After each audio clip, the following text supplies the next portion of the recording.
For those present today who feel more comfortable making their comments in Spanish, please let us know. We have someone available who will translate your comment into English. For those who require translation of the whole meeting, please make arrangements in advance with the clerk of the board, either by visiting their office in person or calling at 454-2323. We want to hear from our non-English speaking community, so please do request translation assistance if you feel language is a barrier to your participation. Para los que están presentes hoy, si se sienten más cómodos haciendo sus comentarios en español, por favor infórmenos. Tenemos alguien disponible que traducirá sus comentarios al inglés. Si necesita servicios para toda la Junta, por favor hagan los arreglos con la secretaria de la Junta, visitando la oficina en persona en el 5 piso, cuarto 520, o llamando a nuestra oficina al 454-2323. Queremos escuchar a nuestra comunidad que no habla inglés. Sí, que por favor contáctenos para ayuda.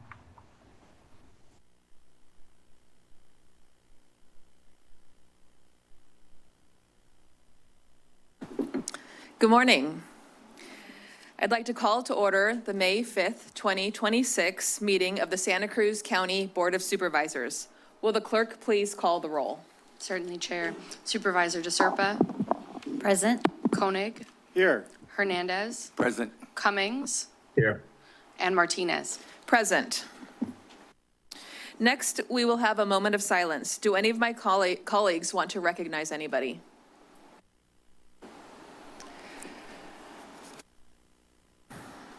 Seeing none, then we will have a general moment of silence.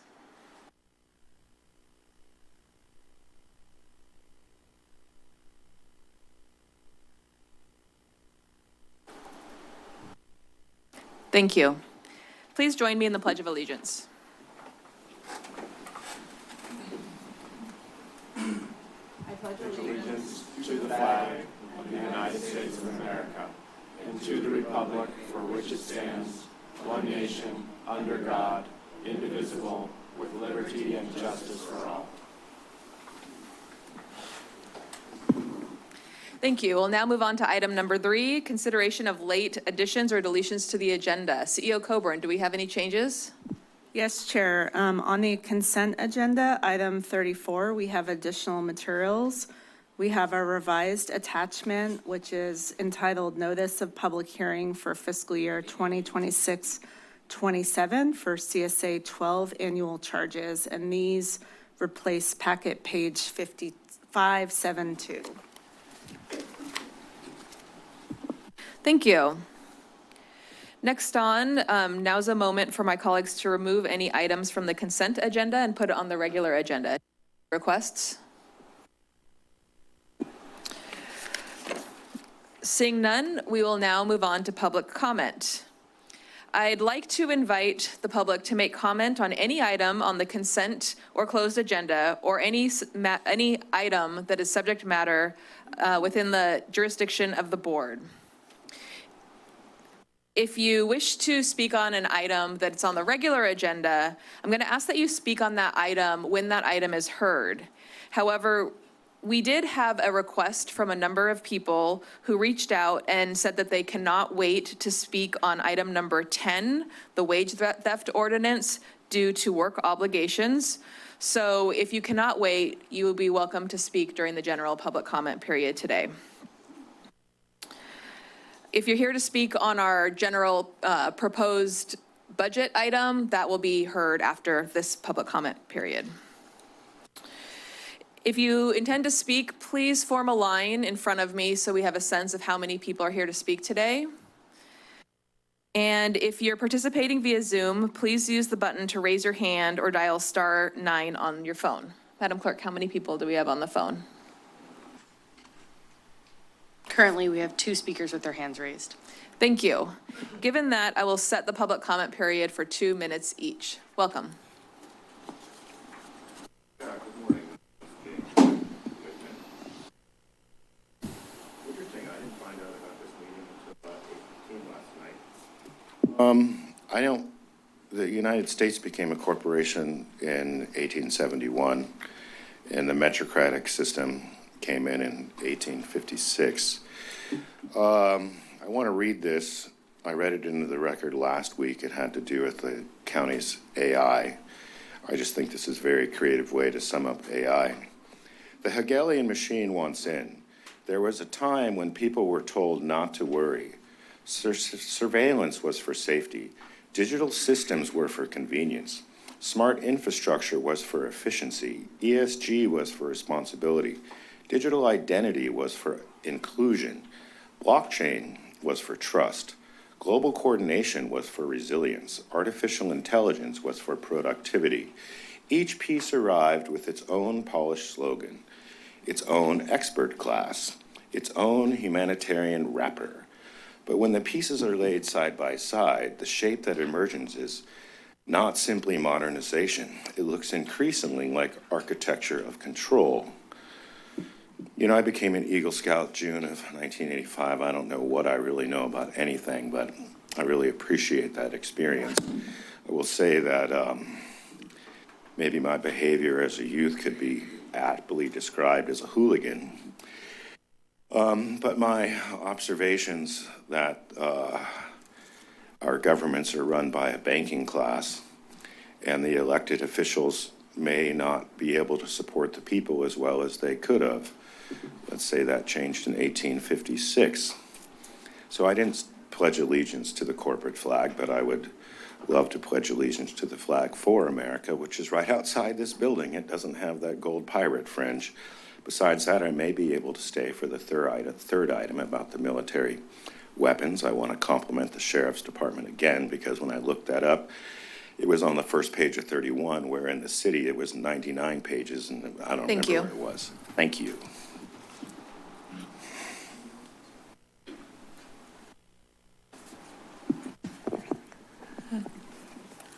Good morning. My name is Kendra Webster. I'm a senior human services analyst with the Human Services Department. I'm Adam Spickler, and I'm an analyst and public information officer with the department. We are here to thank you, Chair Martinez and board members for proclaiming May as Older Americans Month. This proclamation values the roles older adults hold in our lives and uplifts our collective efforts to support the need of older adults. As your proclamation states, 26% of our county's population are age 60 years and older, with that percentage expected to climb to 30% by 2030. Older adults make our community a better place, fulfilling many roles in our lives and in our community. In line with our county's commitment to equity and collaboration, we partner with the Seniors Council, local municipalities, and many community partners to serve and advocate for the needs of older adults. We are committed to creating and promoting a livable community for all residents across ages, striving to create equitable and inclusive systems and programs that increase access and support healthy aging in place. This work is a culmination of the county's master plan for aging efforts, born out of our AARP designation as an age-friendly community. Ongoing efforts include our network of age-friendly communities initiatives that recently completed community needs assessment, its comprehensive final report, and the development of the local master plan on aging playbook. Again, thank you for proclaiming May Older Americans Month and for recognizing the invaluable contribution older adults make and for promoting programs that foster inclusion and support for older adults.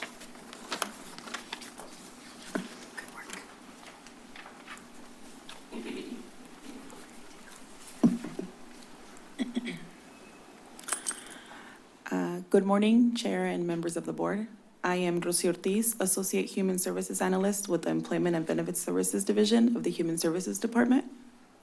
Good morning, Adriana Mata with Second Harvest Food Bank, Santa Cruz County.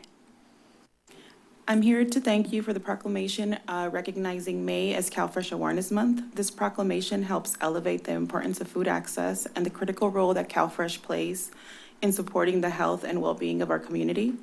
Specifically in a time when current CalFresh benefits recipients are already impacted by existing economic hardships and face new barriers in mitigating food insecurity created by upcoming federal policies.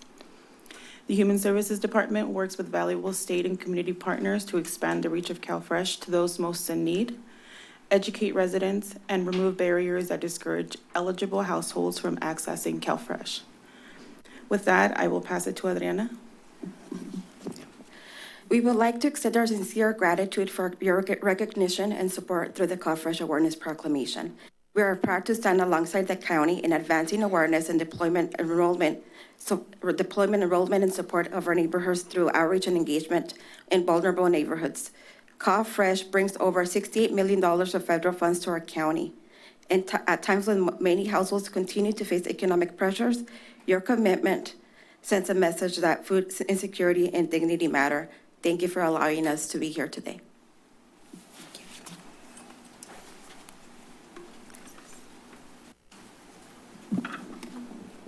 Good morning, Chair, members of the board, Dr. Marnie Sandoval, your Behavioral Health Director.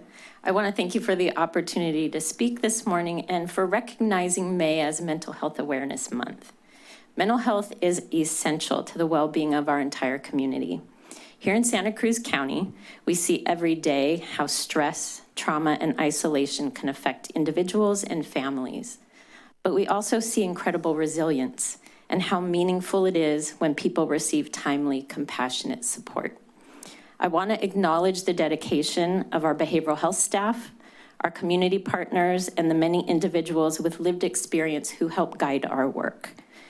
Their commitment ensures that support is not only available, but accessible, culturally responsive, and grounded in dignity. This year, I also want to highlight the impact of our crisis programs in behavioral health. Our mobile crisis teams are meeting people where they are and de-escalating situations that might otherwise result in an emergency room visit or law enforcement response. Our crisis stabilization services are helping individuals stabilize quickly and return home with the support and a clear plan for ongoing care. And with the recent opening of our Youth Crisis Center, young people and their families have a safe, local place to turn during moments of acute distress, something this community has needed for a long time. Early feedback does show us just how important this new resource already is. This month, we commit to reducing stigma, expanding access to care, and strengthening the pathways that help residents move toward recovery and wellness. We also honor the courage it takes to reach out for help and the compassion of those who walk alongside them. Thank you for this proclamation and your continued partnership in supporting the mental health of our community.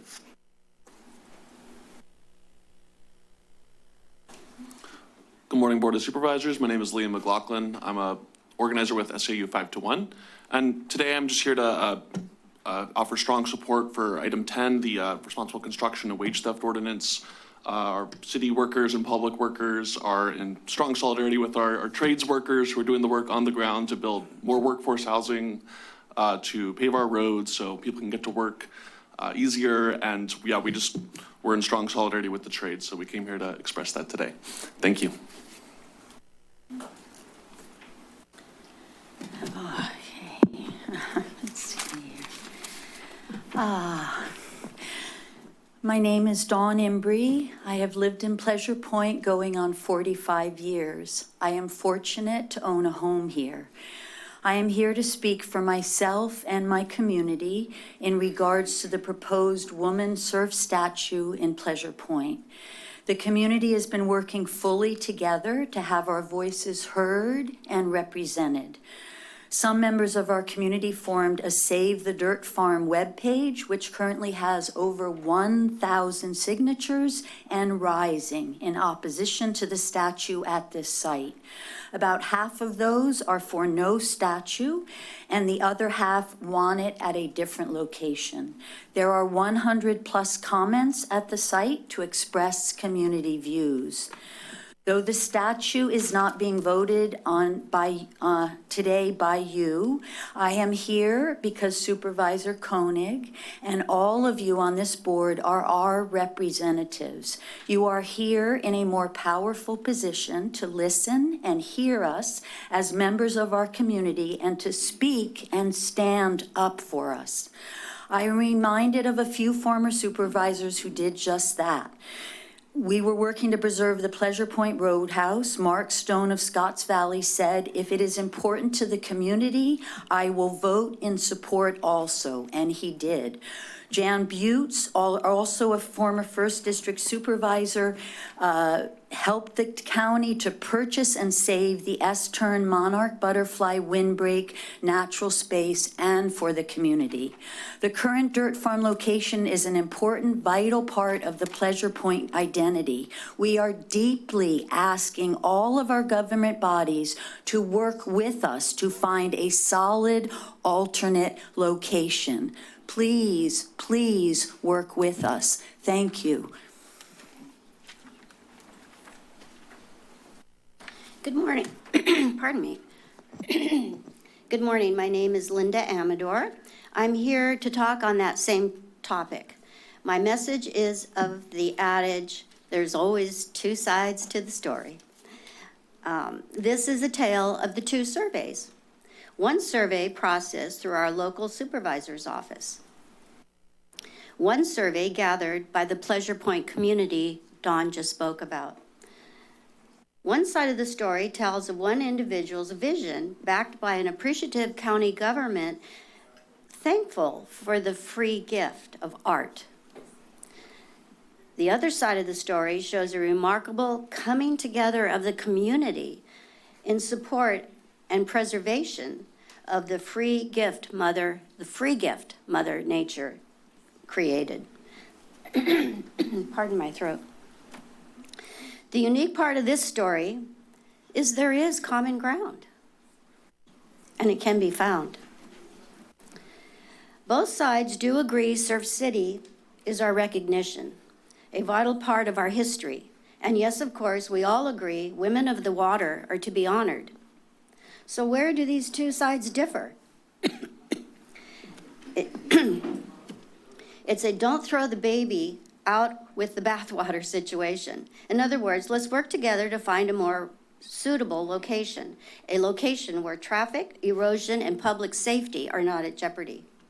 Supervisors, over the next few weeks, the details will be in your hands. We ask that you consider all the details, consider what is at stake, and perhaps most of all, as our county leaders, consider what will fall into the pockets of taxpayers in a few short years to come. I thank you for your time.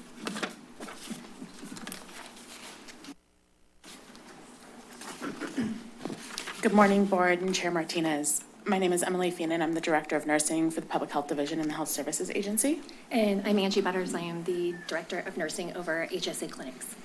And we're here to say thank you for the proclamation for National Nurses Week and present it. So whereas nurses in Santa Cruz County play a critical role in ensuring the health and well-being of the community across all settings, and National Nurses Week 2026 with the theme The Power of Nurses as designated by the American Nurses Association honors nurses' unparalleled impact and contributions to healthcare in every setting. And whereas the depth and breadth of the nursing profession is indispensable to meeting the unique and growing healthcare needs of Santa Cruz County residents across a diverse range of settings, including hospitals, clinics, public health, schools, correctional facilities, and behavioral health, ensuring that every patient receives safe, skilled, and compassionate care. And whereas professional nursing is an indispensable component of the safety and quality of care for patients in all settings, whether receiving acute care, managing chronic conditions in outpatient clinics, navigating mental health and substance use treatment and behavioral health programs, or accessing preventative services through public health. And whereas nurses working in outpatient, community, and public health settings provide essential services, including disease prevention, health education, care coordination, chronic disease management, and behavioral health support that reduce hospitalizations and improve long-term health outcomes for Santa Cruz County residents. Whereas the aging population, growing prevalence of behavioral health needs, emerging health challenges, and rapidly changing healthcare landscapes are driving an unprecedented demand for nurses to meet the increasingly complex needs of patients across all care settings. And whereas the cost-effective, safe, and high-quality healthcare services provided by nurses are an essential and growing component of a strong and resilient healthcare delivery system. And whereas the theme, The Power of Nurses, acknowledges nurses' unwavering commitment to patients and communities, including those who work beyond hospital walls to reach vulnerable populations, address health disparities, and promote wellness through Santa Cruz County. And whereas the Health Services Agency extends its deepest gratitude to all nurses, including public health nurses, clinic nurses, behavioral health nurses, detention nurse specialists, nurse practitioners, and volunteer nurses serving the agency and broader Santa Cruz County community for their tireless dedication, compassion, and expertise. Now, therefore, the week of May 6th through 12th, 2026 is proclaimed as National Nurses Week in Santa Cruz County.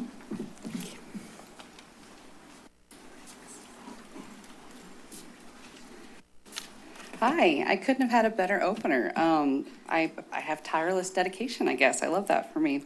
Good morning, Board of Soups.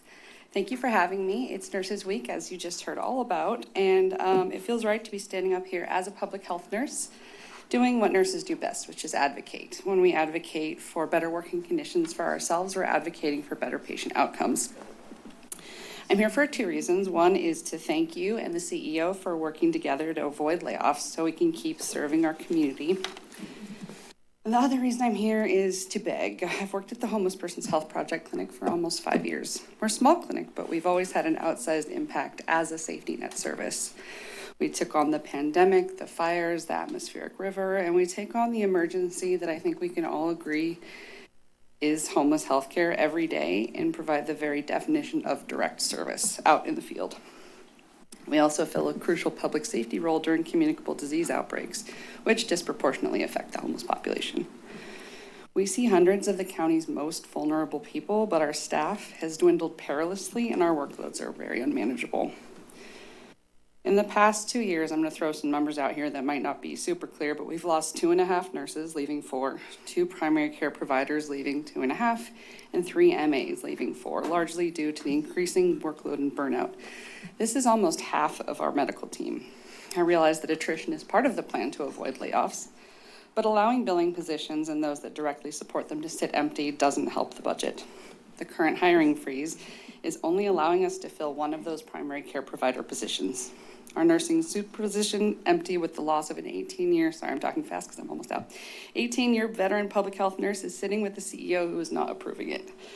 Despite the dramatic reduction in staff, HPHP is serving and billing for significantly more patients than ever before. While this statistic is applauded, the staff is resigning and turning to stress-paced FMLA due to the burnout, PTSD, and increasing demands from management. This Nurses Week, please help us mitigate the unprecedented burnout that our nurses are facing by eliminating unnecessary managerial roles and hiring nurses for our county clinics. Thank you. Micro Machine Guy. Sir, would you make sure you talk into the microphone? We heard her so much more clearly there when she got closer. Thank you. My name is Brad DeYoung, and I am a member of Sheet Metal Workers Local 104, and I'm here in support of item 10. To me, it's a no-brainer having this approved. I see no reason why you would not want to have this in place, having good contractors. I don't know why it would not be a requirement. It's a one-page document committing to contractors meeting a requirement. Any other industry would have a similar requirement in order to do business with them. Anyone in the community should want this, knowing that their contractors are meeting a basic requirement. Anyone that does not support this, I would like an in-depth detail. I would request an in-depth detail of why you would not support it. Any member of the community, any taxpayer would want to have this be a requirement, that we know that our dollars are being spent responsibly to contractors that meet a basic requirement. It's a one-page document. I think it's very straightforward, in my opinion. That being said, I thank all of you on the board for your service, and I thank all the veterans here for their service as well. Hello, good morning. My name is Adrian Fermetta. I'm also a member of the 104 local union for sheet metal. I am an apprentice currently. some of my aspirations in our unions to be a detailer, and it's kind of hard when we have low-row contractors severely underbidding our honest contractors that provide us, with many benefits and all that stuff for a great living. Basically, that's it. If you guys pass item 10, you're not only helping me, but you're helping all my brothers and sisters in this union and all our families. Hello, good morning. My name is Digger Googly. I work for 104. I'm here in support of item 10, and it'll allow me to continue working here and provide a future for my family. Thank you.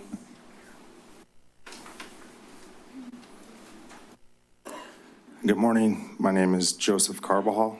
I am a fourth generation Santa Cruz resident. I have lived in this town for 46 years. And unfortunately, due to time and time again with wage theft, I have to travel over the hill to San Jose so that my family can live in the county that I grew up in. It bugs me to walk downtown and see all this work happening and be like, wow, I could be 10 minutes away from home, 10 minutes away from my family. But no, I go put in 40, and then I'm driving hour and a half every single day on the way home just so my kids can be in the same county that I grew up in. There should be no reason why they shouldn't be. Santa Cruz is a great place. I would never want to live anywhere else. And yeah, I'm all for, or actually all against wage theft and for everything being fair. Thank you for your time. Good morning. My name is Adam Aguilar. I'm here to promote Ordinance 10. I got clean and sober 10 years here in Santa Cruz, and I worked hard to get to where I'm at, to provide for my family and my kids, but I also have to travel over the hill to be able to provide for them. So I ask you guys to please support Ordinance 10. Thank you.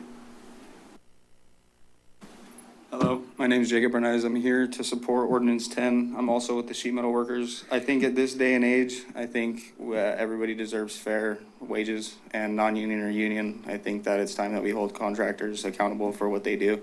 Nobody deserves the right to be used against them, their own work. So we're in support for it. So thank you guys.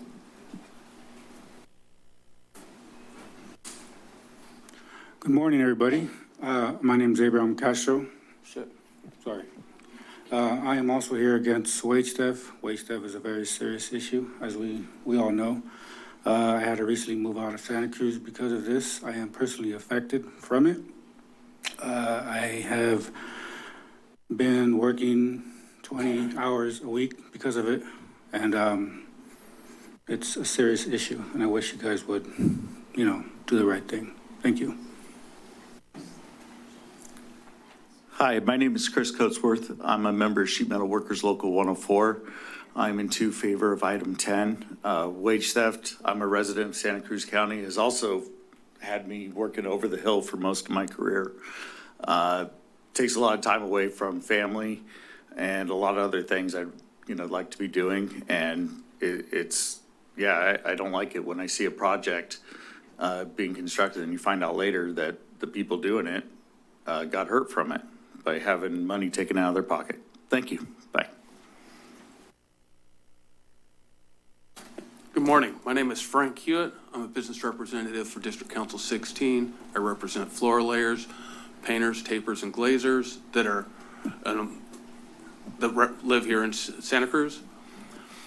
And I'm here to strongly urge you to adopt a responsible contracting ordinance here in Santa Cruz County. This is about accountability, plain and simple. Each year, the county spends millions of tax dollars on public projects. Too often, those contracts go to the lowest bidder, but the lowest bid rarely means the best value. Research shows low bid contracting often leads to delays, cost overruns, safety violations, and expensive repairs, driving up long-term costs. There's also human cost. Across California, Wage theft costs workers billions annually. When contractors cut corners on wages, benefits, and safety, they don't just harm workers. They undercut responsible businesses and shift the burden onto taxpayers.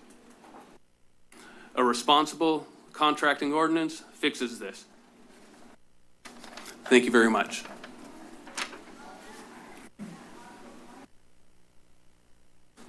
Morning. My name is Jay Atencio. I'm a labor compliance agent monitoring public works projects in Santa Cruz County, San Benito County, Santa Clara County, and Santa Cruz, Monterey County. Did I miss one? I'm here to support item number 10. I think it's important to note that in Santa Cruz County alone, there was almost 2.2 million in wages that were stolen through these public works projects. Item number 10 gives the county the opportunity to be proactive in preventing this from happening over and over and over again, because we're seeing it happen over and over again. Basically, a contractor will do the same scheme on every project they get. This would give the opportunity to the county to put a stop to that and help workers keep the money that they earn. Thank you. Good morning. My name is Martin Garcia, and I'm here in support of the Responsible Contract Ordinance. Every day we see workers on public projects who aren't being paid correctly, whether it's unpaid overtime, misclassification, or simply not receiving the wages they've earned. That's wage theft, and it has no place in our community.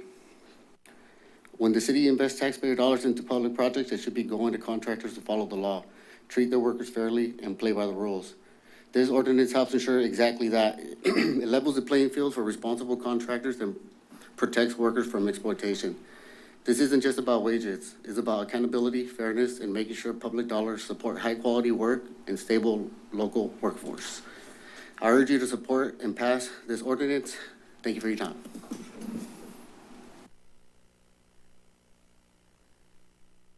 Good morning. My name is Vincent Trejo. I'm an organizer with District Council 16. I'm here today to support the Responsible Contractor Ordinance. Too often we see contractors win public work by cutting corners, underpaying workers, ignoring labor laws, and shifting costs into the backs of the workers that are doing the work. That only hurts workers. Not only does it hurt workers, it undercuts responsible contractors who are trying to do the things the right way. This ordinance is about setting a clear standard.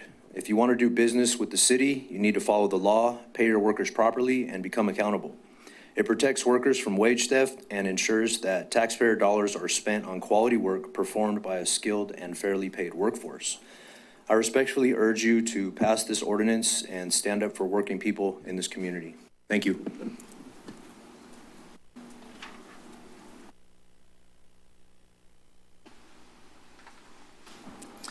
Seeing no one else in the room, Madam Clerk, is there anyone on the phone? Yes, there is. Watson Villoga, your microphone is now available. Good morning, Board. This is Phoenix Artemisia. I wanted to ask you to work fast to get independent EIRs for the draft ordinance concerning the proposed BES at 90 Minto Road. Please do not use developer applicant money and input to create our county's ordinance. Please create an ordinance for sodium battery systems only in our county. I strongly urge the supervisors to reconsider having a sodium BES at the Bonnie Doon substation.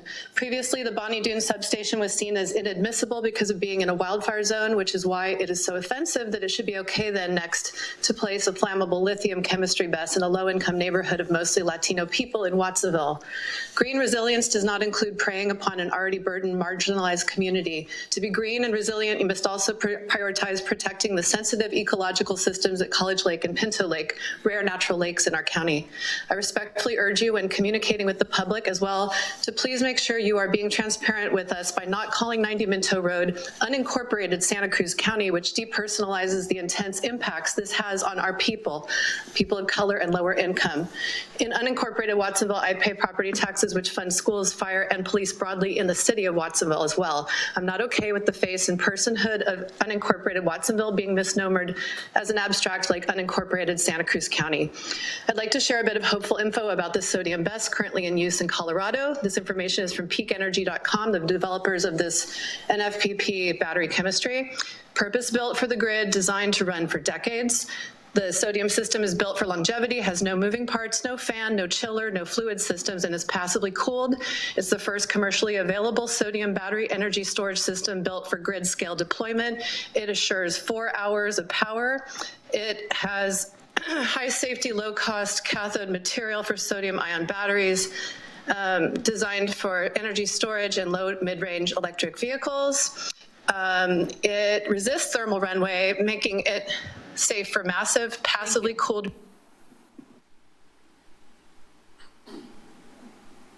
Francisco, your microphone is now available. Thank you. Francisco Rodriguez with the Monterey Bay Central Labor Council. I'm here in support of item number 10, the Responsible Construction and Wage Theft Ordinance. First, I'd like to congratulate everybody on the board for taking the time to consider this and accepting the proposal to have it here and allowing us to speak early. One thing that has not been said up here is that wage theft is a crime. I know it's obvious, and the county should not be rewarding contractors who engage in this practice of wage theft. Wage theft is prevalent across not only Santa Cruz County, but across the Monterey Bay area. And Santa Cruz County Board of Supervisors has an opportunity to take the first step to make sure that we have responsible contractors rewarded and those that are not rewarded for this. Again, thank you for your consideration of this, and I hope to hear good news from this. Thank you very much. Thank you. Maria Elena, your microphone is now available. Good morning, Chair and Supervisors. I'm Maria Elena de la Garza, CEO of Community Action Board in Santa Cruz County and presently in South County. I want to begin by acknowledging that May is also Community Action Month, and it's Cinco de Mayo today, so happy Cinco de Mayo. This year marks 61 years of community action, a legacy rooted in the belief that those closest to the challenges of poverty must also be closest to the solutions. At CAB, our work is guided by a tripartite board structure and our community action plan process, which ensures that the voices of people with lived experience remain central to everything we do. Through our most recent CAP plan, we learned that 68% of our respondents reported difficulty paying rent, 50% experienced reduced work hours or unemployment, 45% earned less than $20,000 annually, and 16% reported incomes under $5,000. These numbers tell a powerful story, one of resilience and also of growing strain. CAB does not do this work alone, and we want to thank the county, our education partners, our CBO partners, our healthcare partners, and many others who work alongside us to ensure that community services remain responsive, respectful, and rooted in dignity. On behalf of CAB, I want to thank our board, staff, volunteers, partners, and participants for the trust given to this agency for 61 years. Happy Community Action Month, and thank you for your partnership.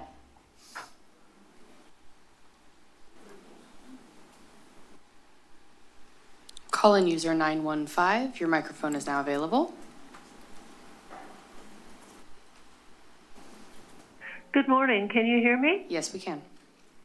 Thank you. Good morning. My name is Becky Steinbrunner. I live in rural Aptos. I want to support the previous speaker calling in, I think it was Phoenix Artemisia, regarding the county's best ordinance. I want to request again that, especially with the announcement that New Leaf Energy has chosen to go to the California Energy Commission for permitting, that your board require an agendized discussion publicly of this issue at your next board meeting. There's nothing on the website to indicate any change, and it has been reported in the news media that the reason this developer, New Leaf Energy, is taking this action is because of January 13th amendments made by your board. There is no way for the public to see on the website the currently posted draft ordinance what those changes are. They are not highlighted in any way for the public to see what amendments were made January 13th. The amendments the board made in the November 2025 revisions were very visible, highlighted in yellow. However, the current version has no indication at all for the public to understand what it is that your board approved that has caused New Leaf to make this change. I would like to ask that you change that, please. I would like to now ask also that your board amend the ordinance and not allow flammable, large-scale vests in our county. There are many other non-flammable technologies available. I would also like to ask that you completely remove conversion of agricultural land for the use of these large industrial uses. Thank you. Please hold. Mila, your microphone is now available.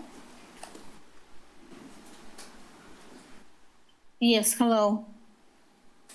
Do you hear me? Yes. Yes, so I'm calling today to complain again against our corrupt court.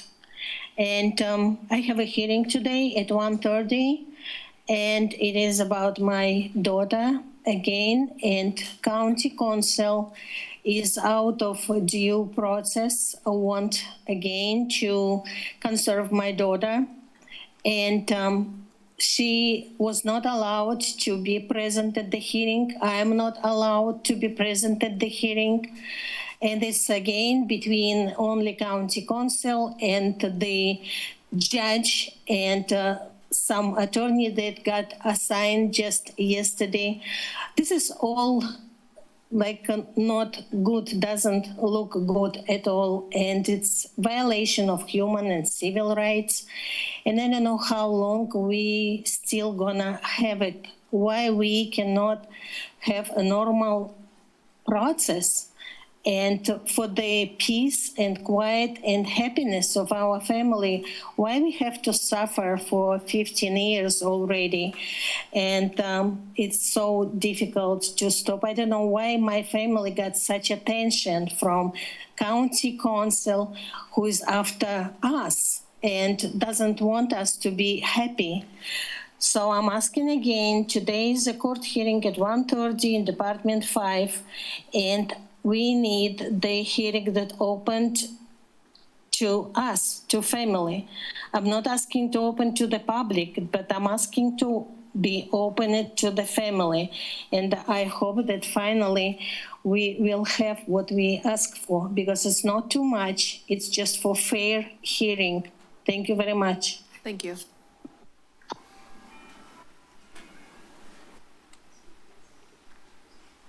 EJ, your microphone is now available.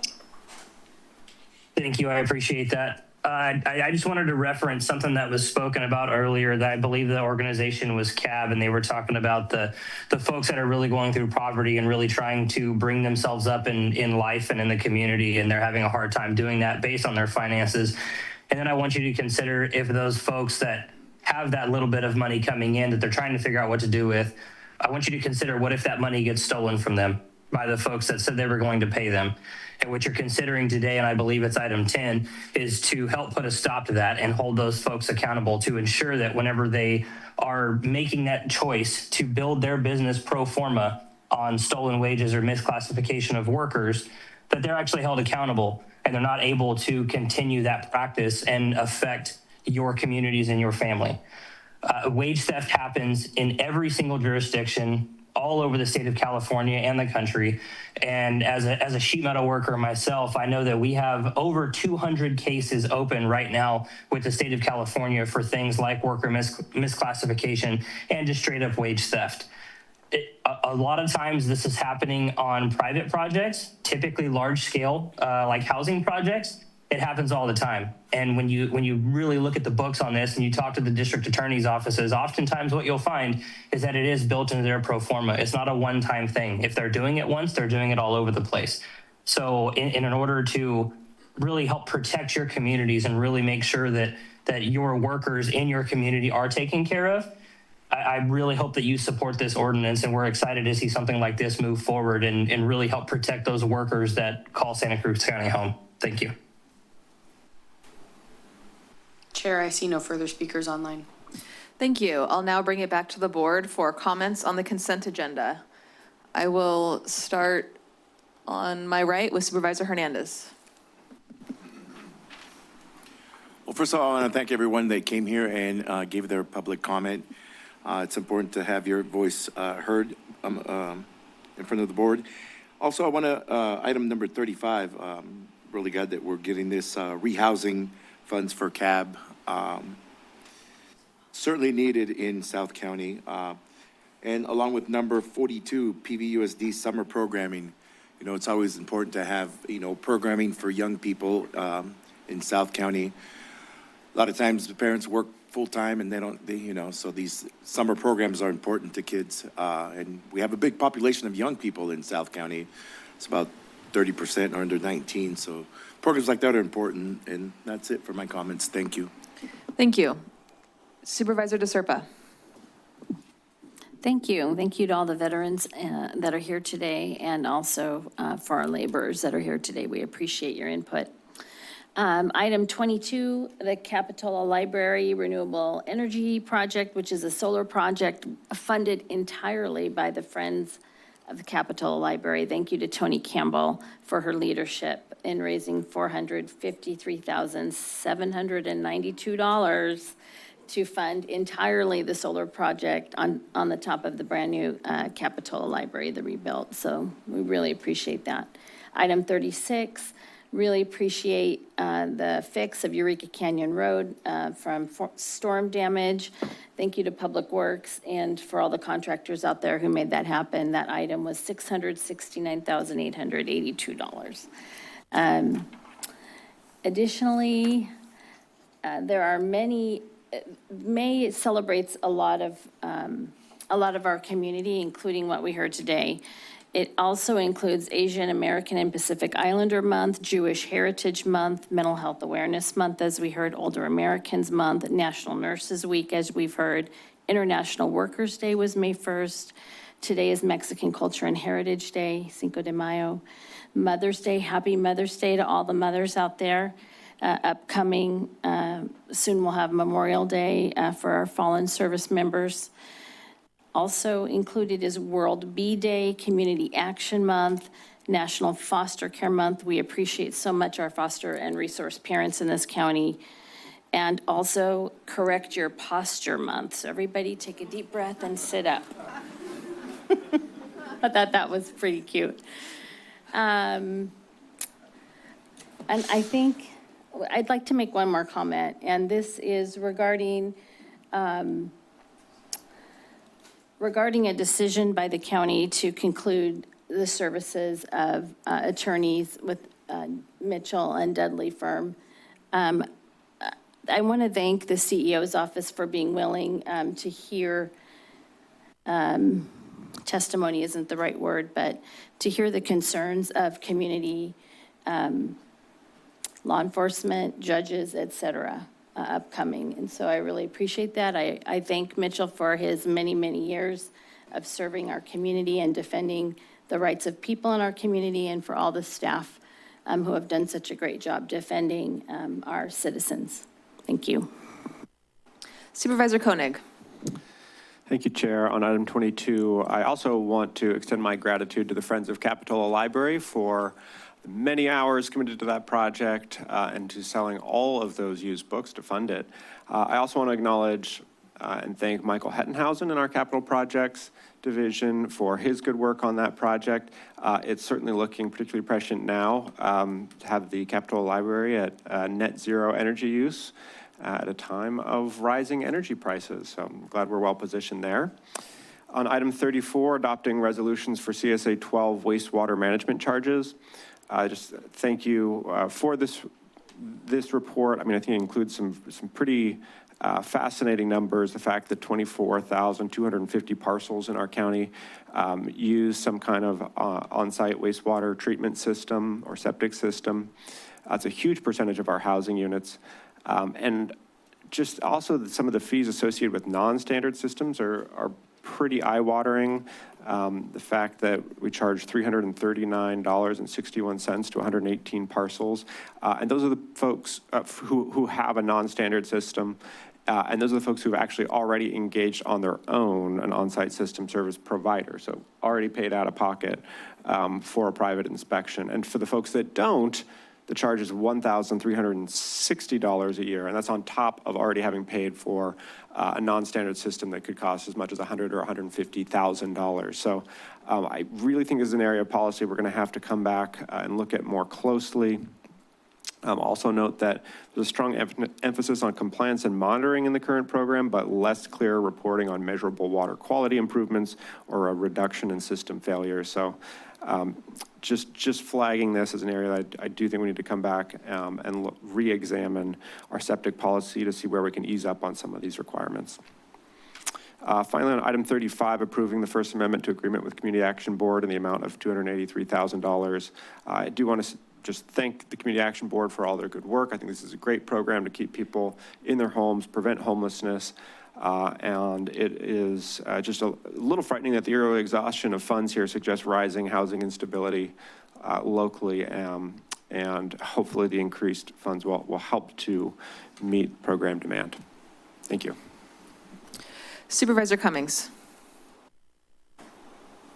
Thank you, Chair. First, I want to just start by thanking all the amazing folks who work in our community in a variety of different fields, whether it's mental health, our nurses, CalFresh, and the many contributions that people in our community make towards making Santa Cruz a great place to live. As for the agenda, item number 24, this is emergency work at McDermott Fire Station. I just want to thank staff for the updates and for all their work to help make those emergency repairs happen in a very expeditious manner. Item number 32, wildfire risk reduction. I just want to thank OR3 for all their hard work to secure this funding, which will be used to help with vegetation management and wildfire risk reduction. Item number 33, 2023-2026 State Homeland Security Grants. It's great to hear that the courts were able to restore this federal funding and that the sheriff will be able to purchase equipment that will aid our search and rescue efforts. And then item number 35, the housing assistance increase. Really great to see that these funds will go towards one of our great partners, CAB, in our community. Although it is really sad to hear that it sounds like there's more people experiencing housing instability. And so, wrapping our arms around, what are the factors that are making people more housing insecure will be really critical for us to be taking into account, especially as we're going to be discussing our budget, the impacts of HR 1 and likely further instability that people in our community will be facing. Thank you for your time, and thank you for for the ability to make comments, Chair. Thank you. Good morning, everybody. It's wonderful to see so many of you here in this packed house this morning. I really appreciate your engagement in the public process. I want to thank those who came to speak to us this morning, particularly those who came to recognize CalFresh Awareness Month, Older Americans Month, Mental Health Awareness Month, and National Nurses Week, which I think deserves a month. I want to thank the workforce in particular for their tireless dedication to serve our community. We appreciate you this month and also every day. And thank you to our Community Action Board. Happy Community Action Month. And I just want to recognize item number 35 and thank CAB for their support with this new housing grant and rehousing and prevention assistance grant. And also thank the Human Services Department for identifying those funds. And then finally, on item number 41, which is approving the selection of Wyatt Hersey as the public artist for the Pace Trail Public Art Project. Congratulations for this award, for the selection, and The opening of the new pace trails at Quail Hollow Ranch in Ben Lomond is very exciting for our local residents. It adds about 2 more miles off the Sunset Trail. It's beautiful. I hope that you all will check it out, and soon there'll be some new artwork that's both educational and beautiful.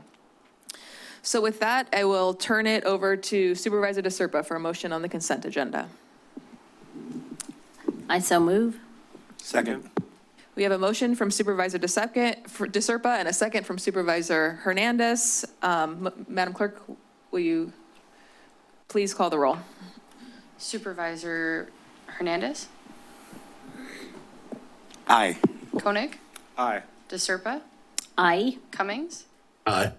and Martinez. Aye, motion passes 5-0.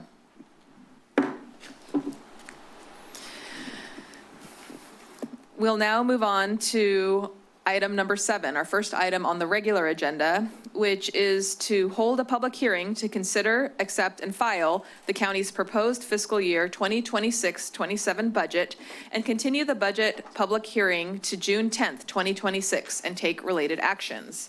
And today we're going to begin our presentation with our CEO, Nicole Coburn, and then move it over to our budget manager. Thank you.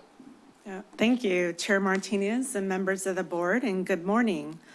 I am joined today by Marcus Pimentel, who is the county budget manager, and we are pleased to present our proposed budget for fiscal year 2026-27. So I want to start this morning by just reiterating what the county is and what we do. I know this is no surprise to any of you. You've heard this many times, but the County of Santa Cruz really is both a city and a county. You've heard us state this many times. We provide municipal services for over half of the county population, and we serve as a safety net for all. So this provides a tug and pull for us between having to be both to our county residents. This is a balanced budget that we present today, and we've developed it under one of the most challenging fiscal conditions that I've ever faced. I've lived and worked through the Great Recession, the COVID-19 pandemic, and many disasters, as has Marcus. This budget that we present today protects the workforce. We have almost 60 positions that we are proposing to eliminate from the budget, but it contains no layoffs at this time. We continue to prioritize investments in affordable housing. We're investing in modernizing county operations. We've invested in various natural resources, wildfire resiliency, and homeless response. And it also relies heavily on one-time resources, which we're going to talk about. It includes $43 million in one-time resources, the majority of which are dedicated reserves for our health and human services departments. We took $31 million from those dedicated reserves for those departments, and we're going to talk more about that, but that's primarily related to having to absorb HR 1 impacts and the advocacy we're doing with the state of California around them playing a role in helping us provide a solution for absorbing those impacts. So today, what this means is, with this budget, we've really tried to balance all of the needs that we're having to face in terms of board priorities, community needs, and we're starting the work to really address our fiscal situation and the structural changes that we're going to have to make. So next slide. So what we're going to do today, I am going to set the stage.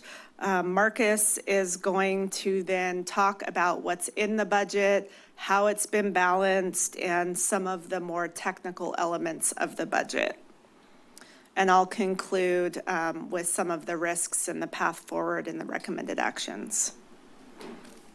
So I just want to frame where we've been and where we are today. So in February, we had the mid-year report, which you accepted. We talked about the $23 million projected deficit for fiscal year 2026-27 and what our long-term outlook looks like. We have projected deficits reaching above 67 million by 28-29. We returned in March because we wanted to have a discussion with the board about considering foundational principles for developing the proposed budget. This really set the stage for how we engaged with labor partners, engaging with our community partners. And there was an ask also for us to look at declaring a fiscal emergency. We are not quite there yet. We are proposing a budget that is balanced, but depending on what the state of California does to help us, we may very well be in a fiscal emergency. And we'll be coming back to the board as we receive the May revise and we watch what happens between Governor Newsom and the state legislature in June to adopt a budget act. So finally, we are here today with the proposed budget. This is a $1.29 billion budget across all funds. It's an $844 million general fund budget. It closes the $23 million gap that we reported to you at the mid-year through a variety of actions we've taken, including targeted new revenues, $43 million in one-time funds, some organizational changes, and no layoffs. It has been guided and built upon our 4 foundational budget principles, which I want to go through next. So just to remind the board, these are the 4 foundational principles that you considered and approved in March. The first was really forming a budget that funds our mandated services first. It also prioritizes positions and services that are revenue generating and tries to protect, to the extent possible, those services and positions that generate those revenues. A lot of those are in our health and human services departments.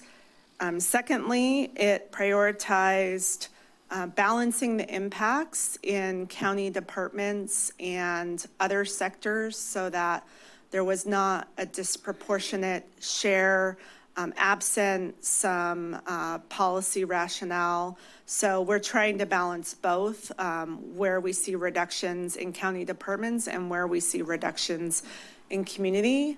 It also took a look at workload and cost shifts and where discretionary services must continue, identifying offsets to those, whether they be from grants, fee adjustments, cost recovery, and interagency cost sharing. So probably a good example of that will be in our county parks department. And then lastly, for the last pillar, we tried to close the structural gap through restraining our expenses, identifying new revenues, and short-term measures that could not alone close the gap to reach the balanced budget. So we are trying to build fiscal capacity and resilience through the budget that we propose today. The fourth principle is really the hardest because we've had to draw on reserves. Next slide. This is our timeline that we've gone through to develop this budget. We are now in May, early May, we're proposing the budget. We are going to return in June. This is the first of several budget hearings. So we have budget hearings on June 10th and 11th with departments, and then our last day for budget hearings will be on June 24th.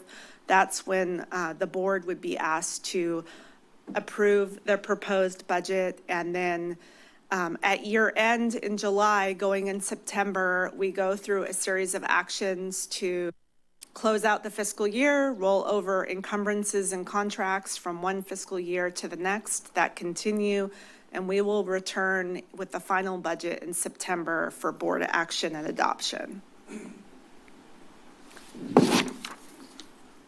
So with that, I'm going to transition it to our budget manager, Marcus Pimentel.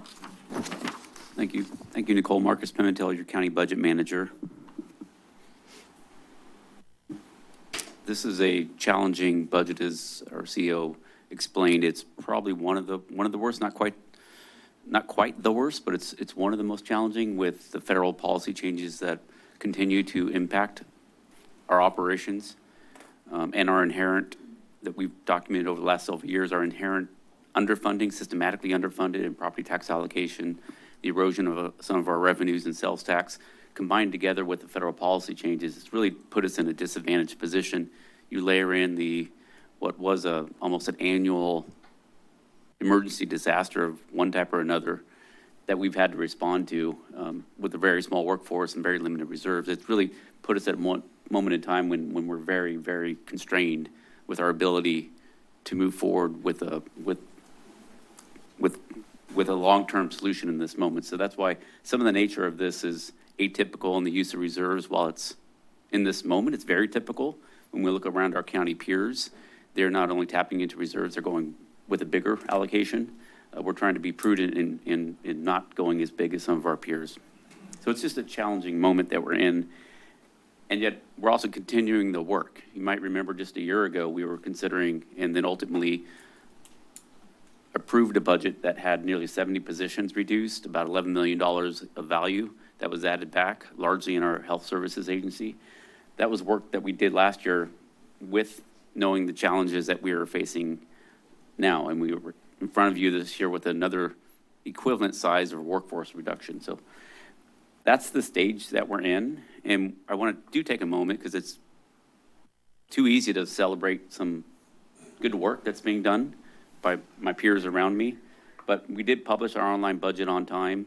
It's accessible not only in a laptop format or any format. You can view our budget and seamlessly on any device. The budget converts to the size of your device. It's very interactive. There are tables and charts that allow users to drill down and get levels of access and clarity and transparency that most of our peers, counties, and very few cities across the country have. And we're really proud of the effort that's been done to custom build a very transparent and very interactive and very low bar, easy accessible resource for members of our community. So what is in this budget? We've got a $1.29 billion budget, and we end up talking most of the time about our $844 million general fund. And I don't want to gloss over, well, what else is in our entire budget? It's largely operations like our sewers systems, our CSA roads and support zones across the county. It's some of our unique funding structure. We are self-insured for property and liability claims. So some of the other funds outside of the general fund include our property and liability fund, our workers' compensation fund.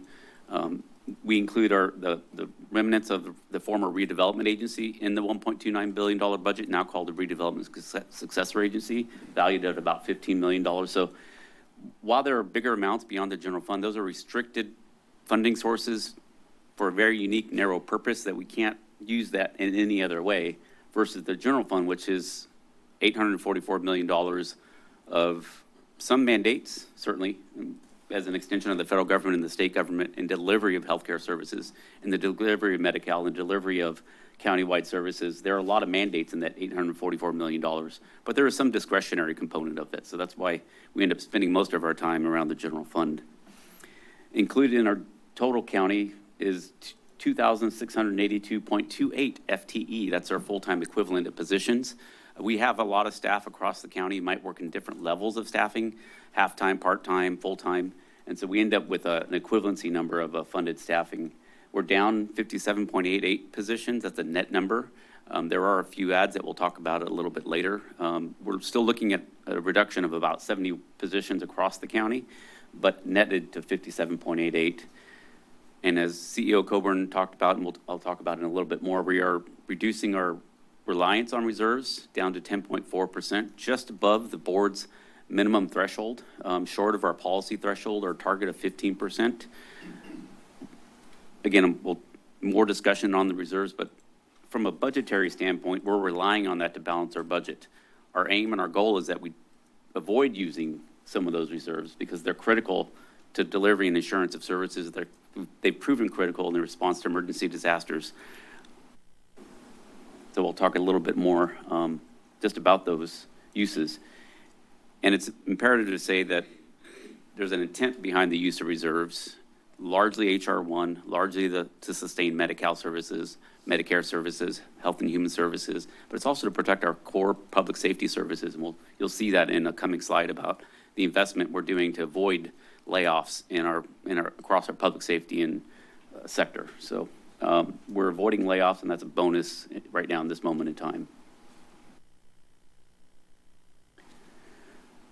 As a snapshot of our general fund revenues, we are projecting, there's some red on the board, but we are projecting optimistic and credible growth across our tax bases, property tax, sales tax, our taxes in general. We're projecting about a 4.5% increase, so that's a good number of growth. We like the growth. From a systematically underfunded perspective, we've documented in the past where if we had other agencies' property tax bases allocation numbers, not any new taxes on the residents, just how much we get as a county, we're one of the lowest allocated property tax in the state.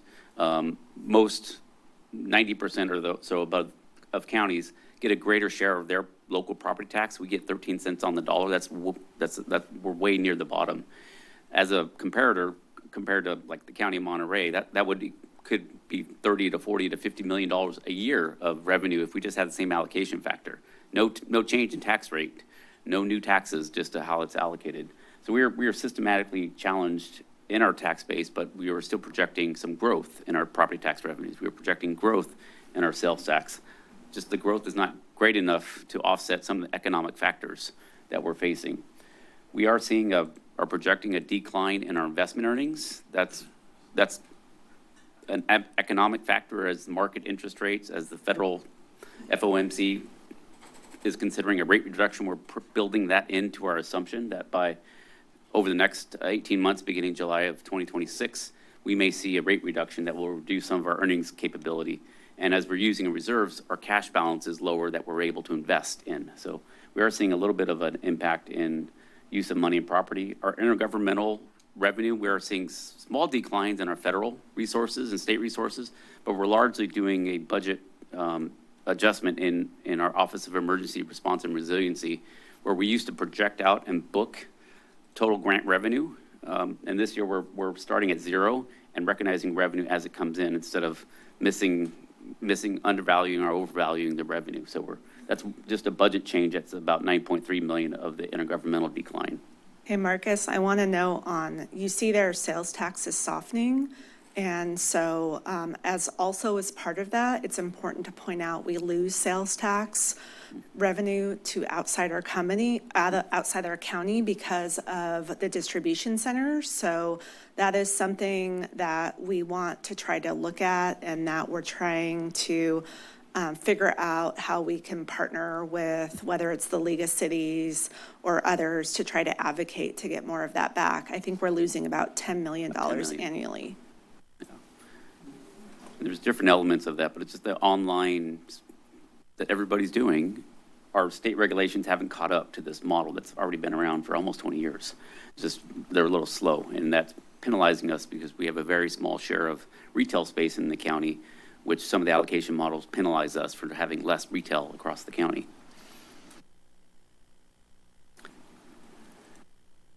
Also included in our budget is the ongoing Measure K spending authorization. The board has set their priorities and how to allocate about half of our Measure K allocation.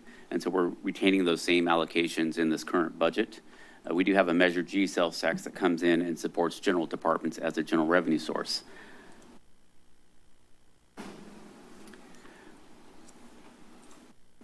This is starting to get into the real policy area of the budget about how we support and where our investments go in our general fund. We end up having about $250 million thereabouts of tax base that we can allocate and make discretion on where we invest that. Most of our investment goes into our public safety and justice departments. 62 cents of every dollar they spend is supported as an investment from the general fund. And whether this year a portion of that is our traditional general fund support, you'll see some bars in red that recognize the use of one-time funds. The bars in red are largely in public safety and justice, and some dedicated resources, especially in the health department, where they have some reserves that are dedicated for serving their population, Medi-Cal populations. So you're seeing the largest investment continue to be in public safety and justice, by far outpacing any other category across the county. This year, the use of red is a new element. We haven't had to use reserves on an ongoing basis to plug our budget. But again, HR 1, this moment that we're in, the challenges in retaining core key services, and the desire to try to limit and avoid layoffs while we're still moving forward. We were still having a lot of work ahead of us to continue to right-size our budget. So today is the first presentation of the plan, but staff will continue to work to find efficiencies and savings throughout the year. Looking at our general fund expenses, from comparing to our adopted budget of the current year that the board approved in September of 2025 to what would start in the proposed budget on July of 2026, our greatest increase is in salaries and benefits. Almost an 8% increase, $33 million. A lot of it is just our ongoing investment in staffing and resources to continue to retain and compete in this marketplace. We've talked a lot about this. This is the underlying cost pressure within our forecast model, but different than HR1, where HR1 is happening to us. This is something we're investing in to retain our workforce to be able to support and deliver key services to our community. The anomaly on the reduction side, the other financing, that's a reflection of capital projects that in the adopted budget last September, we carry over capital projects that haven't been finished every year, so it bulks up the adopted budget. We haven't reduced actual other financing, just we haven't carried over those capital projects yet in the new budget. So that will come forward in September, and you see a more normalized, although probably a little bit smaller of a capital investment in our other financing sources. Again, our largest cost driver is our labor and salary and benefits.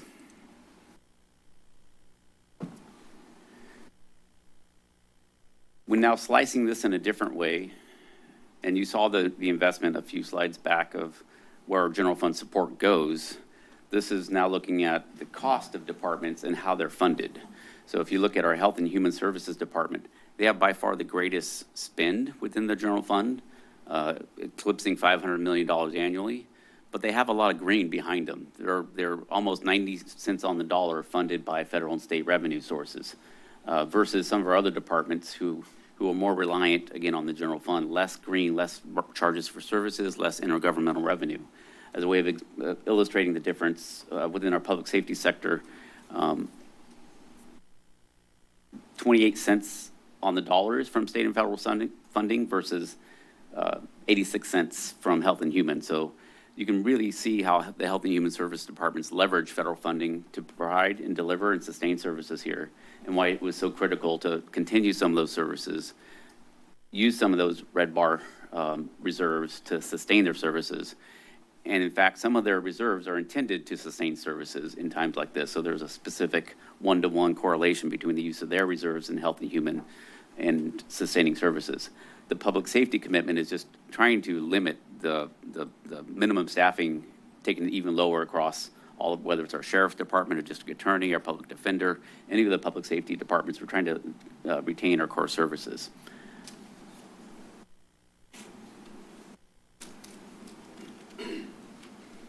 So now drilling down a little bit into our workforce, again, a net 57.88 reduction. In total, we're eliminating 71.4 positions across the county. We're adding 13.5. So we're getting a net here, and the adds are in the Public Safety and Justice Department. Largely, we have 9 positions between the sheriff and the public defender. 3 in the sheriff's office to help support their DNA lab, which has funding behind it, and a net 5 being added for the public defender for the transition into their alternate public defender office into the county from a former contracted service. So that's the largest delta we have in adding positions, but across the board, departments are downsizing across our categories. It is important to note that in late fall and reemphasized with the mid-year, the county has implemented a hiring freeze to target certain positions that might have a net cost, might not have funding behind them, or might have alternative service delivery models. There are clear criteria that allow for revenue generating positions, that allow for us to continue to fill essential key positions, but we are trying to target positions that we can hold on to because we have more work ahead.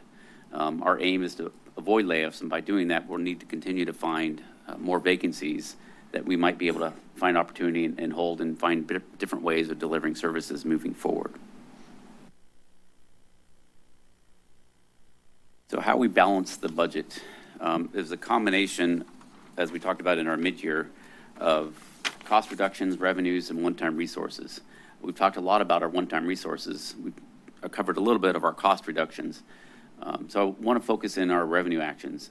We're glad to see a lot of creative and thoughtful planning solutions across our departments, largely in our health department, who have the ability to increase their charges through Medicaid and Medicare. That is at a state authorization level, not necessarily at a federal level. So this is something largely controlled by the state that is a normal process. When costs for delivery of Medi-Cal and Medicaid services go up, there's an opportunity to appeal for a rate increase. The department is actively pursuing that. We value that close to up to $8 million. A floor of $4 million is built into this budget, but we think ongoing it could generate up to $8 million annually. So that's a really good opportunity that the Health and Services Agency is actively and aggressively pursuing. Typically, there's a little time to lag for government to act. But the benefit of that rate increase is they're generally retroactive. So even though action might be taken in October or January 2027, it could be retroactive. It should be retroactive to July of 2026. So that's a very sound approach. But with the risks in this moment, we back some of that by the use of health services reserve. So we have a cushion in case that revenue is slower or downsized. We've already built into the budget an allowance for use of their reserves in the health department. But that's a good example, a great example of looking at other opportunities to balance our budget. We're also including the Parks Department is looking at a pilot program for parking across certain targeted departments. It could generate in the low end maybe $300,000 or $400,000, but it's again another example.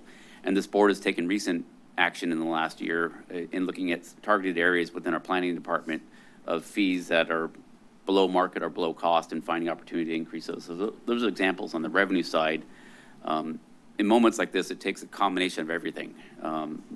Revenues, state advocacy, federal advocacy, managing our costs well, making sound long-term investment decisions.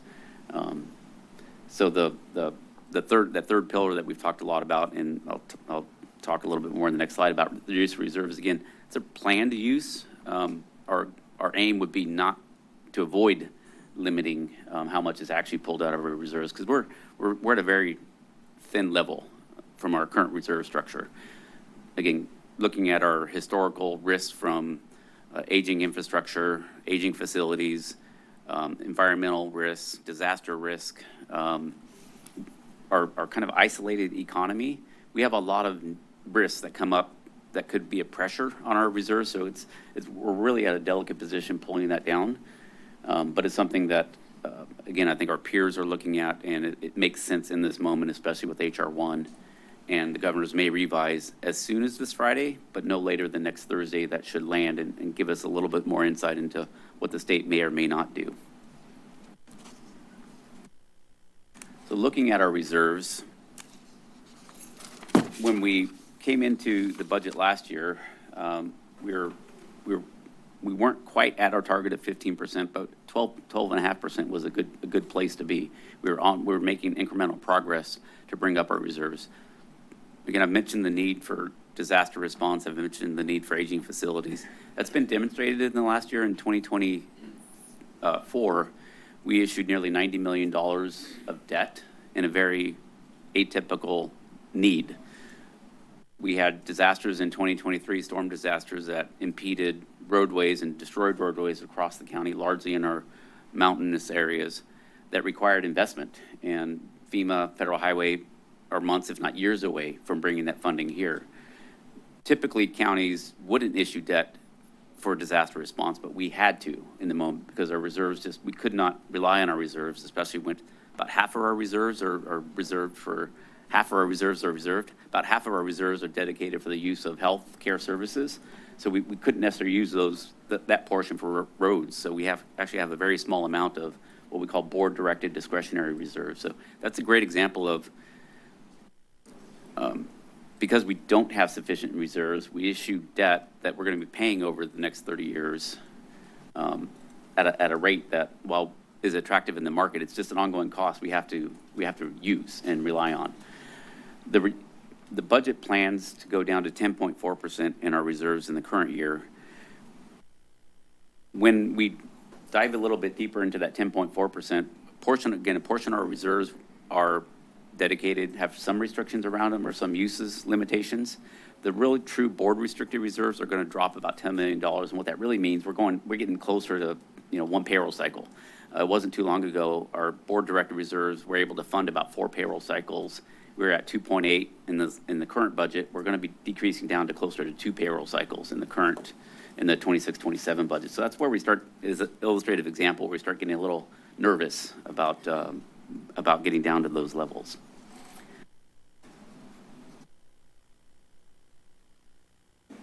And I'll finish with in other areas that are illustrative of a budget. It's more than just the numbers, it's what we're delivering in it, it's what we're investing across. So if we look at kind of our budget investments in 4 different categories, AI, organizational modernization, we're really excited in leading hard into, we were, I think, one of the first counties to issue an AI policy. We've been very on the cutting edge of how we might implement AI. We've got some chatty bots and clerk elections. We're doing a lot of innovative stuff in the space of AI, but still protecting our data and protecting our service delivery. So that's a great example of work we're doing because we think it's good work to do. We've also got Streamline Santa Cruz that this board is very well aware of. We're doing right sizing and efficiencies across our organization while still investing in our housing and affordable housing crisis that we're dealing with. This budget includes studying for housing initiatives. It includes and retains the Measure K allocation. So we're still in the space of how we can protect and maintain our core services, including our supporting our unhoused individuals, especially across our core activities. Within roads and parks, again, Measure K has been a strong investment in our roads and parks. We are also added enhanced infrastructure financing districts as a new tool. We've looked at that for the city of Scotts Valley in a partnership, and we're looking at that for the county property. So that's a new tool for us that we're able to explore. And then our public safety and justice, really that's about maintaining our current services, avoiding catastrophic reductions, and then being smart from, again, maybe from an organizational modernization, but also a improved change in service delivery and a different way of thinking about it, establishing our alternate public defender's office, I think is a really innovative approach that could be a budget bonus as well as a service bonus. And with that, I'll go back to CEO Coburn. Okay, thank you, Marcus. So I want to talk about some of the risks and uncertainties going forward. As we all know, HR 1 is probably our largest and most certain risk at this point. We had anticipated that the impacts of absorbing the HR 1 changes would be $25 million in the new fiscal year of 2026-27. Our Health and Human Services departments have taken that and absorbed those impacts. but that's not ideal. We are working hand in hand with the California State Association of Counties to try to convince Governor Newsom and the state legislature that this is really something that the state of California needs to help counties with. I believe the state of California is one of 10 states that gives administration of health and safety net programs to counties rather than the state administering itself. So we really view this as something that the state needs to be hand in hand in partnering with the solution. So we are working on trying to get funding, multi-year funding that will help counties, including ours. Another risk is FEMA. As the board knows, the county had to basically issue bonds and do some internal financing to the tune of $80 million to cover our 2023-24 disaster storm costs. And so what that means is we are paying debt on that. And every spring we have to pay off some of that debt. So we are relying on FEMA reimbursements to come in to put that into an account so that we can make those spring debt payments. As the board knows, our climate-based disaster events have been escalating since 2016, 2017. And as a result, we've been having to use our limited financial resources and reserves and issue debt to pay for responding to those events. We are anticipating an El Nino year this upcoming winter, which gives me heart palpitations because I'm anticipating that it could be very wet and we could see mudslides, slip outs, flooding, all the rest of it. And so that is one of the primary reasons why it was important for us to put the $2 million back into the roads fund so that we're able to clean out culverts and do the winter storm prep this summer and fall before we get to the El Nino storm that could start as early as late summer. So that is a concern and a risk for us. We have about $50 million in outstanding FEMA reimbursements, and we continue to monitor that. We have a consultant, Sickich, who's been working with us on our cost recovery, and we continue to collaborate with our federal delegation on trying to get reimbursements, and we will continue to do so. I also want to note that the bonds that we are expected to pay down, we are anticipating $43 million in federal reimbursements by June of 2027. If I am reading Marcus's note correctly, it looks like we are paying down $12 million in the current year and about $15 million in next fiscal year. So we hope to continue to make those payments. If we don't make the payments, then what that means is the general fund and the road fund will be on the hook for an even greater share of the cost because it will become more expensive on an ongoing basis. So with that, I want to go to the next slide and talk about the short, medium, and long-term solutions for addressing our structural imbalance, which, as you know, the current forecasted gap reaches just above 67 million by 2028. So short-term, we've already implemented certain things, as you know, like the hiring and travel freezes. In the proposed budget, we have various service and staffing reductions for just those vacant positions. We have some deferred capital that we have planned. We are rolling over all of the capital funds that are currently in the budget for this year into next year's budget. On a medium-term basis, we are working on that advocacy with the state of California on funding for our HR1 impacts. We have proposed various organizational changes and restructuring, probably the most prominent of which is the alternate public defender's office. we are having to look at in this proposed budget, and we will do so continuing forward, ways to adjust the way that the county is delivering services. We plan to work with departments in the fall to work with staff at all levels to come up with ideas. HSA actually did this as part of developing their budget this fiscal year. They worked with SEIU and other staff to generate ideas, and they have a list of over 40 things, some of which are in this proposed budget, some of which are being worked on for the future. And it's that kind of work that we want to do across the county to try to figure out where else we can become more efficient, provide better services, reduce our costs. We are also working on revenue enhancements, and we have some ideas in the proposed budget, like the pilot program for parking at distinct regional county parks.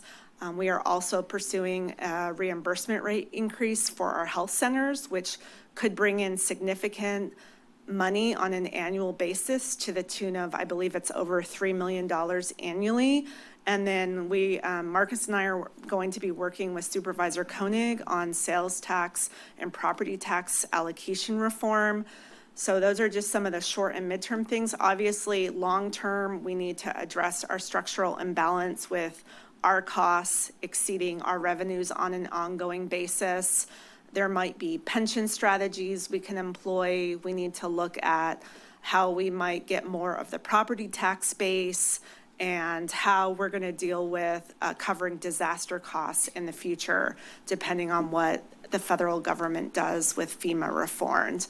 And obviously, we need to rebuild our reserves. And I will note, even though we're proposing use of one-time reserves to the tune of $30 million, through our concluding actions, which you will consider on June 24th, we always look towards rebuilding and putting money back into reserves as one of our primary concluding actions. So as we have more money, and if we have more money in this fiscal year, when we close it, we will look to replenish our reserves. That's one of the top things that we do. So I just want to know that, depending on what the state of California does and their budget, if they give us anything for HR1 or other areas of the county that we could then use to free up and put money back into reserves, we would look to do that. So go to the next slide with that. This just summarizes the actions today. You are just accepting and filing the proposed budget. You are not approving or adopting anything. We will be back on June 10th in Watsonville to kick off our departmental budget hearings. You'll get a chance to hear all the proposals at that time. Those budget hearings will continue to the next day, June 11th, here in Santa Cruz. Again, at this point, these are all proposals. We want to answer your questions and hear the community's concerns. And we are happy to have a conversation with you going forward. And I want to thank you, really appreciate the board's support in developing this proposed budget. I also want to acknowledge Marcus Pimentel, Ryan Friedrich, Elisa Benson, and our entire budget team and all of the departments who worked on this very challenging budget. Thank you, CEO Coburn. I want to thank you and your team for the very comprehensive overview of next fiscal year's budget. With that, I'm going to be turning it over to the board for questions to the staff. Then I'll be opening it up to public comment, and then I'll return it to the board for discussion and a motion. So with that, do any of my colleagues have questions for staff? Supervisor Koenig. Thank you, Chair. Thank you for the thorough presentation. First question, you mentioned we have not declared a fiscal emergency yet, but we might consider doing that in the future. Would doing so give us any particular abilities or powers? If we were to declare some sort of fiscal emergency, I think that would indicate to labor that we might have to talk about concessions with labor agreements. And so obviously we want to pursue all options available to us before we have to enter into concession bargaining. It took us some time to get back where we're paying salaries and benefits that are commensurate with our cost of living here in Santa Cruz County as the most expensive place to live. And so that would be one of the last places we would want to go, but that would be one of the tools that, would indicate. Also, if we were to have to pursue some sort of emergency tax or other revenue measure, we might look to declare a fiscal emergency to indicate to the community that this is a very serious situation. If we don't see help from the state of California, that we may be in a position at that time to come to the board with declaring that emergency. Mm-hmm. Okay, thanks. I think the presentation did a good job of laying out kind of the two major things impacting our budget today, the HR 1 cuts on the one hand, and then just the rising cost of living in our community, leading to the need to pay rising salaries on the other hand. And the use of the medical earmark reserves makes sense as a way to address the cuts from HR 1, which I think we all hope will be temporary and that we can overcome. And so that makes sense to use reserves for the rainy day or rainy few years that we're experiencing here. So my question is on the other side. I mean, when we look at the use of reserves, in the graph, the yellow bars, the red bars, it looked like, just roughly speaking, about 35–40% of the use of reserves was to maintain positions in public safety and justice. And whether those are in public safety and justice or other non-health positions, I think the point is just that they're non-health positions, right? And so they cannot use the earmarked medical reserve funds. Spending our reserves down so much just gives me pause on that front, because it's not a problem that looks like it's going to go away anytime soon, right? If anything, we're going to continue to see increased costs of living. Maybe we can flatten it out, but the challenge doesn't go away. So I guess, how are we thinking about using reserves to pay for effectively salary increases that we don't expect to go away? What's this long-term solution for that piece? Yeah, I want to, before Marcus might jump in too, but on the public safety and justice side, we are experiencing some challenges with staffing in terms of a large number of leaves. And so that takes people off the front lines. And so some of those have to do with leaves that have been long-standing. And so we're looking at what tools or strategies are available to us as a county to try to address some of those leaves that have maybe been ongoing for a very long time, that we could try to either bring back to county employment so that we have those positions available to us,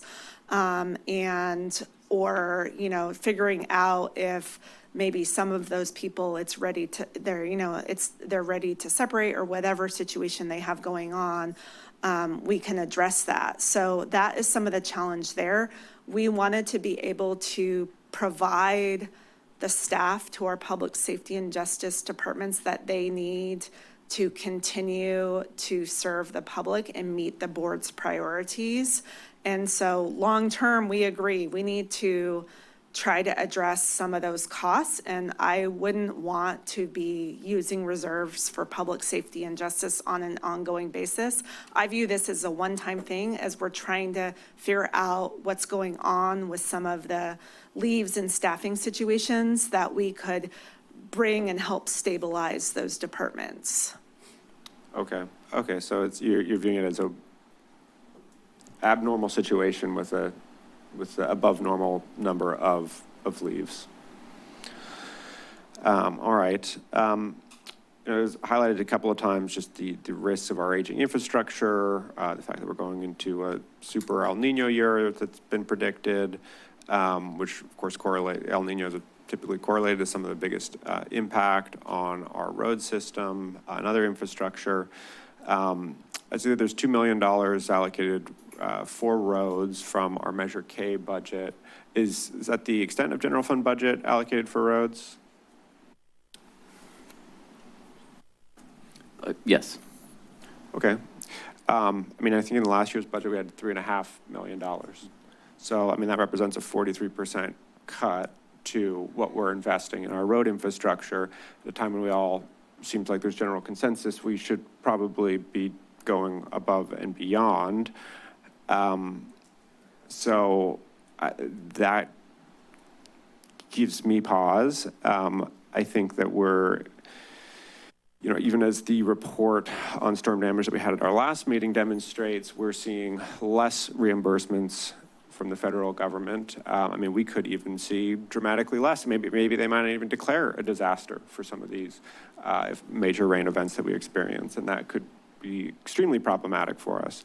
And so anything that we can do for preventative maintenance now, while it's dry, are ultimately going to save us a lot of money in the long term. So I know that, I would, to be perfectly frank, rather spend money on fixing the 500 failed culverts in our network than paying for additional analysts. My understanding is that the Office of Response, Recovery, and Resilience is up to 6 analysts at high hundreds, 200,000 total compensation. I mean, if we are going to invest in our roads, maybe we should look at really which is going to be better disaster preparedness, making some of these infrastructure repairs or funding the staff to knock loudly on the federal government's door and ask for more money after that damage has happened. Those are my only questions. Thank you. Supervisor DeSerpa. Thank you. So I come from a system of governing where we had to prepare a budget 3 years out. So not just for today, but then an additional 3 years. We had to balance each year's budget for 3 years, every year. So this is a little bit different. So it looks to me like, from what you've reported, that in 28-29, our deficit may be upwards of $67.5 million. Is that right? Yeah, that's based on today, and I'll have Marcus address that. Yeah, we'll also be in the next month updating our forecast. That it also includes information released by the state and that may revise. So at our June 10th board meetings, by then we'll have a new forecast, but that is our current model as of February. And I do realize that the May revise is coming, and we all hope for good news with the May revise, but also we are guarded because we might not get any good news. I will say that this is not a Santa Cruz County issue. We've got Santa Clara County with a deficit of $787 million, and they're looking at laying off 464 positions.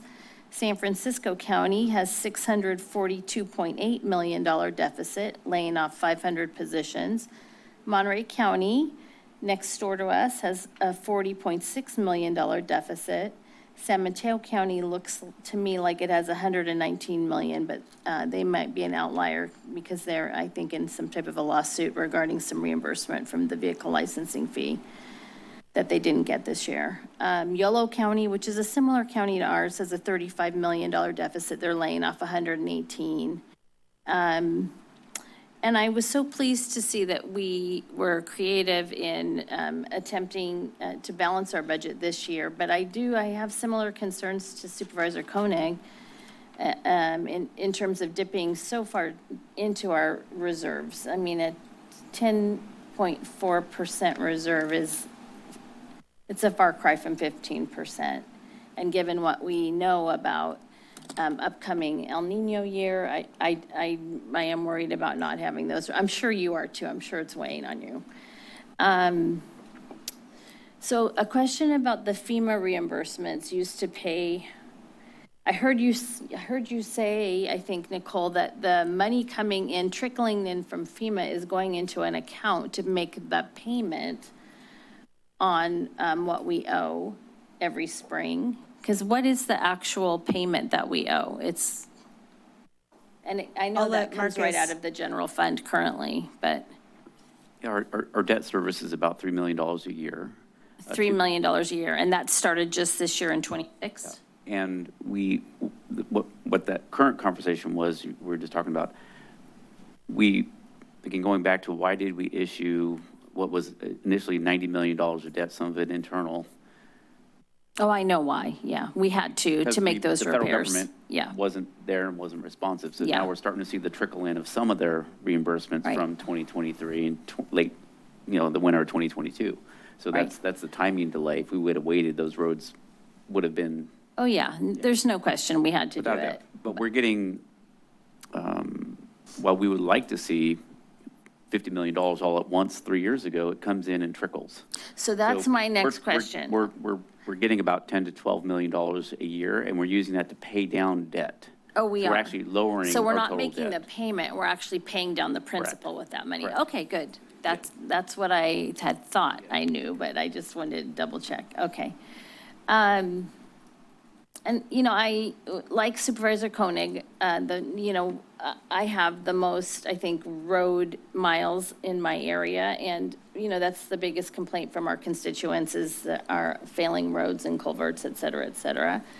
So I do think there needs to be a better investment in our roadways. Some of the things that I've looked at before in the school district, and you were talking about long-term leaves, like we made a concerted effort to get all our workman's comp cases settled quickly and, et cetera. So they're not hanging around on the books for 10 years. So that is an area. Yeah. And the other thing is, we had very robust risk managers so that we could reduce the workman's comp cases that came in. And so I don't know if we're looking at that for the future. I'm just giving some ideas. Yeah, we are looking at that. So we're trying to beef that up, and I'm closely coordinating with our human resources department to see if we need to, what resources or who we need to work with to more actively address that situation. That's great. And then the other area I think that could reduce some of our debt is, lawsuits. In the school district, what we started doing was, because we had a lot of lawsuits coming from special ed, et cetera, we started serving kids differently and better, and families. So I really, if there was any way we could reduce the number, the amount, the years-long fights about issues that could be settled quickly or more quickly, I really would appreciate that, because I think that would save our county a lot of money. And then in terms of, I just don't want to kick the can down the road. Okay, this year we're good, but next year we're going to have to make giant cuts. I'm worried about that. If we have a structural deficit, I like dealing with it early so that it's not so such a big deal second and third year out. Anyway. And I honestly think budgeting is going to be, it's already year round, but there's going to be a concerted effort in the fall to figure out how to continue to manage and constrain our costs to try to bring them down to deal with that structural budget. I also wanted to note regarding roads, Elisa reminded me, we have CDBG disaster funding nearing $10 million for the culverts. So that is something that will help us in terms of addressing potential problems. Supervisor Hernandez.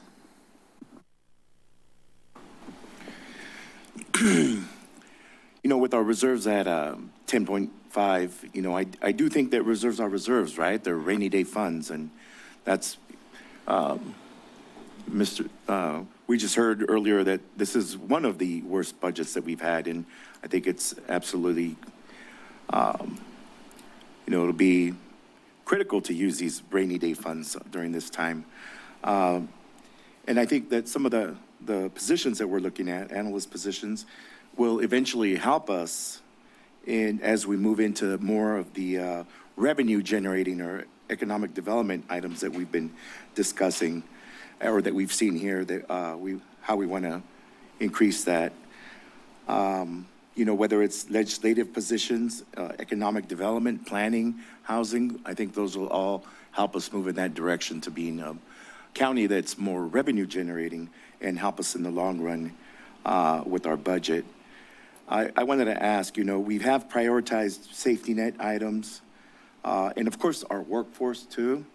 Are we looking at any unmandated items that actually produce or that are under the banner of safety net items for cuts? Can you just repeat that last part really quick? So we have prioritized safety net items and our workforce. Are we looking at any unmandated items that are under the banner of safety net items to look for cuts? Yeah, so we did an exercise, with health, and Human also has this information where they look at what's mandated and not, and discretionary, for instance. Under things that might be discretionary but are still safety net items, there are a number of things, but oftentimes they're things that we actually need. For instance, our health centers, our clinics, those are something, there are elements of that we have to provide, but a lot of counties don't operate their own clinics.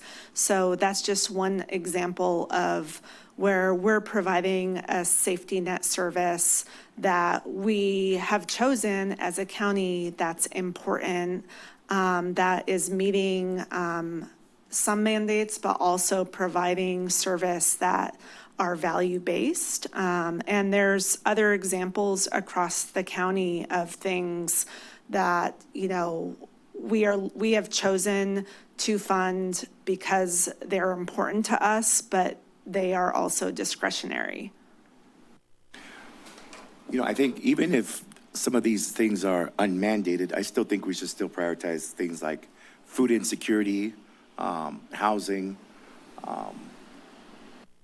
because I think that anytime we have this kind of budget or deficit, not just at the county, but just sort of what's going on with HR1 and at the national level,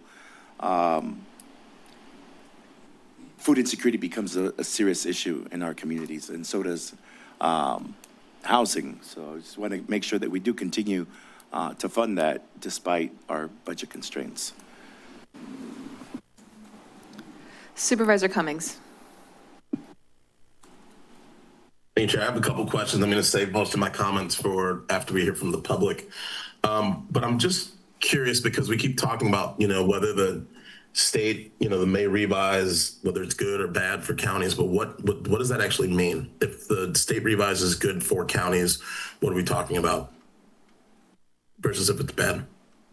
Well, if the may revise and what the legislature is introducing for budget proposals are good for counties, what that means is that they may, so in January of 2027, some of the Medi-Cal requirements really start to hit counties.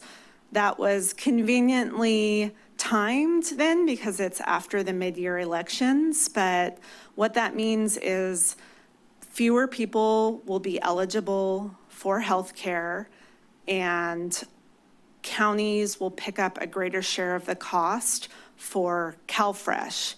And so between the two of those, we are losing a lot of federal funds starting in 2027, and it's only going to get worse through 2028.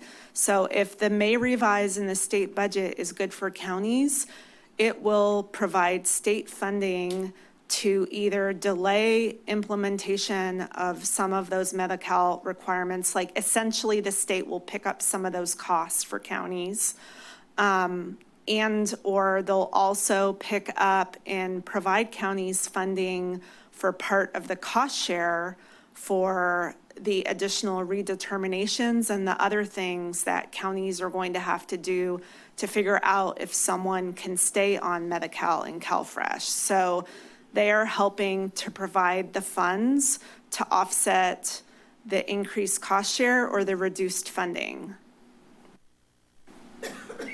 Okay, that's helpful. And so I guess one of the questions I have is that, if that were to occur, I mean, that's like a one-time solution because we wouldn't know, what's going to happen in the future budget. So how would we be preparing for the subsequent year budget if that was just kind of like a one-time thing for this year?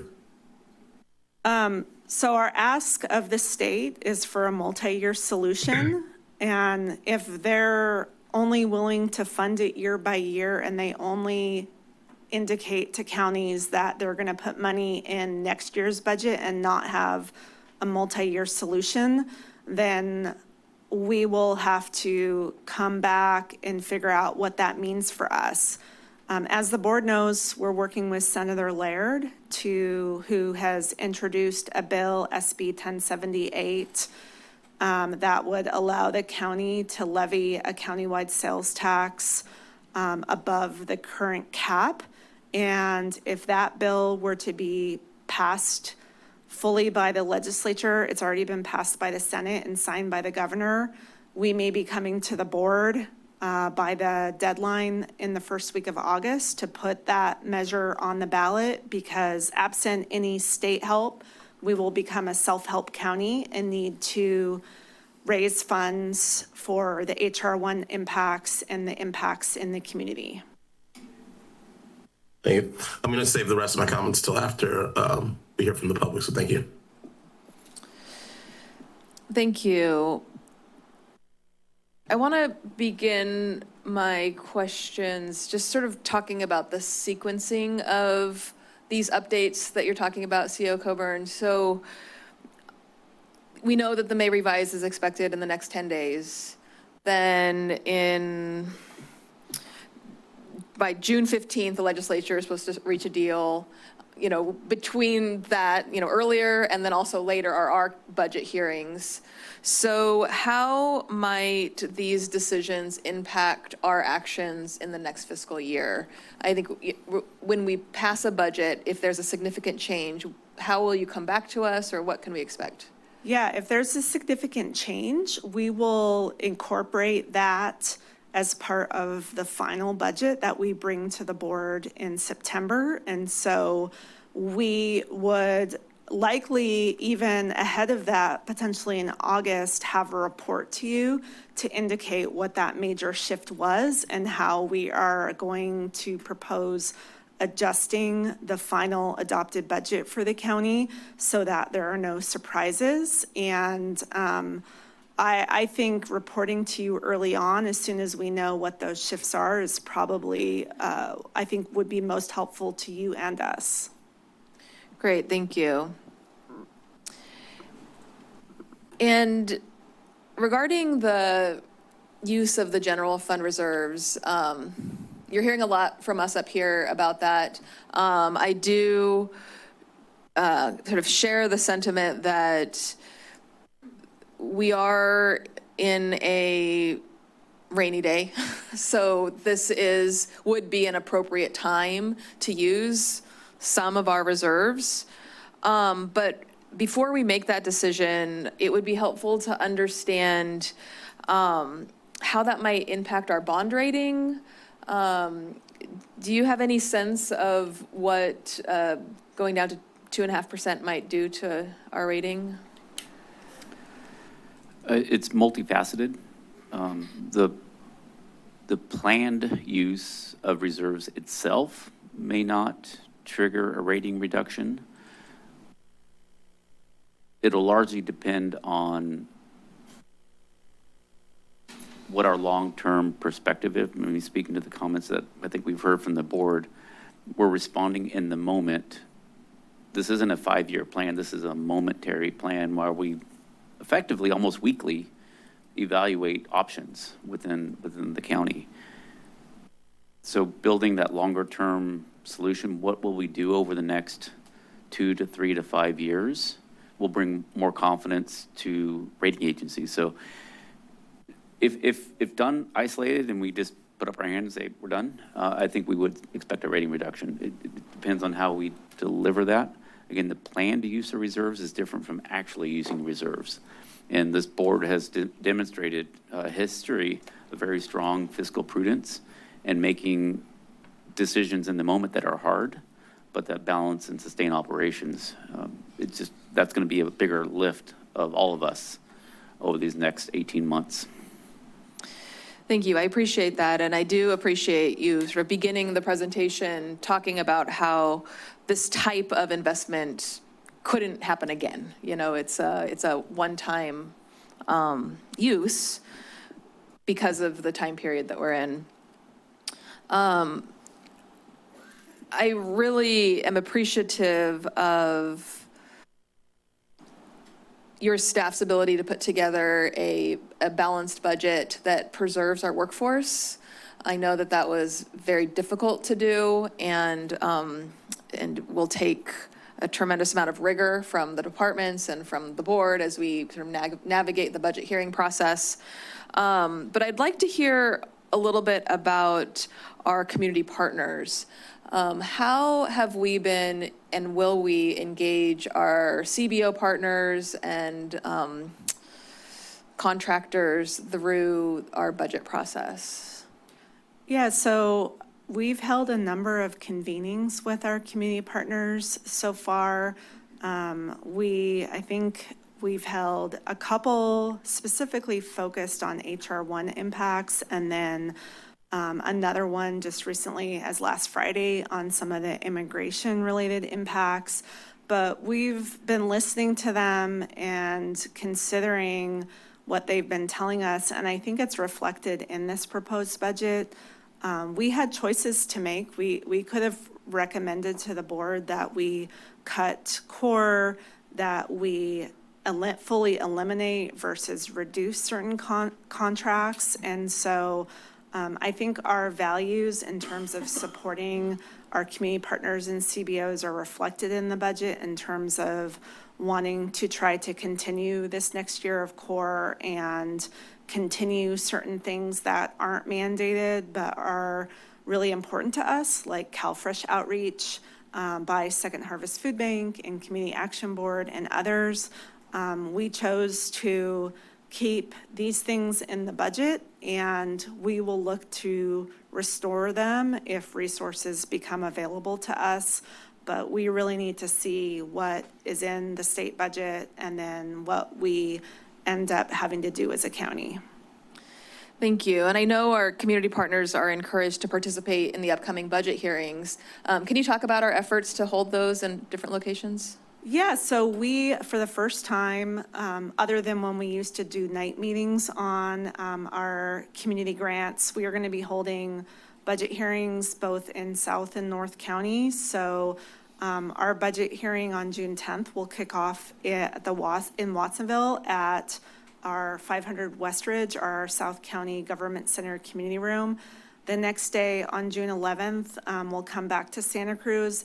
And then we just found out there might be, we were hoping to have June 24th also in Watsonville at the community room.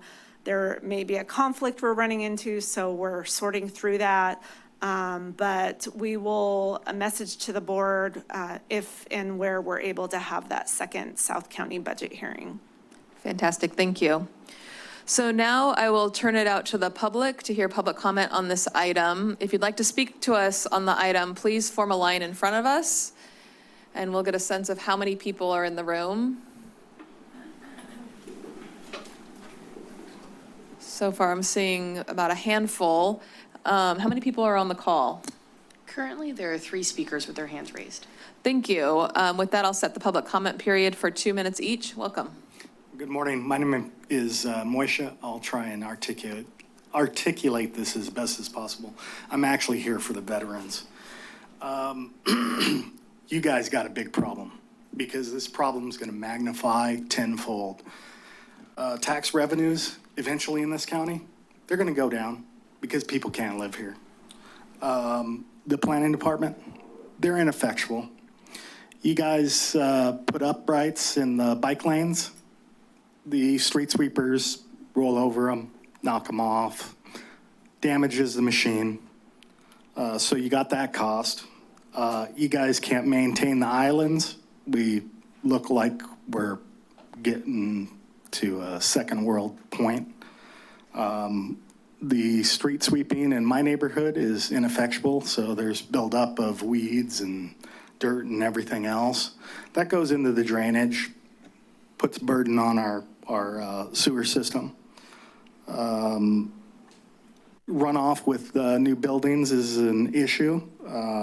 We can't maintain our infrastructure. Planning department, Murray Street Bridge, 3-year project, should have been built off-site and put in. Now we're gonna have an old bridge with new updates. So you're still gonna have a structural inefficiency issue.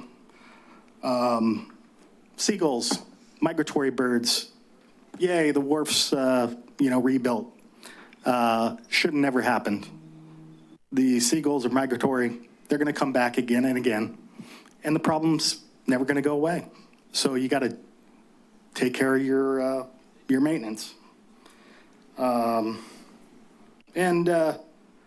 The only other comment, planning prevents piss poor performance, and we're performing piss poorly.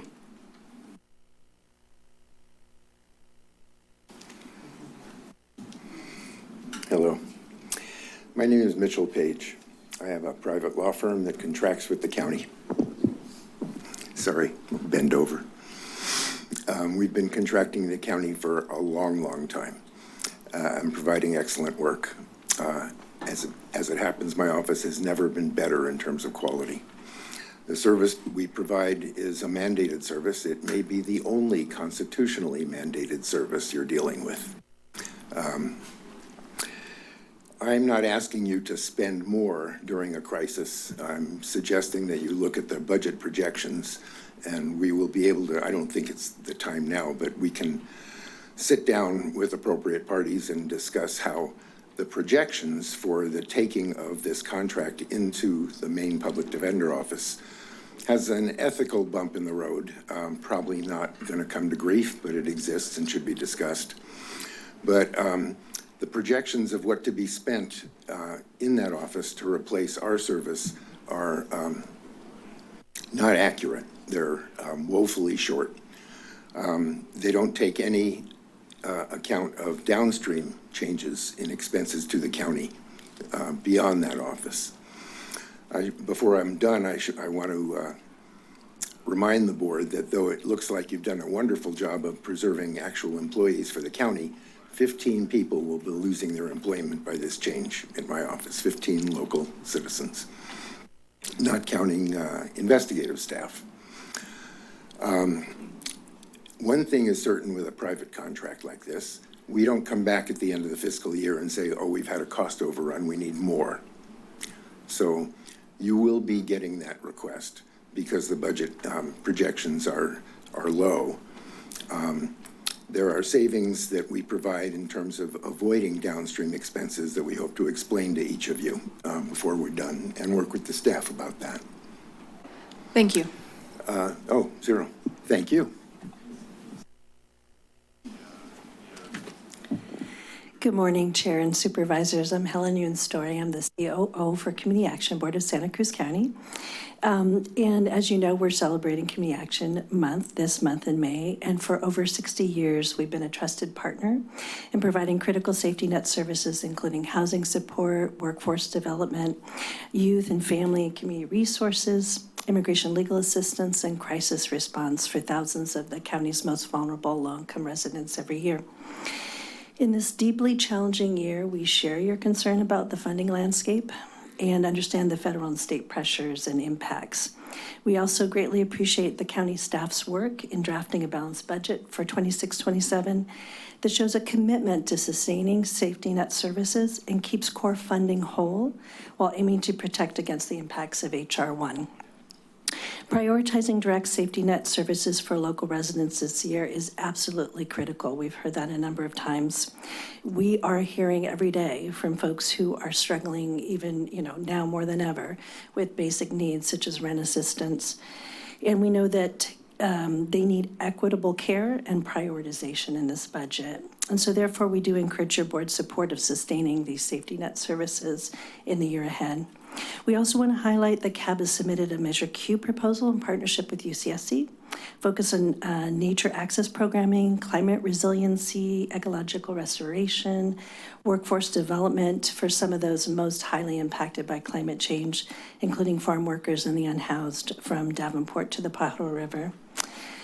So we thank you for your ongoing partnership and commitment to making sure that those most in need are protected and served during this difficult time. Thanks so much. Good morning. My name is Catherine Hedges, and I agree with the speaker before me. I'm a member of Surge Santa Cruz County. I just moved here last year to District 1. And we appreciate your emphasis on social safety net services because a thriving community is a safer community.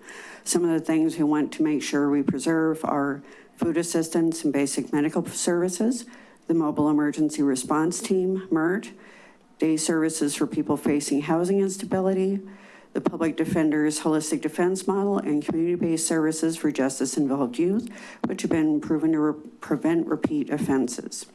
Also, about 3 out of 4 people in jail are awaiting trial. Incarcerating them is very costly, over $100,000 per person annually. Reducing the population of lower risk people in jail would save a lot of money. Please maximize spending on the social safety net. A thriving community is a safer community. Thank you.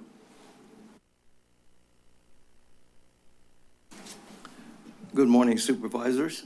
Jim Williams, Marine Corps, combat pilot, Vietnam, and also in my 4th year as a peer in Veterans Diversion Court. I've seen how vital a county support person is both in and outside the court, particularly for vets who are not VA qualified. The support person monitors and encourages the vet's recovery progress, applies resources to find housing, and most importantly, helps monitor for suicidal ideation and assists in gathering a response team when needed. That person also supports vets with careful assignment of peers and helps to provide regular peer training. A notable benefit of Vets Court is an almost nil recidivism rate, which reduces future drain on county resources. I believe the county is well served by providing a resource to continue that vital work. We veterans, thank you for your consideration.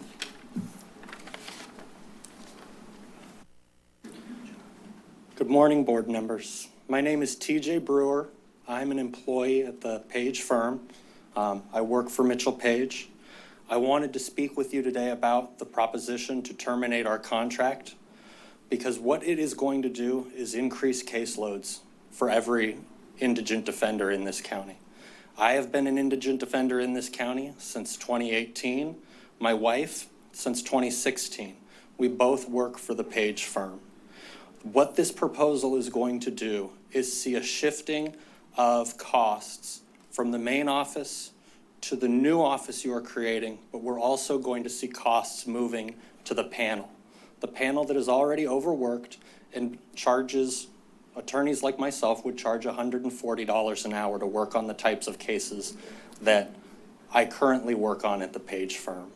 I believe what you are going to see with this proposed model is an increase in the necessary spending with the panel, and you're going to see a lot more cases going through to the panel because attorneys have ethical obligations not only to their current clients, but to all existing clients. So any attorney that moves from one office to the other is going to have existing relationships that are going to create conflicts, that are going to pass cases to the panel. And I think the board should strongly consider that downstream effect and what it's going to do to the criminal justice system and how it's going to pass costs down from one department to another. So any proposed savings may be short-term, but in the long term, what you will see is more cases in the panel, more attorneys charging hourly to handle conflicts versus 9 attorneys working within the office at a lower rate than $140 an hour to handle the contract. Thank you. Seeing no one else in the room, Madam Clerk, will you please call the first caller? Yes.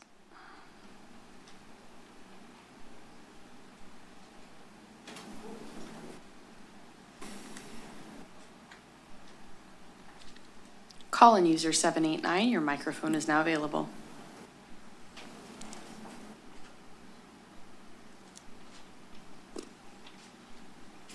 As a reminder, it's *9 to mute or unmute yourself. Hello, can you hear me? Yes, we can. Hi, my name is Kevin Norton. I live in the city of Santa Cruz, and I have a background in public health. In 2022, the county committed to Vision Zero, 0 traffic deaths and 0 serious injuries by 2030. Since then, excuse me.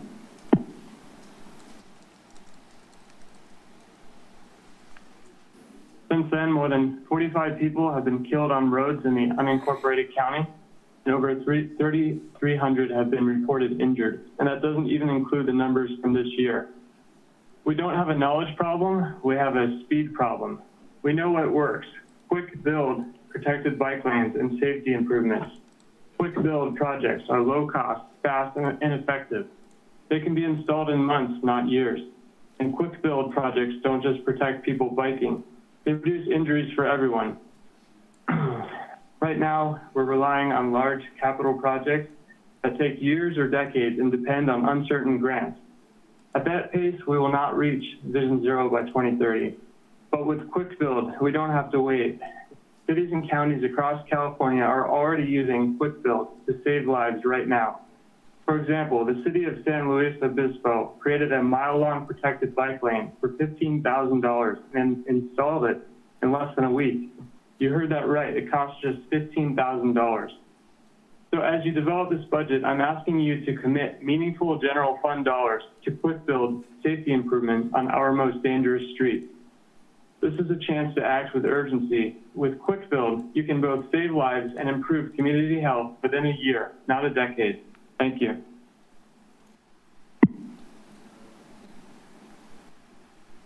Maria Elena, your microphone is now available. Good morning, Chair and Board of SUPS. This is Maria Elena de la Garza from Community Action Board of Santa Cruz County.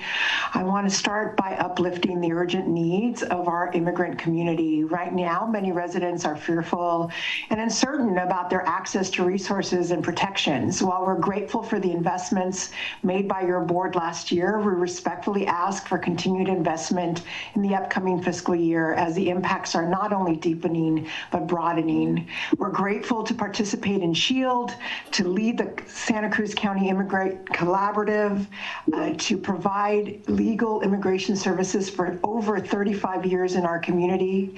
And we encourage the county to continue leaning on CAB as a trusted partner to address local immigrant needs. Finally, as we face ongoing state and federal uncertainties, we remain concerned about the sustainability of Hope Village and other low barrier housing navigation centers and shelters as we enter the next funding year. We're walking on this path because we believe that everyone deserves a safe and dignified home.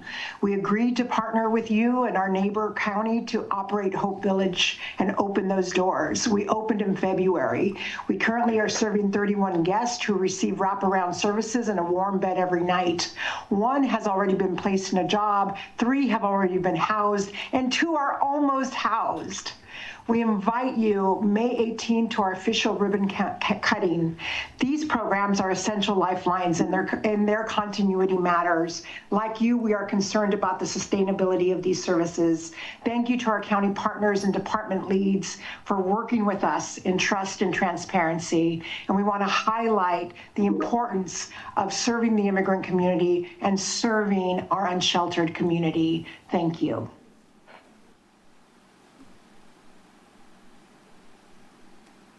Bernie, your microphone is now available. Good morning, buenos dias, board, chair, and the public. Bernie Gomez of Milpa. I'm gonna keep this short. I think we need to look at this public safety and justice sector, right? And really think about what is public safety? How are we actually funding the safety of our community, right? What do people consider being safe? Looks like, is it patrolling, incarcerating, defending, prosecuting, judging, right? Or is safety actually looks like being healthy, having access to medical services, having food on your table, having a job to go to, right? So I just think that this board really needs to look at that sector and look how it's funding it. Yes, everybody wants to be fully staffed, and wants to, promote their departments and stuff, but to provide additional rainy day funds to a department that already receives the biggest cut from a general fund is unacceptable during this time of uncertainty. So with that, I just really think we should, we have to look at those things. It's not an easy thing, right? It's not something that I think y'all want to do or need, but you need to do it because that's where the money's going. And I'll leave it at that. Thank you very much.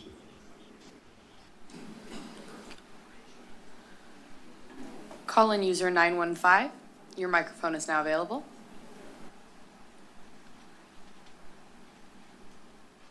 Hello, can you hear me? Yes. Thank you. My name is Becky Steinbrunner, and I want to applaud the supervisors for really questioning the approach here that to me also looks like it's kicking the can down the road. I want to thank especially Supervisor Koenig for pointing out that it would be better money spent to repair culverts than hire a number of new analysts in OR3 to manage budgets. I really think a lot of that may have come from the Measure Q money and the big job that the OR3 now has. I marvel every time I go by the brand new Land Trust office, a 2-story building near the city library. They used to be in a very small building on Water Street, and now that they've got a lot of money, they've got a lot of more space. So that has to be addressed. This opulence must stop. I want to find out why no talk was made of the county's unfunded CalPERS pensions. That's a huge piece that in past budgets was looming large on the budget deficit, but it was not even mentioned. I want to request that this county lobby our state to undo the ERAF, the Educational Revenue Augmentation Fund, that stole money and continues to steal money from local jurisdictions to require counties to fund education. And that was done back in the 90s, and it is still ongoing. It has to stop. I want to thank Mr. Bruce Holloway for insisting that Measure K money be allocated to the issues that voters understood it would be. And that's what now has resulted in 50% restricted funding, opposed to Measure G, which is just going into the general. Chair, I see no further speakers online. Thank you. I'll now return to the board for discussion and a motion. I'll start with Supervisor Koenig. Thank you, Chair. One thing that I didn't mention questions, which I did want to just bring up now, is related to parks. And I see that the parks budget is depending on launching a parking fee pilot at select regional county parks, creating a new modest revenue source while managing visitor demand. And I mean, I've had some discussions with our parks director about this. I know that there's maybe a short list of parks that are being considered for this. I think it's probably a pretty bad time to try to start charging people parking fees when they're taking their kids to Little League. If anyone tracked the conversation down in San Diego, one of the most controversial topics right now down there is charging for parking at Balboa Park, which is arguably much more tourist focused than some of our neighborhood parks. And so I think that a lot of people would just feel double charged for their parks. Not to mention the state of our parks is pretty dismal. If you go to Anna Jean Cummings, there's a slide that's got a crack wrapping around the edge. It's close to snapping. The poured rubber surface is peeling off in huge strips. Winkle Park, the platforms just rusted through and snapped, so the whole playground is closed and may never be reopened. Simpkins Swim Center's lap pool is closed for the better part of 2 weeks. The women's shower has intermittent hot water. I mean, the list goes on and on. And my understanding is there's close to $90 million in deferred maintenance for our parks, and that certainly is a liability. So first of all, I don't think it's a great look to say, hey, welcome to our parks, that'll be $5 and go enjoy the broken slide. Although I do absolutely recognize the need for urgent money for maintenance at our parks. And actually, I mean, to that effect, I think that our board should seriously look at how we allocate the Measure K money for parks. You know, I certainly enjoy the ability to have some discretionary ability there.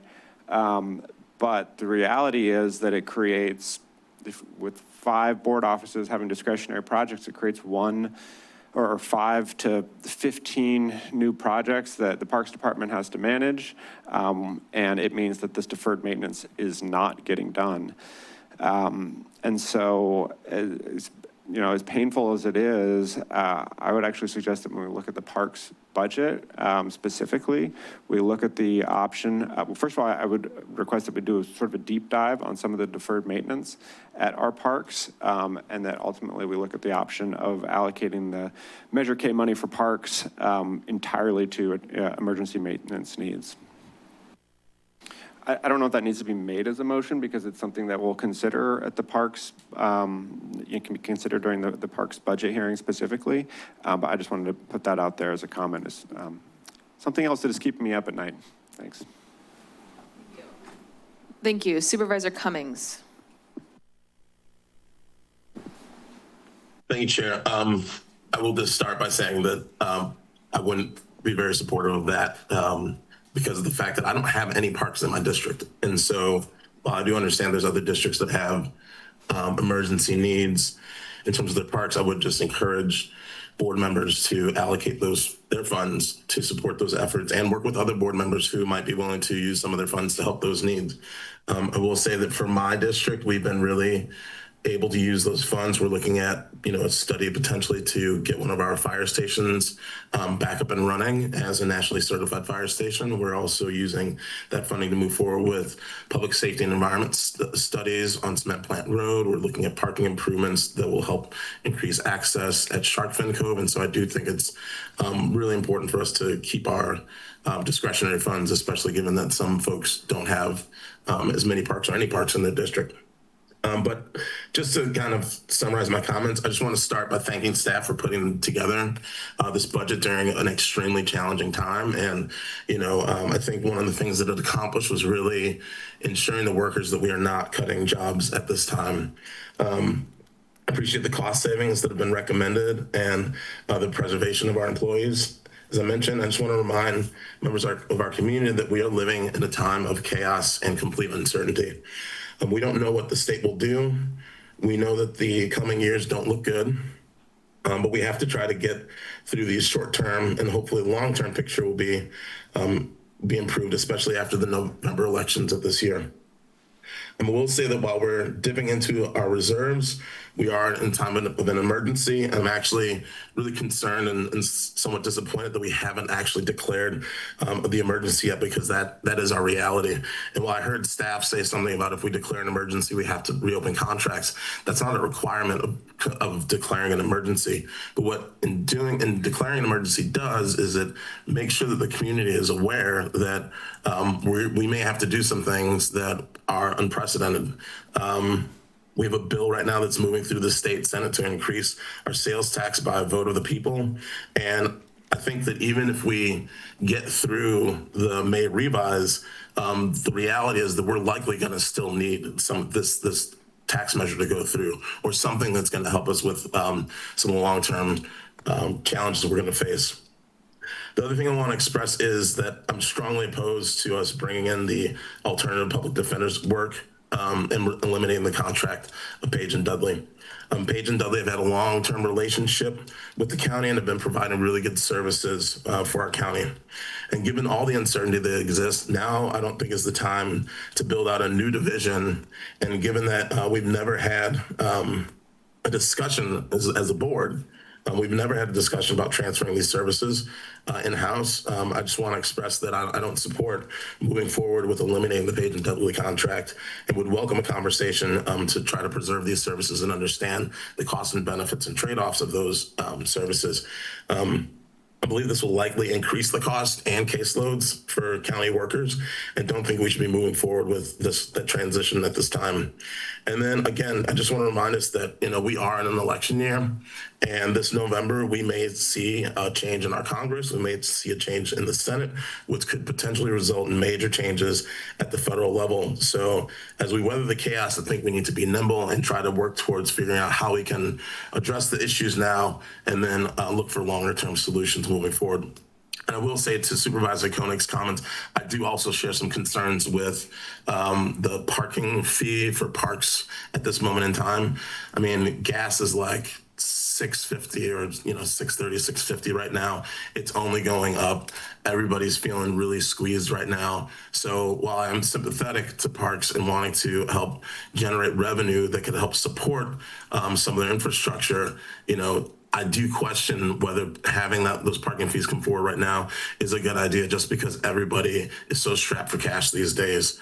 And that would be one more cost to providing access to open spaces that would just be another burden and hurdle for many families, especially low-income families who are really being hurt right now. So just want to thank you all for your hard work on this. I don't know if my opposition needs to be entered formally into a motion, or if we can have that discussion when we discuss the public defender's contract. But I do want to just express that I'm not supportive of eliminating the Page and Dudley contract and bringing the alternative public defender's office in-house.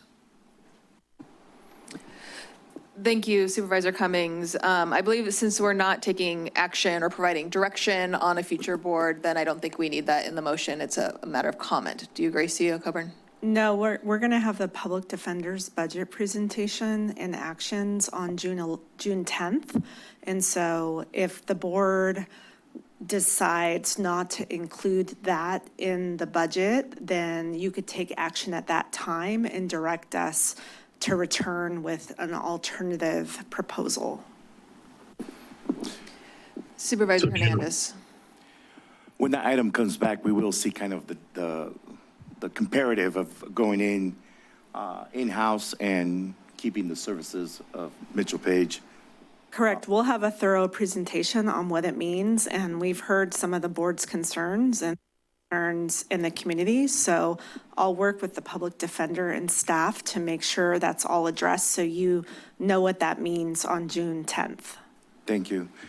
I have to say, we worked really hard on Measure K, and and it's also its funding priorities. So I don't think I would support shifting any Measure K funds. I think we put it out to the voters for one reason, and to shift it all of a sudden wouldn't be good for the voters. I do have one park that has some deferred maintenance that we're working on, and one new one that has no amenities yet. So I understand where Supervisor Koenig is coming from, but I think in the end, I want to make sure that we still continue to prioritize preserving our workforce, preserving our safety net, specifically with food insecurity and housing during this time, during this tough budget time. And that's it. Thank you. Supervisor DeSerpa. Can I make a motion to accept this budget? So moved. We have a motion from Supervisor DeSerpa, a second from Supervisor Hernandez. I'll just share a few comments. Once again, I'm really grateful to the staff for, first of all, giving the board an opportunity to weigh in on our foundational principles back in March. It's clear that you took those, that guidance and put it forth in a plan that preserves our workforce, particularly, well, all our jobs, but especially the revenue generating jobs, and protects our safety net. You know, at this time when we're seeing attacks across the federal government on our community, the county is the last line of defense. And so I believe the budget is a reflection of our values, and we are a county that stands up for our residents, for our immigrants, for our unhoused, and I'm really grateful for every effort that the staff is making to continue to invest and protect the safety net, our food stability, housing, and of course the eligibility workers who help people be eligible for these services. I also am really grateful for the new budget tool. I'll be honest, I was up way too late last night, geeking out on all of the various pages and options available on that. So for whoever was a part of putting that together, thank you for that. It was, I encourage people to take a look. It's very informative. Even if you think you know a lot about the county, you're gonna learn a lot if you start clicking through the budget tool. And I think I'll just conclude in saying that there are going to be tough decisions before the board. I think for every solution you proposed, you heard at least one board member saying, well, I don't really, not sure I like that. And there is a time when there's gonna need to be gives and takes. There's gonna have to be hard choices. If we put something back in, something else needs to come out. And so I'm just asking the staff to be really clear to the five of us about what those choices are, to continue to lean on those 4 foundational principles that we adopted in March, and you know, to provide us with the information that we need so we can best represent our residents and our community in passing a budget during these uncertain times. So with that, we have a motion and a second. Madam Clerk, will you please call the roll? Supervisor Hernandez. I used to be in first. Aye. Koenig. Aye. DeSerpa. Aye. Cummings. Aye. And Martinez. Aye. Motion passes 5-0. So we are about an hour late for our scheduled item, which was scheduled for 10:45. So we're going to move on to that item right now. I'm going to allow just a few seconds for people to clear the room while staff come up and prepare for our scheduled item, which is item number 18. The Board of Supervisors shall recess in order to permit the Board of Directors of the Santa Cruz County Flood Control and Water Conservation District Zone 7 to convene and carry out a regularly scheduled meeting.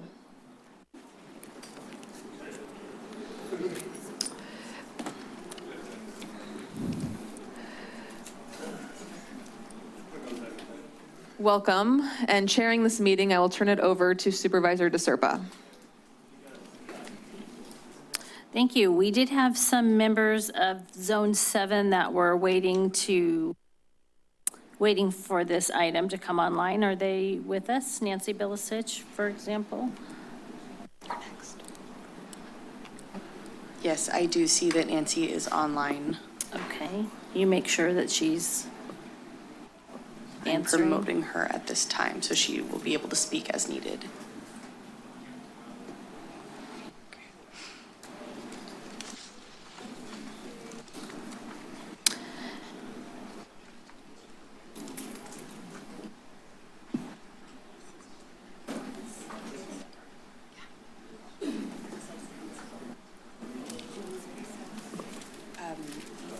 have, Sorry, can I ask, what's happening with Director Bilicic right now?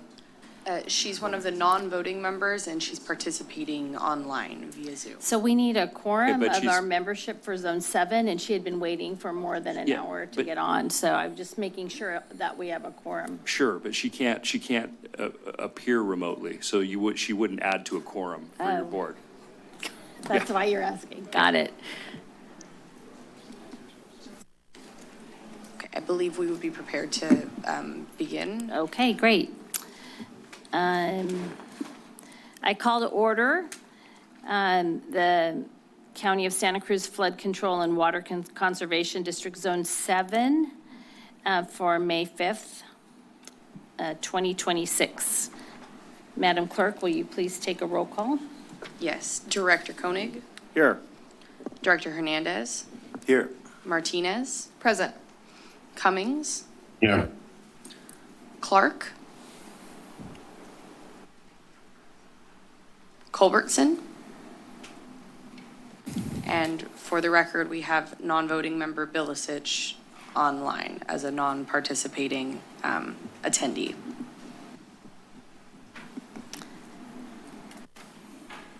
And DeSerpa. And of course, Chair DeSerpa. Thank you. Next item is consideration of additions or deletions to the consent or regular agenda. Do we have anything to add? No. Okay, seeing none, we'll move. Yes, sorry, yes. Yes, so we would like to just draw your attention to a correction on number 6, it says here. And that includes just the removal of a reference to a budget website link. And instead, we have included an attachment with a budget summary. So that is also an addition. Thank you. And for the record, will you introduce yourself? Oh, absolutely. Sorry about that. Carolyn Burke, Assistant Public Works Director overseeing Special Services, and I'm joined by Rodney Trujillo. He's our Senior Civil Engineer who oversees our Stormwater and Flood Control section. Thank you.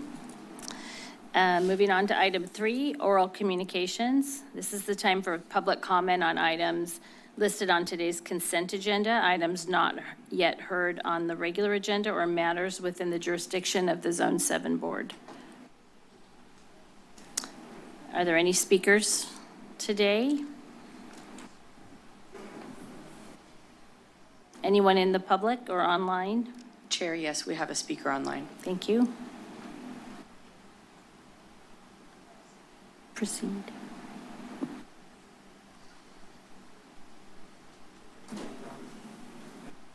Call-in user 915, your microphone is now available. Hello, can you hear me? Yes, we can. Good morning. Thank you. This is Becky Steinbrunner. I want to urge the Flood Control District to pay special attention to clearing the waterways in all areas of this flood district. It has been shown that oftentimes in such as what we are maybe looking at, the El Nino winters, when those channels are compacted or filled up with vegetation, they often cause problems, and often the debris will lodge against bridges, get caught in culverts, and cause further problems. So I request that this flood control district pay special attention to maintenance of all drainage ways and culvert replacements, working with the county public works. Thank you. Chair, I see no further speakers online. Thank you. Hearing no further speakers, we'll close oral communications and move on to our consent agenda. Do we have a motion? So moved. I'll second approval All- of consent. Thank you. All those in favor? Aye. Aye. Chair, if I may, I do believe for the record with a participant remote, we need to conduct a roll call vote. Director Hernandez, Aye. Martinez, Aye. Koenig, Aye. Cummings, Aye. and DeSerpa. Aye.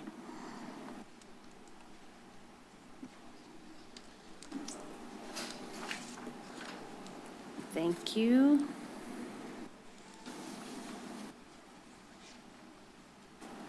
Moving on to item 6. The fiscal year 26-27 proposed budget for Zone 7. I'll turn it over to staff for a brief report. Okay. Thank you, Chair and Directors. The item before you is as described. I would just like to share with you that on March 24th, 2026, the board approved a resolution confirming the increase in assessments. And just as a reminder, the increase in assessments is based on the annual CPI of 2.2%, and that's the extent of the increases. This is your budget. Oh, the budget? Oh, we're doing the budget first. I apologize.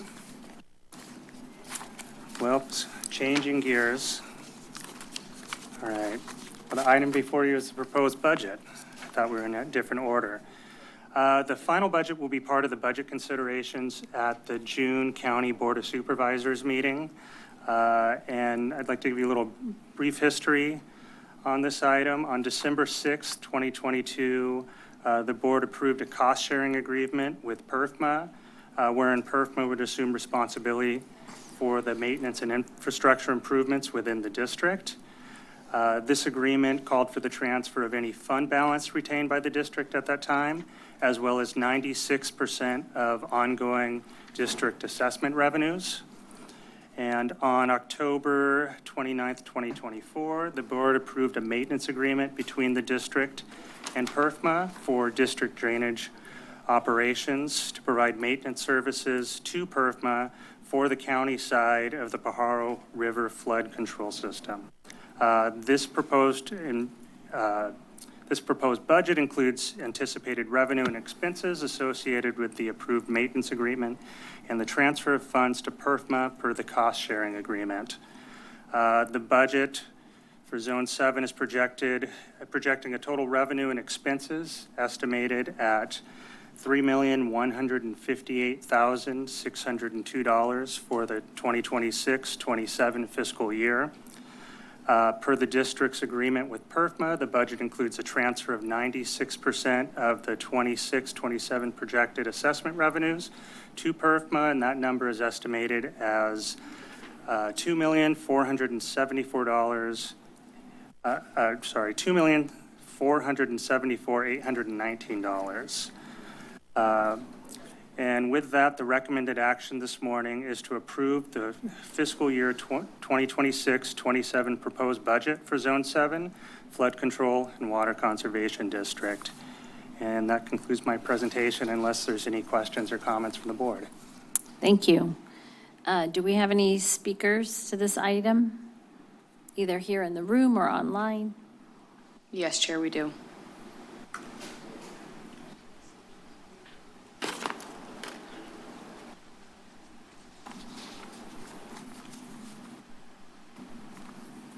Call-in user 915, your microphone's now available. Hello, can you hear me? Yes, we can. Thank you. This is Becky Steinbrunner. I am curious why 96% of the flood control district is being transferred to PERFMA. I understand the relationship there, but at what point are there audits of the actual expenditures and the effectiveness of the expenditures, not only for PERFMA, but also for the flood control public works? This is an important issue because in this area of the county, flooding especially is a problem, and we've got to pay close attention to how we spend this money for maximum effectiveness. I want to know, is PERFMA going to be maintaining also the pumps in the creeks that did not function during the 23 Pajaro floods? I just am this is a lot of money, and I want to make sure that it's being used to the most effective work that will really prevent flooding in the future. I'd like an audit if possible. Thank you. Chair, I see no further speakers online. Thank you. The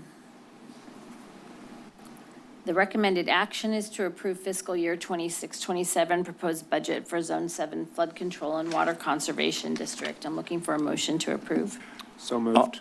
Second, and I just want to say that that money is proposed for cleanup of the creeks, just referring to the speaker online. And the area that actually did flood, that interlaking area, is a project where they're beginning phase 1 already. They're on the intersection, or behind the intersection of 152 and Houlihan. So that work is beginning. They're doing the flood wall along that Corlitos Creek. And I mean, that's the purpose of the money, is to clean up that area, debris and stuff. So I'll gladly second the motion. Thank you. Madam Clerk, please call the roll. Director Hernandez. Aye. Martinez. Aye. Koenig. Aye. Cummings. Aye. And DeSerpa. Aye. Thank you. Motion passes. Item 7, a public hearing on Zone 7 assessment rates for fiscal year 26-27. This is a public hearing on the Santa Cruz County Flood Control and Water Conservation District Zone 7 assessment rate for the fiscal year 26-27. The recommended actions are to open the public hearing, hear any objections or protests, close the public hearing, and then consider adoption of the resolution confirming the written report on assessment rates for fiscal year 26-27. Okay. I'll now open the public hearing and hear from staff. Thank you, Chair and Directors. I'd just like to share that on March 24th, 2026, the board approved a resolution confirming the increase in assessments. And just as a reminder, the increase in assessments is based on the annual CPI of 2.2%, and that is the extent of the increases. On March 24th, the board set today as a public hearing to hear any comments from the public, if any, on the assessment rate report for Zone 7. With that, the recommended actions this morning are to, 1, open the public hearing and hear objections and protests, if any, to the proposed fiscal year 2026-27 assessment rate report for Zone 7. 2, close the public hearing. And 3, upon conclusion of the hearing, consider adoption of the attached resolution confirming the written report on assessment rates for fiscal year 2026-2027. And that concludes my presentation, unless the board has questions or comments. Are there any questions from board members? No. Any questions from anybody in the room or online? Yes, we have a speaker online, Chair. Great. Thank you.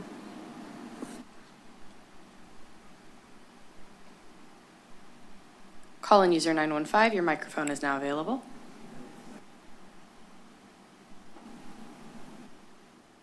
Hello, can you hear me? Yes, we can. Thank you. This is Becky Steinbrunner. In looking at the rates, I'm not opposed to this assessment district, but I think that there needs to be a performance audit and also a nexus study to make sure that the rates that are being charged are fair and adequate. So I realize that today's action is just to approve a CPI increase, but I think this board needs to really examine the rates, the fairness, and to request a nexus study be done to determine whether or not these rates are equitable and effective. Thank you. Thank you. Hearing any other speakers? No. No further speakers, No Chair. further speakers. I'll close Chair, the we have pub- one speaker here. Oh, I'm so sorry. No Please. worries. Yes. Moisha, you can't assess your way out of a problem. You need to plan for capacity. Thank you. Seeing no further speakers, I'll close the public hearing and bring this back to the board. The recommended action is to adopt the resolution, overruling any protests, if any, and confirming the written report on assessment rates for fiscal year 26-27. So moved. 7. Second. The first and a second. Madam Clerk? Director Hernandez. Aye. Martinez? Aye. Koenig? Aye. Cummings? Aye. And DeSerpa. Aye. Thank you. The motion passes. That completes today's agenda for Zone 7 Board. I'll adjourn this Zone 7 meeting and turn it back over to the Chair of the Board of Supervisors to resume the regular board meeting. Thank you, everyone. Thank you. We'll now return to the regular agenda, and we'll be hearing item number 8. This will be the last item that we hear before we recess for lunch, and then we will return for item 9. So item number 8 is to consider an update on veteran services and governance, including a memorandum of understanding between the County Executive Office, Human Services Department, Veteran Services Office, and Veterans Leadership, and take related actions. Welcome. Morning, Board. It's Sven Stafford, Deputy County Executive Officer. I'm pleased to be joined today by Dave Ramos, Managing Director of the Veterans Memorial Building, Dean Kaufman, our former Veteran Services Officer, and Alicia Morales, Human Services Adult and Long-Term Care Division Director. I'd also like to thank all the veterans for coming out today and sticking around. I think most of you probably didn't think you would go through budget basic training, but I appreciate you all spending the time and waiting until noon to get this item on. So for the purpose and flow today, we're going to just go over briefly the January board direction. Our staff worked with the vets to, over the past 3 months, to really do some fact finding and get to the recommendations that we're bringing you today. And I'm really pleased that we're able to do that jointly with each other sitting at the same table. Over the past 3 months, we have really gone through a process of trying to rebuild trust with the veterans community. I've been able to work with these two and many of the folks out in the audience to create new relationships and go see the work that they do, including on the Wednesdays when they provide services and meals and all sorts of other really important resources to our veteran community, and have just been really impressed by all the work that they do, the sense of community that they create, and the value that adds to the overall Santa Cruz County community. Over that time, we've also done some comparative analysis, looking and speaking with other counties and how they do their veteran services operations, and we've done a look at ourselves on the operational and fiscal side and looked at different options of how we might work going forward.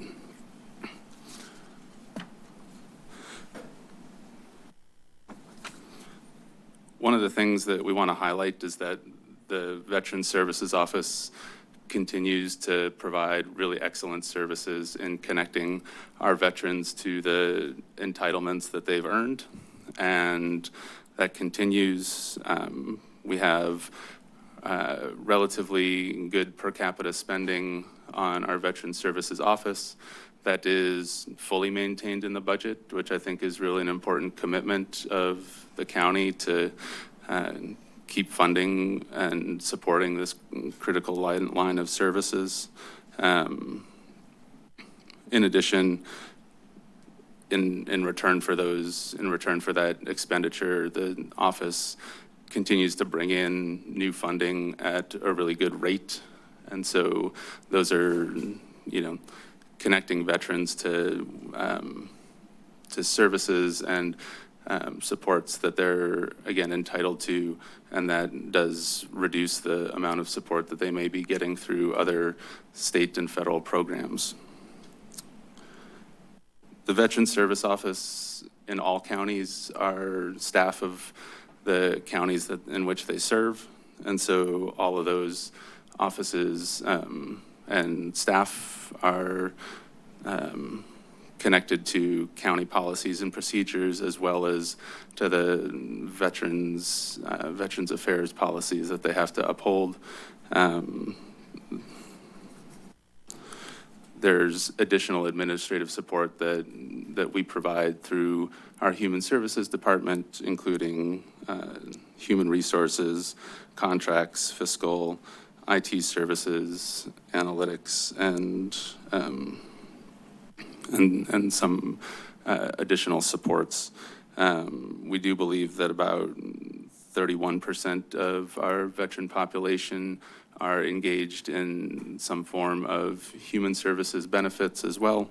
And part of the reason that we do locate the Veteran Services Office in partnership with our Adult and Long-Term Care Division is that the veteran community, similar to our overall Santa Cruz County community, is aging and comprised more of older adults at this point in time.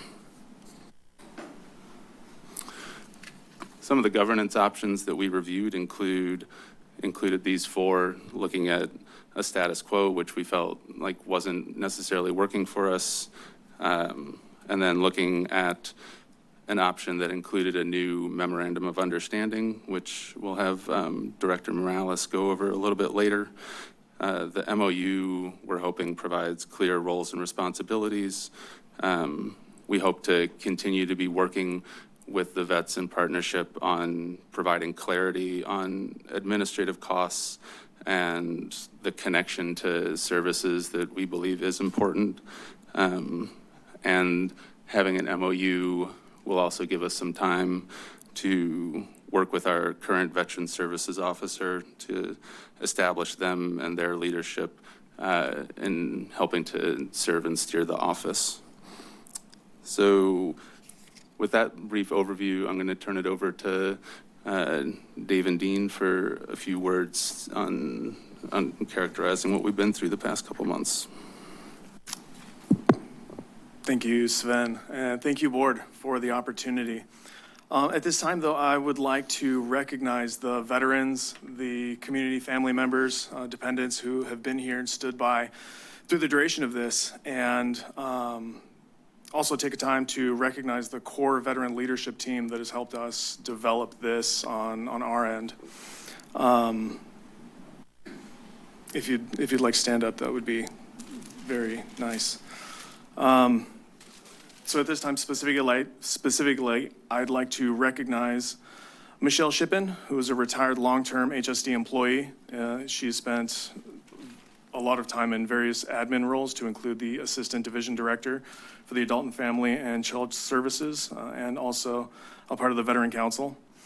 Dean Kaufman here is the former Veteran Service Officer. He's also a founding member of Vets for Vets Santa Cruz and a member of Veterans of Foreign War 7263.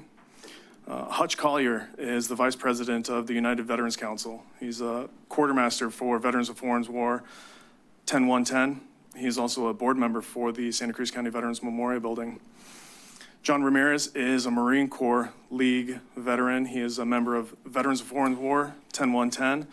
He's also a member of the American Legion Post 64 and the Military Order of Purple Heart. Chuck Woodson is the United Veterans Council President. He is the commander for Veterans of Foreign War Post 10110.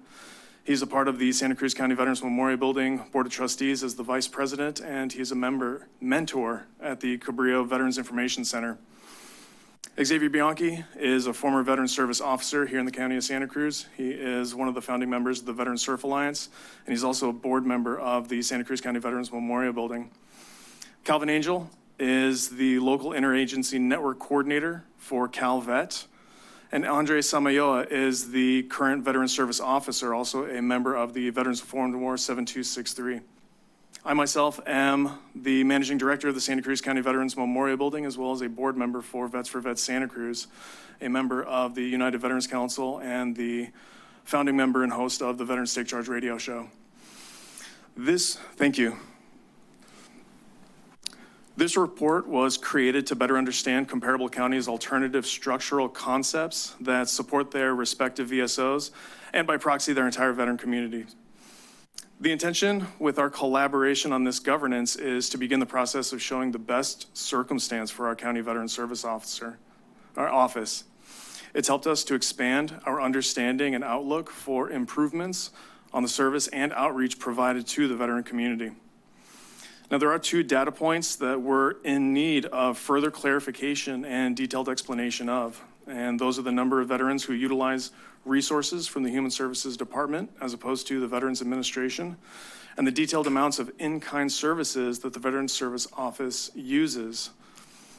Now, with these data points, the evolution of this memorandum of understanding will take a more accurate approach to the financial impact of realigning the Veterans Service Office within the county if that is deemed appropriate. And at this time, I'd like to pass it to Director Morales, who can touch more on the details of the memorandum of understanding. Oh, as you were. Yeah, is it okay if I say a few words? Sorry, Dean. Sorry, Dean. We didn't practice this before we got here, so I did want to recognize and honor some of our dependents of veterans in the room as well. I see a number of folks here that aren't veterans that are here to support this initiative, and I just want to recognize them as well. The 31% number that Sven discussed as part of the overlapping services that HSD provides to veterans, we really need to take a good hard look at that. If you guys were able to read your governance report that we provided, there are a few things that we're a little bit off on that we need to really find some true data and analysis in order to make a decision on moving forward what the structure of the office is and how to best support the team that sits in this office and supports the veterans of our community. So that is one of those. Part of that percentage also does include what is the value added to have the VSO remain within HSD. That goes in both directions. What does HSD provide to the VSO office in way of support of veterans, and what does the VSO office provide in support in the way of all other veterans that are accessing services within HSD? So there's some more work that needs to be done there. I'm very happy to report and hopefully optimistic that the team that we have in place with Sven and Alicia and the veterans leadership community working together to find a solution that best serves the entire community. I think, Sven, if you can go back one slide on the governance options review, item D or number D there, we've looked at this and through the reporting and cost analysis that was provided by the county, that option would be $25,000 at most. And we believe that through further investigating the overall costs, that'll probably come down to nothing. So I think that, again, we can find a way to support the office, the veterans in the community, and have no cost to the county and find a solution that really works best for everyone. So again, I'm just hopeful and optimistic on our continued work in this measure and endeavor, and really look forward to finding a solution and resolution to this matter as soon as possible, as I'm sure all are. So thank you. Alicia? She's got one. You got one? You want me to see it? Okay. No, actually, it's fine. Just stay there. Good afternoon. And I also want to thank the veteran community and our VSO staff, as well as the CEO, for coming together as we try to work through some of these issues. I oversaw the Veterans Service Office in Alameda County for 5 years, and I have had oversight of our local VSO since 2020. While I am not a veteran, I have many family members who have served and continue to serve. I believe that veterans and their family members are entitled to the utmost respect and dignity. And to honor our veterans and the work of the VSO team, we have mutually agreed to an MOU that will formalize roles and responsibilities and provide clarity and a shared understanding of expectations. It recognizes that the program authority remains within the VSO while ensuring compliance with federal, state, and county requirements. And the MOU also preserves the in-kind administrative support that is currently in place. And it also creates a structure and recurring space for issues to be addressed proactively. Through this MOU, we are hopeful that we can move forward in a thoughtful and meaningful way to ensure that veterans and their families are served in the best way possible. Thank you all. All right, thank you, Alicia. Thank you, Dave and Dean. With that, I do want to just thank all the folks at the table and in the audience. We really have been working together for the last 3 months to get to the place where we can present together today. And I do believe that all of us are really focused on outcomes that are best for vets and best for the people that we're serving in our community. The recommended action is to direct us to implement the MOU starting July 1st, begin quarterly meetings, continue to build trust with each other as the department moves forward, and return to the board with an update on or before May 2027. And with that, we'll take any questions that you all have. Thank you. Thank you for the presentation. I'll now return to the board for questions. Any questions from my colleagues? Supervisor Hernandez. So first of all, thank you to all the veterans that are here, and thank you, Senator, for working through this. And I want to thank the veterans that worked on this with Sven as well, to working to make our VSO office a better place. I always think that if I don't get the phone calls, then I assume things are going good. And I did get a phone call just to check in on just before the meeting, to check in on things. And so I'm glad that, things are going smoothly so far. And whichever direction, I would like to know, what has been the discussion amongst the veterans on which options for the governance options overview they would like to see. I know there's options A through D. Which ones have kind of risen to the top amongst those options?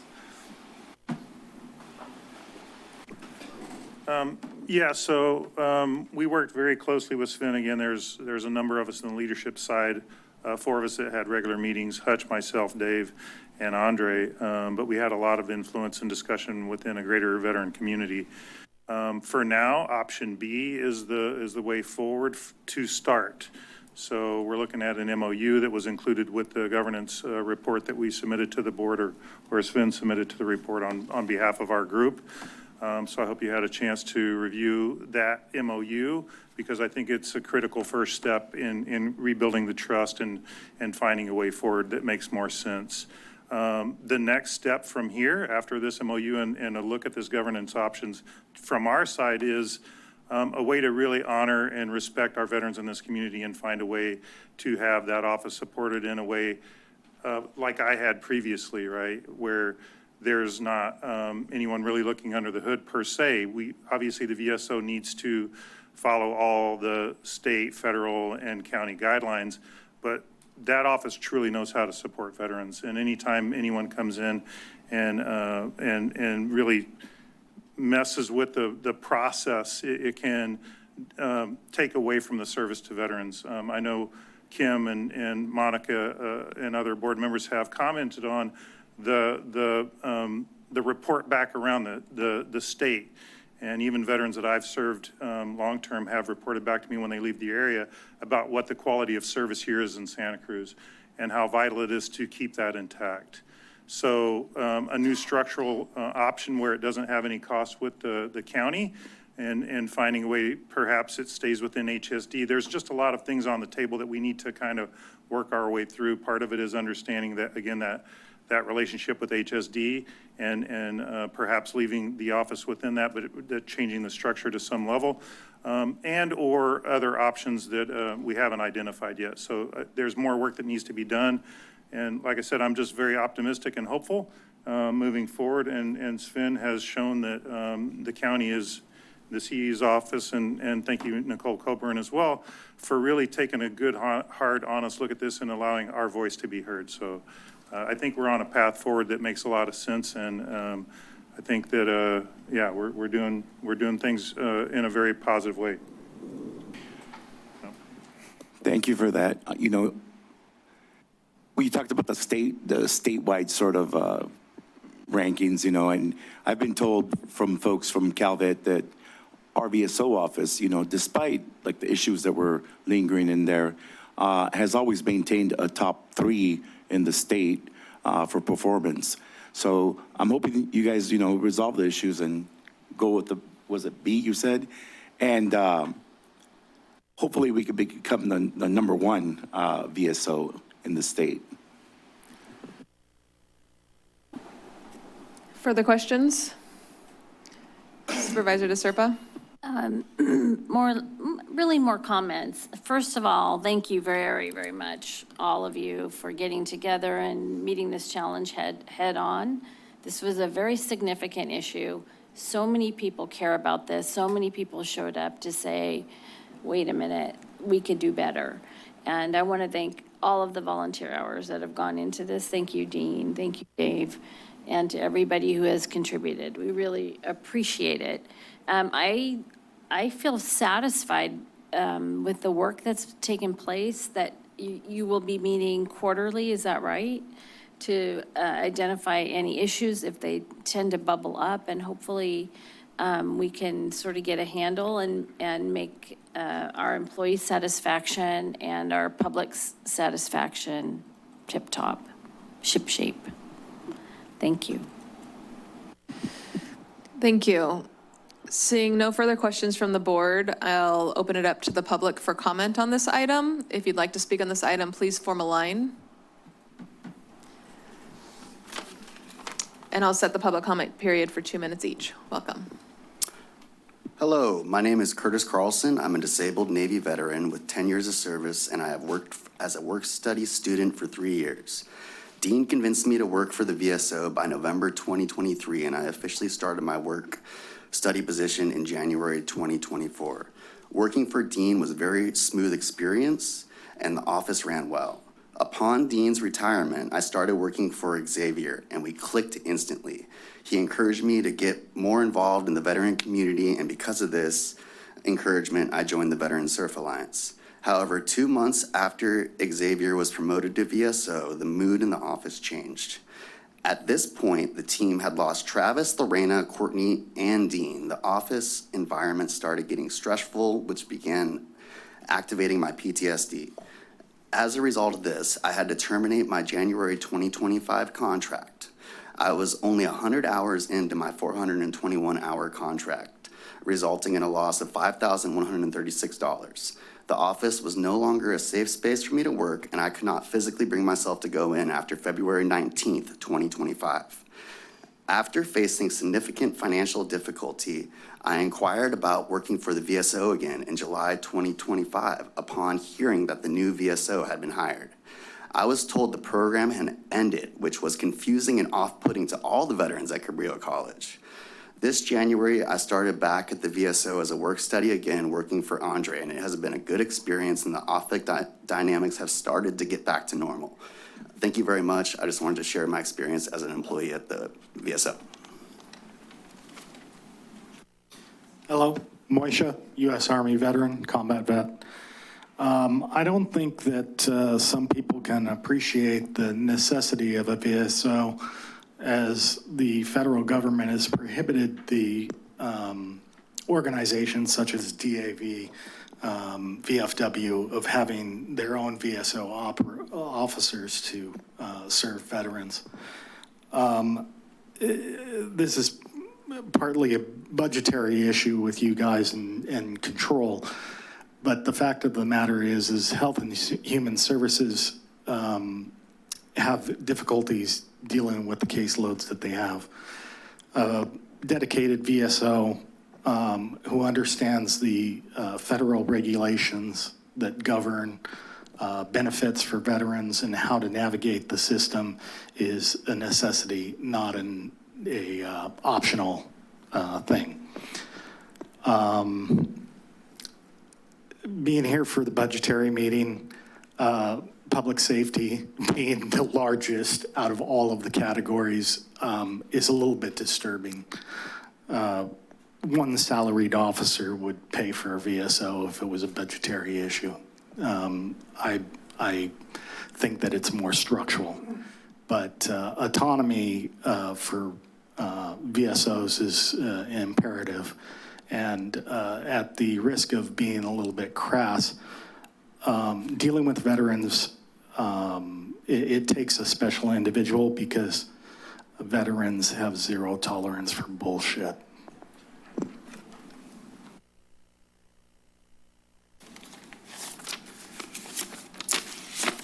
My name is Robert Shippen. I served in Vietnam as an Army Special Forces medic. I came home with a Purple Heart, Bronze Star with a V for Valor, and a heavy load of PTSD. For more than 10 years, I counseled other combat vets under a contract with the Veterans Administration, had a close interface with the County Veterans Services Office. A year ago, when all this came to a head, the treatment of the former vet service officer, the issues regarding overbearing oversight by the HSD administrative hierarchy, the desire of the veterans community for the VSO to get out from under all that, to restore its autonomy as it was for decades before being folded into the Human Services Department. This room was packed with veterans asking you to fix this. Your board responded and took the initiative to direct the CEO to work with vets leadership to find a way. So here we are, more than a year later. Some good work has been done, and the veterans leadership continues to make a good faith effort to collaborate with the county. My biggest concern is that this will continue to be drawn out while the county does its darndest to keep the VSO right where it is, in an organizational structure that subordinates the office, and by extension, the veterans. I hope this won't be the case, and that the greater autonomy alternatives will stay on the table. In the military, we refer to the grunts. My definition of a grunt is someone who slogs through the mud and the blood and the bullets and the bullshit and gets the job done. The vets are still here to support the County Veterans Service Office. They exemplify the spirit of the grunt, and they are not going away. Thank you.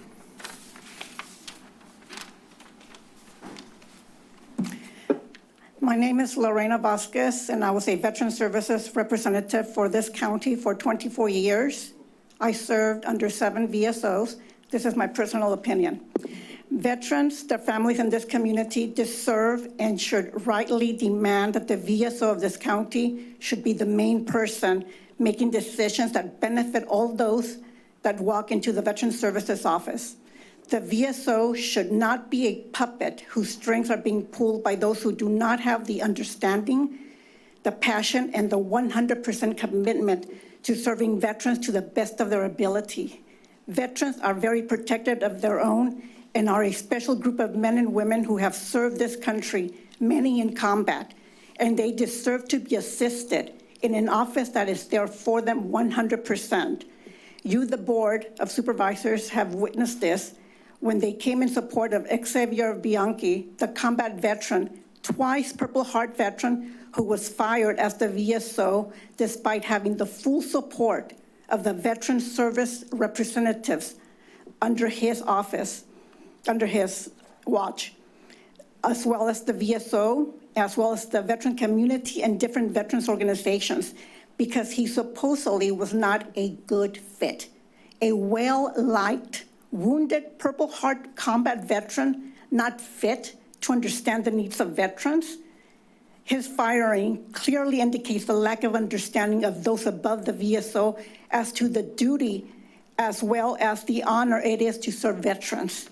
We need the Board of Supervisors to make sure that the current VSO is the actual VSO and not just a figurehead that is being capriciously manipulated and restricted by department heads, and to please seriously consider moving the VSO under the CEO in order to clearly show the dedication this county has to veterans. Thank you.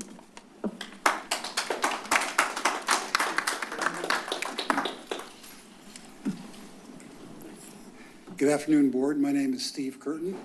I'm a combat vet, Vietnam 1968, 1969 helicopter pilot. Served 20 years in the United States Army. I joined the Veteran of Foreign Wars in 1986 when I retired from the Army, so I've been a member of that for about 40 years now, which makes me 80 years old this year, the same age and celebrations we're having for our VFW Post 7263 in a couple of weeks. That post has been around for 80 years, about as long as me. And you're all welcome to come on over there on Saturday the 16th. Love to have you, 1 p.m. to 6 p.m.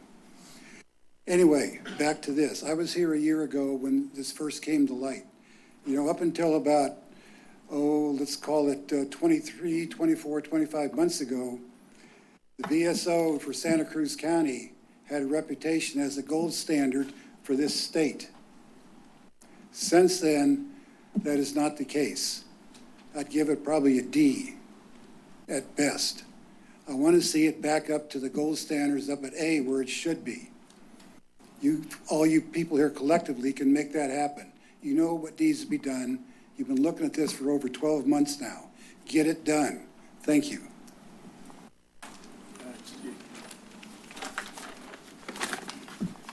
Good afternoon, Board. I'm Hutch Collier, and you've had my introduction. I want to extend my sincere appreciation to the Chief Executive Office, Nicole, for the collaboration efforts with veteran representatives concerning the VSO matter.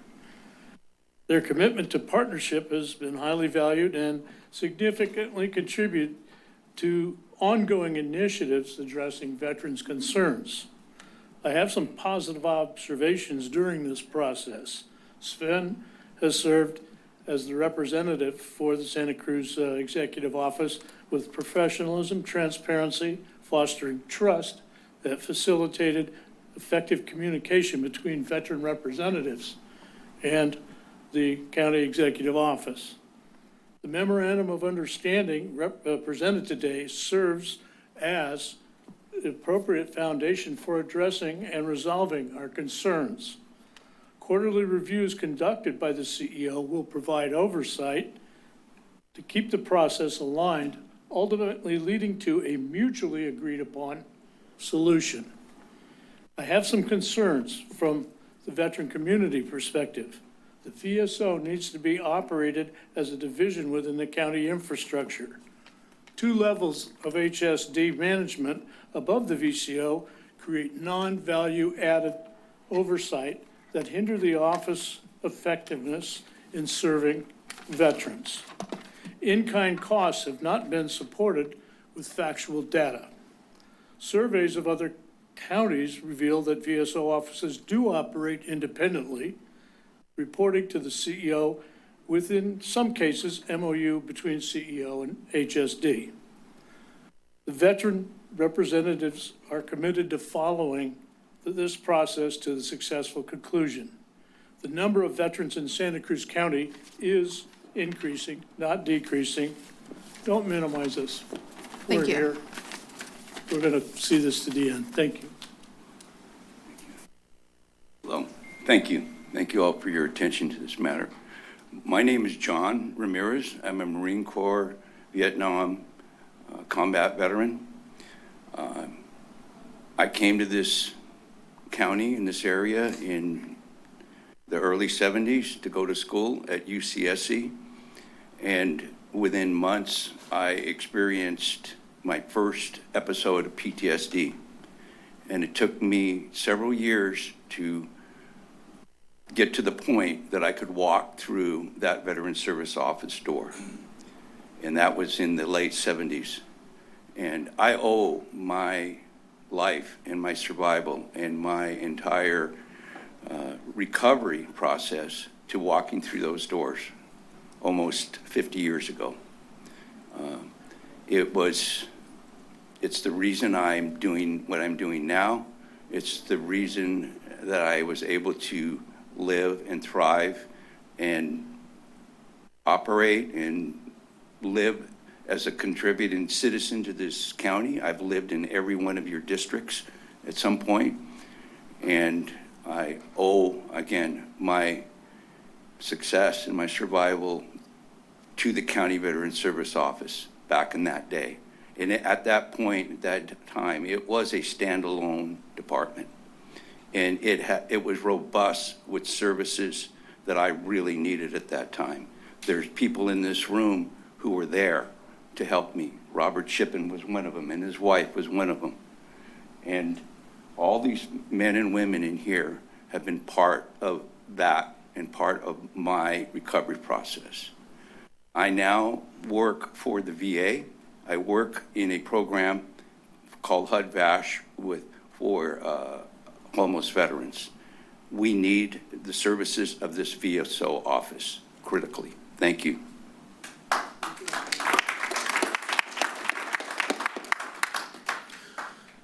Hello, board members and veteran leadership. My name is Mohot Mbuthia. People call me bro, so it's easy. I just wanted to address this situation based on my personal experience. I moved to Santa Cruz just at the beginning of this year, and I can attest, as a homeless veteran, by the way, I can attest to the services that I got here when I got here. Some of the people who assisted me personally are in this room. You've got Aaron, who assisted me. You got Gavin, you got Joelle, there's multiple people in this room. The thing I see here is the services that veterans need are not singular. They're multi-pronged, they're multifaceted. And so keeping services in-house in one place greatly increases the efficiency of getting that care to veterans. And so I think that if we can maintain the autonomy of the VSO as is, with the recommendation of the veterans leadership, I think we will have better results. I think we will have more people falling through the cracks if we are referring veterans to multiple different places. More referrals means less shows, and less shows means less care and less efficiency overall. So that's been my experience. I want to thank everyone who showed up and the efforts that everyone has made. And I hope that you take that into consideration. Thanks.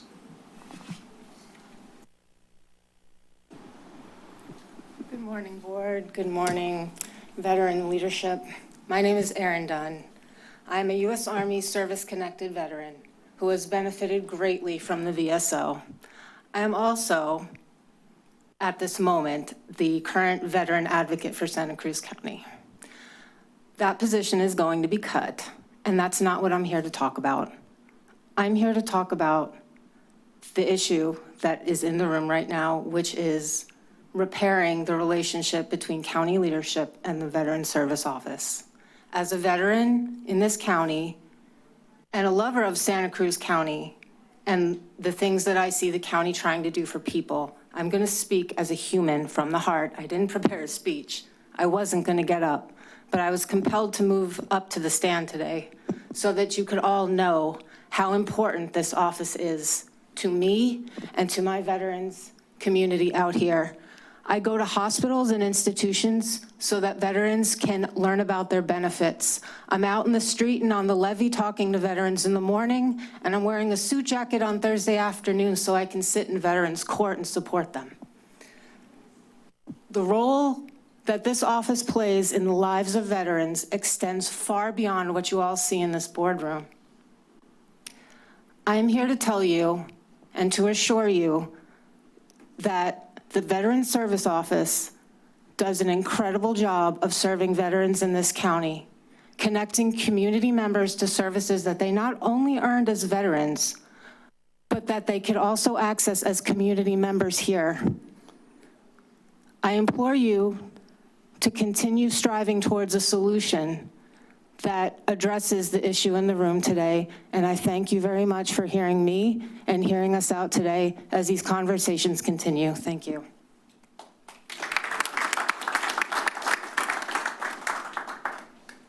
Thank you. Madam Clerk, will you please begin calling the online callers? Yes.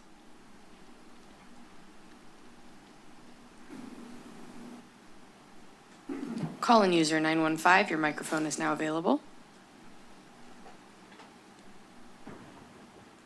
Hello, can you hear me? Yes, we can. Thank you. My name is Becky Steinbrunner. I am not a veteran, but many members of my family have served in the military. And I want to take this moment to thank all of those in the audience. I can't see you, I'm on the phone, but I want to thank you for your service and those online as well. Thank you very much. What I'm hearing today is a step in the right direction. I mean, just not putting this issue at the very end of the board's agenda like what happened in January is an improvement, but there's more work to be done. I would defer to those who have worked so hard on this MOU I would trust them. If this is a step in the right direction, it is a step in the right direction, but I don't see that it is the end game. I think what you have heard and is clear is that the VSO needs to be out from under the county and answer directly to the CEO. If this MOU is a transition, let's see it as a transition. And I do believe that if there are quarterly reports to the CEO, those reports need to be also provided publicly to your board as an agenda item so that this doesn't get lost again. We cannot allow that, and it is disrespectful to just kick it down the road. I want to commend the veterans who are on the radio with Veterans Take Charge and those who participate and organize great events with Vets for Vets. It is time that the county step back and put the VSO as an independent department answering only to the CEO. Thank you. Chair, I see no further speakers online. Thank you. I'll now return to the board for comments and a motion. Supervisor Cummings. Thank you, Chair. And just want to start by thanking all the veterans who showed up today. Also really want to thank the county staff for working with the veterans on this issue. I think where we've landed today just demonstrates that there's ongoing work. We're working through creating better relationships and coming to some kind of agreement on something that's going to benefit the veterans who live in our community, who served our country. And I also want to thank all of you for your service. I just think at the end of the day, we need to try to do whatever we can that's going to provide the maximum amount of support to veterans getting the best level of service from our county. I do have some concerns with the fact that, 31% of veterans also are recipients of HST services. I mean, that means that about 2/3 of the veterans in our community are not recipients of HST services. So I still have some concern around, why that's used as justification for housing under HST. But be that as it may, what we've landed on today seems like progress. I think there's opportunities for more conversation. I'm going to move the recommended actions, but I have a couple changes that I want to make. In terms of number 3, I'd like to recommend that staff returns with an update at the mid-year budget, and then direct the CEO, HST, VSO, and Veterans Leadership to return on or before 2027 with recommendations for next steps, along with moving items number 1 and 2. I kind of feel like with the previous speaker, it will be a year before we heard on any type of progress and what will be happening. And I think having some kind of update come to the board by the mid-year budget would help us understand what's going on and ensuring that the direction we're moving in is positive direction. And then, a year from now or before that, we need to take final action on what we're going to do. We don't want to have this drag out forever. We don't need to have this drag out forever. I think that if there's, collaboration and we're working towards a solution, let's try to do that so we can have our staff go focus on other things, allow the VSO office to operate. And as we continue to get those updates, we'll know how we need to make changes. But I think getting an update in 6 months and then having some final action take place by this time next year makes sense, so that we're making sure we're working towards a final solution. And so just want to thank everybody again for all their hard work on this. It's not perfect, but it's progress, and I'll conclude my comments there. Thank you. Well, if that was the motion, I would second it. And I guess, for me, I'd like to see a strong MOU, one that has language in it that has a level of autonomy for the VSO's office, or at least, some sort of a scheduled relationship with Human Services. But, I think it's up to the veterans to decide, where they would like to see their MOU. But for me, I would like to see a strong MOU that has some language on autonomy for the VSO. Thank you. We have a motion from Supervisor Cummings and a second from Supervisor Hernandez. Supervisor Koenig. Could you just reiterate the dates you had suggested, Supervisor Cummings? Yeah, that we get an update at the mid-year budget, and then on or before May 2027, we have staff with CEO, HST, VSO, Veterans Leadership return with recommendations for next steps. Gotcha. So February 2027 and May 2027? Yes. All right. Thank you. Any further comments? Seeing none, I just want to start off by thanking the veterans in the room for being here today. Thank you for your service, and thank you for being here to share with us what's important. I really appreciate your presence today. I also want to thank Dave and Dean for taking some time to meet with me last week. It was really helpful to have some time with you to hear about how things are going, and it makes me feel a lot more confident in the collaborative recommendation that's being presented here today. And thank you to Sven and the CEO's office and HSD leadership for participating in a collaborative process. It appears to me after our conversation that we are in a process of learning and growing and improving. And while we aren't there yet, this is a step in the right direction. And as a board member, I look forward to continuing to learn and support your future recommendations as it relates to the more long-term structure that works best in ensuring that our veterans receive the services that they deserve. My hope when you come back is that it's just like it is today. County staff and the VSO sitting together,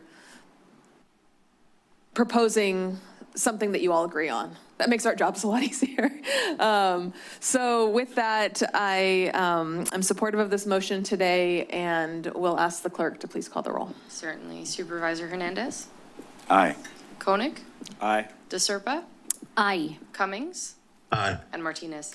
Aye. Motion passes 5-0.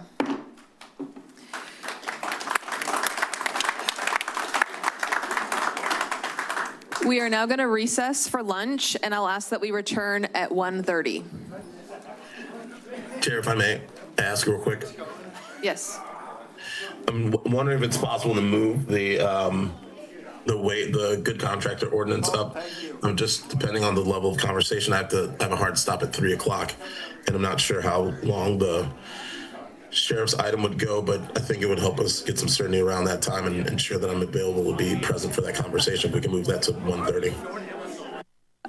Sorry, Supervisor Cummings, it was a little bit hard to hear you because the room got very loud. So it sounds like you're asking for a change in the agenda, and we will address that when we come back on at 1:30. Okay.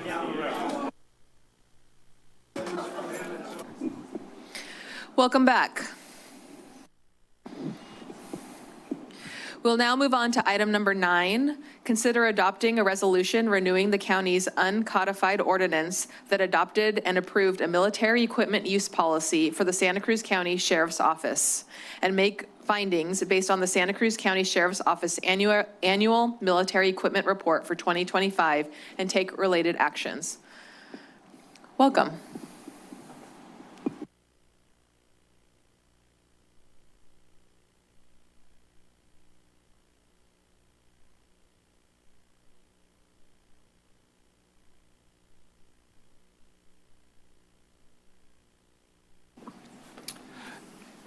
Good afternoon, Chair Martinez and other members of the board. Thank you for giving us this opportunity to present our 2025 AB 481 annual report. Thank you. I'm accompanied today by Under Sheriff Jacob Ainsworth. He's going to be seated here instead of Dan Freitas. And again, my name is Dee Baldwin. I'm a lieutenant with the Sheriff's Office, and I'm currently our AB 481 coordinator. Just a quick agenda for today. We'll go over a brief introduction of AB 481, review of summary of our complaints or audits that have come to the office, review a summary of the 2025 deployments and expenditures, give some inventory examples by photograph so that people can see the items that we're referring to, and then answer any questions that may come up.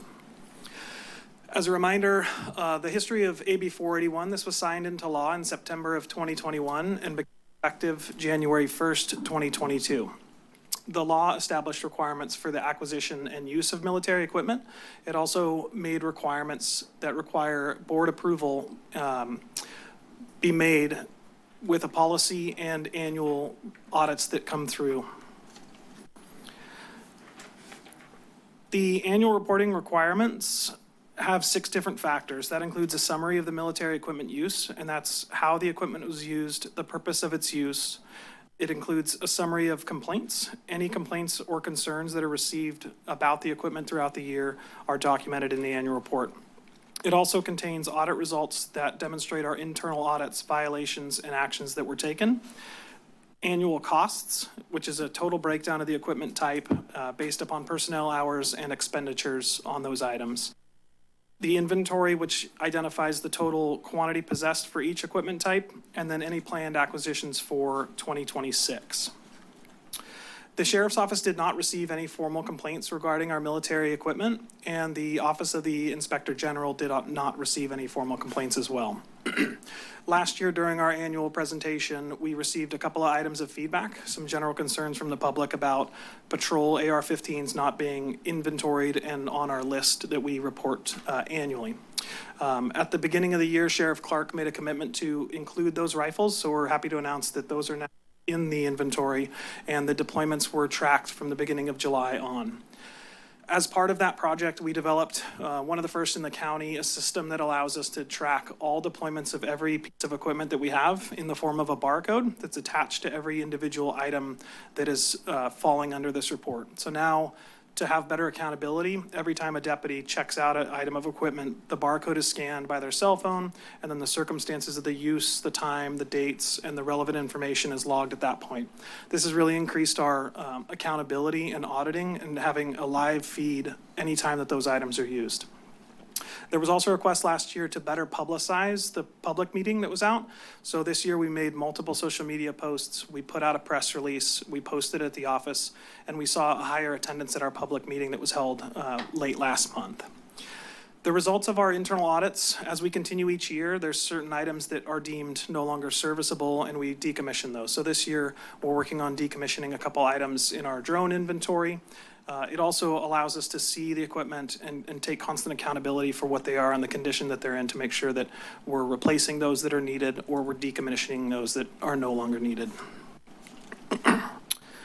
This is a visual graph to represent the total deployments, the training hours, and the training deployments. So in this graph, it's contained within the report in a narrative field. We just found it more visual to be able to represent the expenditure of hours, the number of deployments, and the amount of times that these items were used in the field. So a deeper review into the annual report breaks down every deployment. And what we're doing is anytime that an item is taken out of a patrol car and presented in public, whether it be used for anything, it is tracked as that use. And so in the annual report, you can see the circumstances of every single time that one of those equipment items was displayed or taken out in public. Additionally, we track all staff hours associated to the use and training of every item. And so this graph just reflects a visual of the amount of training. An item of note here is the patrol AR-15 rifles. The total training hours are required that those be met by post standards. So that's why you see a high consumption of hours. That's to allow every one of our officers to meet the training requirements that are mandated. This is a breakdown of the staff expenditures in the form of hourly wages that are deployed for training purposes or any individual use of the items. So throughout the year, we get a total number of hours, and this reflects the cost of the staff hours while utilizing those pieces of equipment. And again, everything that's in these visuals is spelled out in a narrative within the annual report. To give a visual representation, we've taken some photographs to capture the different categories that are within the inventory.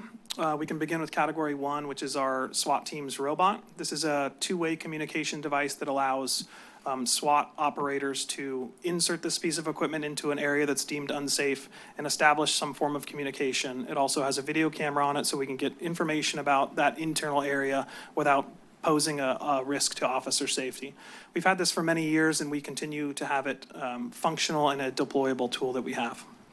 Another category 1 item, excuse me, is the DJI Avata. This is an interior drone that allows similar capabilities as the robot, just in an aerial platform. So this is used in situations that are deemed dangerous for an officer to go into. We can have an operator outside of the building use a remote camera to get inside and get information about what is going on in a dangerous area. So very effective. We also use this for search and rescue. We can search large outside areas to find missing people, and we've had success with locating missing persons with the use of the drones. The Category 2 item is our SWAT team's armored van. This originally is a commercially available Ford van that has been upfitted on the inside to have ballistic protection. So this allows us to get into an area where there's a perceived threat or danger of gunfire and allow us to move there safely. It's also used to extract any victims that are injured so we can get them into a place of safety while medical treatment can begin and we can transport them to the hospital. Category 5 is our bomb incident command vehicle. This again is another commercially available van that has been converted to allow the bomb team to coordinate their incidents from within the van. So there's computers and radios that allow the incident command of any bomb team call out to operate from there. It also carries the bomb team robot and allows them to deploy the robot from within the command vehicle. Category number 5 is an example of our mobile incident command post.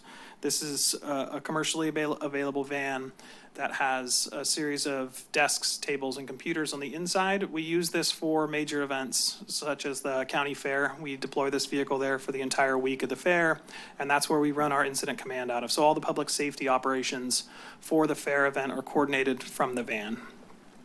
Category 9 is an example of our 308 ammunition. This is the precision ammunition that is used by our SWAT team out of their rifles. Category number 12 is an example of our pepper ball launcher. This is a 68 caliber projectile launcher, very similar to a commercially available paintball gun. It's a similar action and function, and it allows the deployment of chemical agents at an extended range as compared to the pepper spray that or the OC that deputies carry on their body. This allows a further deployment of that to prevent any confrontation from happening at close range. Item number 12 is examples of a flashbang and a sting ball. Those are both diversionary devices that are used in dangerous situations to allow officers to move and get into positions, increasing their safety. Category 14 is an example of the beanbag round that are deployed from a 12-gauge shotgun. It's a less lethal ammunition that is intended to not cause lethal injuries from a position further back so that deputies don't need to approach and be so close, and they can direct that item at an individual under certain circumstances. That concludes the formal portion of our presentation, and we're open to answer any questions. Thank you. I'll now return to the board for questions. Madam Clerk, can you let me know if Supervisor Cummings has his hand up? Not at this time, Chair. Thank you. Seeing no questions from the board, I'll now open it to public comment on this item. Seeing no one in the chambers, is there anyone on the phone? Yes, Chair, we do have a caller online.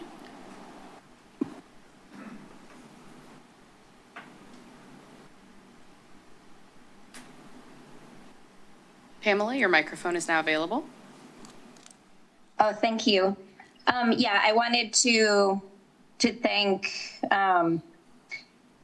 you all for thank the Sheriff's Office for the report and the transparency, and just remind the public and the board that you know why we have this law. And having no complaints, having no injuries or deaths we're lucky. That's something that does happen in other places. And I just want to read, because I think it's important context,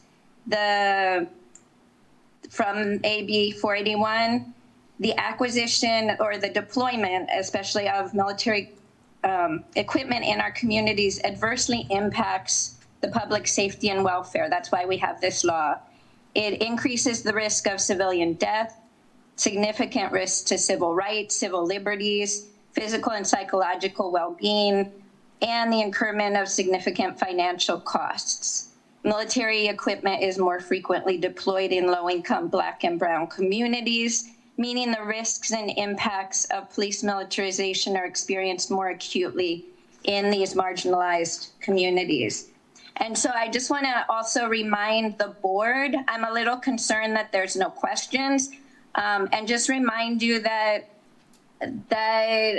militarized equipment has become normalized, and that it's your responsibility to ensure that it's necessary, that what we have in our communities is one necessary, that it safeguards public welfare and civil rights, and that it's reasonably cost effective. So I'm a little concerned that you're not asking questions.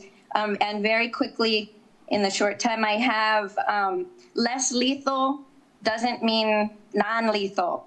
And pepper balls are used in our jails. And this is in a jail community where there's a very high rate of mental health issues, and using these kind of things will exacerbate psychological distress and potentially escalate harm. And lastly, I want to ask you to create a mailing list for public meeting notifications, because Thank you.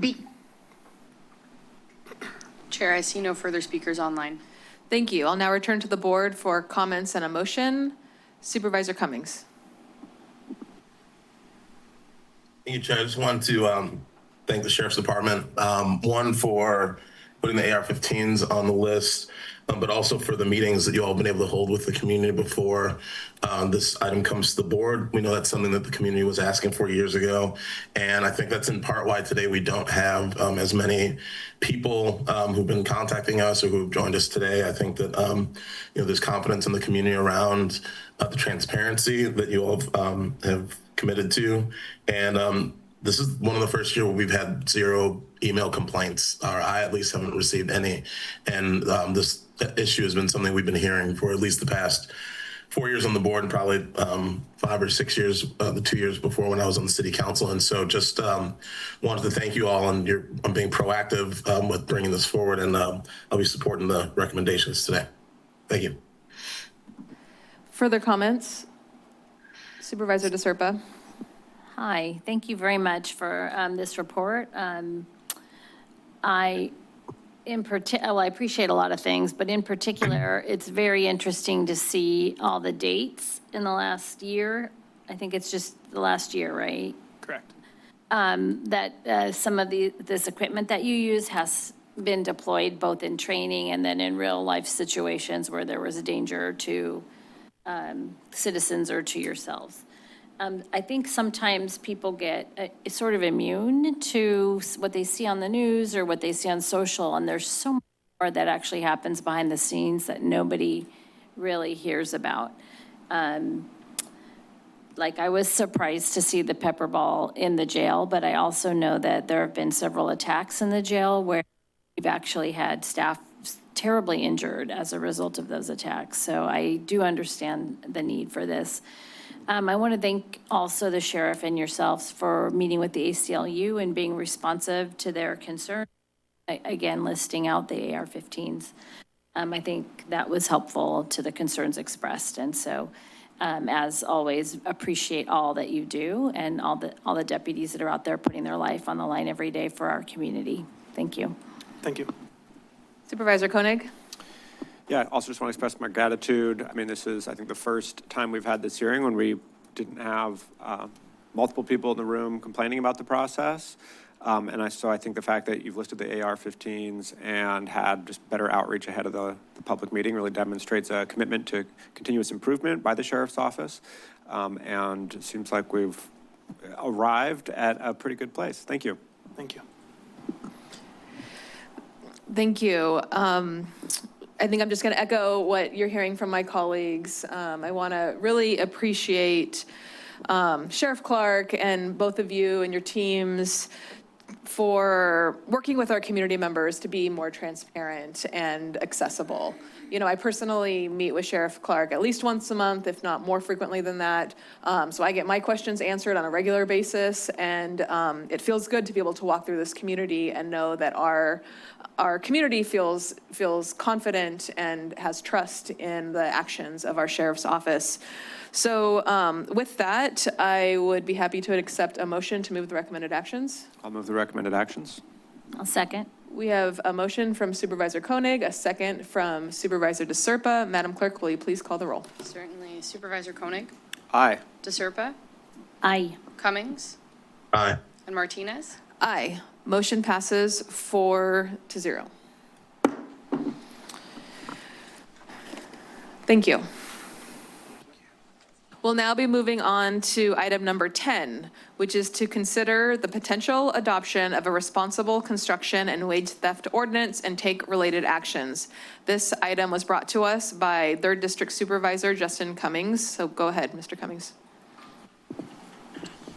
Thank you, Chair, and I want to thank the board members and members of the public for being here today. Early this year, I began having conversations with Casey Vanden Heuvel, who's the CEO of the local Building Trades Council. And one of the things he brought to my attention was the prevalence of wage theft that occurs within the construction industry and the efforts that local jurisdictions have been taking to try to combat against wage theft. There's jurisdictions up and down the state of California where this has been prevalent, and local jurisdictions have been taking proactive efforts to try to ensure that when they are contracting with contractors, or when contractors are coming in to do work in the community, that they are identifying people who have cases of wage theft against them or who have been engaged in wage theft in the past, to ensure that we know who these individuals are, and so that we promote good contractors who don't engage in wage theft, ensuring that the wages of workers are going to workers. And so with that, Casey Vanden Heuvel, I think, is in the audience. He is going to be kicking off this presentation. So I'd like to invite up Casey, who's in the room, so that he can lead the presentation today. Welcome.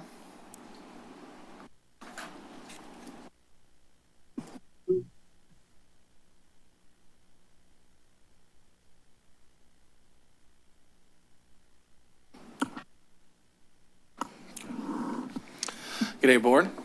Thank you for having me today. And an introduction, Justin. I also want to introduce my colleague, David Vinson. David Vinson, you want to introduce yourself? My name's David Vinson. I work for Sheet Metal Workers Local 104. I'm the Director of Labor Compliance. All right, let's kick it off into the presentation. And I just want to say wage theft, it has no end.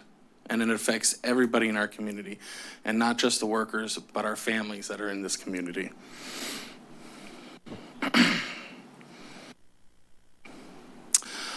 California's wage theft under current laws has no consistent mechanism to stop contractors with repeated serious violations, allowing the same contractors to cycle through without meaningful consequences. The purpose of this ordinance is to seek to remedy that problem.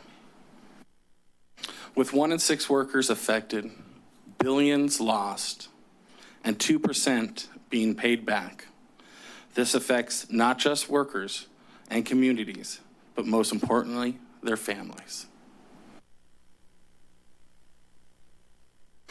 The county has stepped up with a project labor agreement, but only 10 projects are covered and have worker protections. Other public and many private projects will not be covered. Locally, we have identified in the last couple of years millions of wage violations that have been identified, and that is just the tip of the iceberg. When it comes to this problem, the county has to take action. But without safeguards, and non-responsible contractors can and will be awarded work receiving taxpayer dollars. These are some examples of what you would see with what civil wage and penalty assessments. Contractors like OVG Construction, $300,000 in underpaid workers. Melgard Mechanical, $500,000 in lost wages working here locally. Has been indicted also 8 different times for felony insurance fraud for not reporting workers.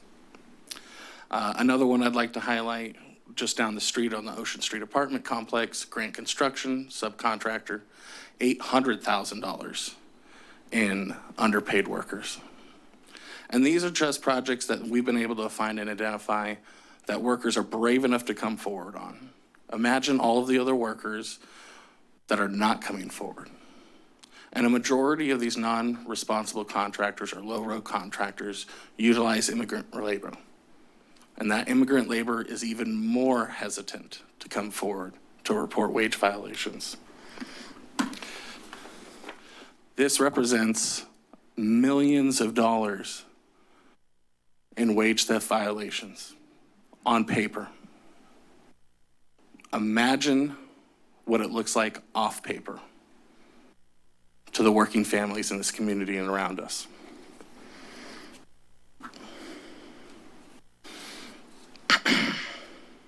Local control is what's really going to make the difference in this community. Your leadership can make sure workers get paid correctly and not just the developers. There should be accountability here where your leadership can ensure that only contractors with recent evidence of wage theft can benefit from our local taxpayer dollars. We can stop that. The county is now considering a simple, proactive standard. Contractors simply verify they have no judgments over $10,000 at the start of a project and at the end of a project. Applies to projects requiring county permits, and we've already worked on exemptions of this when we have been working with staff before we have gotten here today. In the short weeks that we have been working with staff, it is amazing that we've been able to progress to what we've already come up with, the first draft you see in your agenda packet.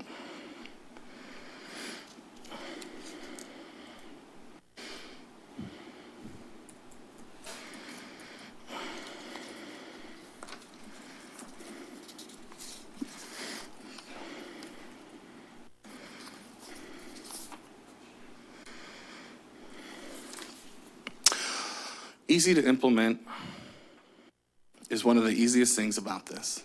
It's minimal burden to staff. It's a one-page verification where developers simply say, we are going to hire honest contractors. It's applied to the Public Works bid documents and a permit application. There's no investigation required by staff. Verification is handled externally. And we're going to be using the existing processes and bids and permits to implement this.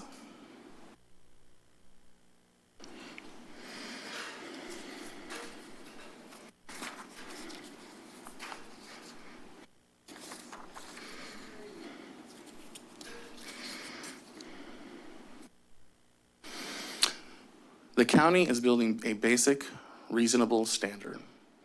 Developers and GCs know the bad actors.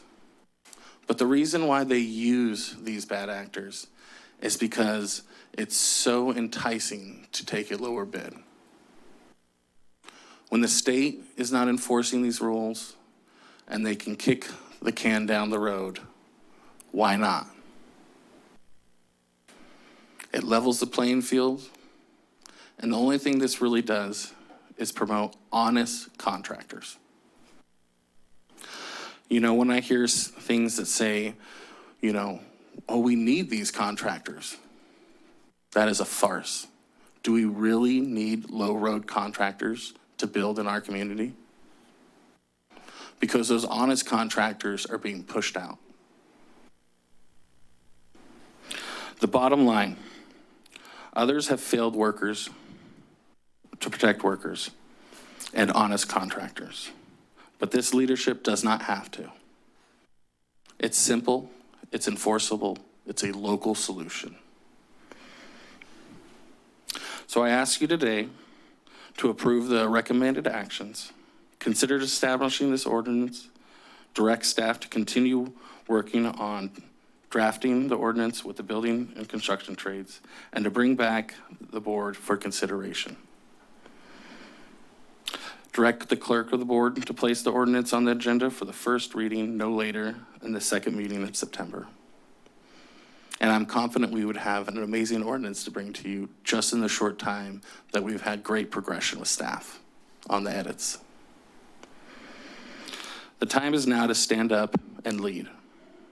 The moment to create change is here. Will you?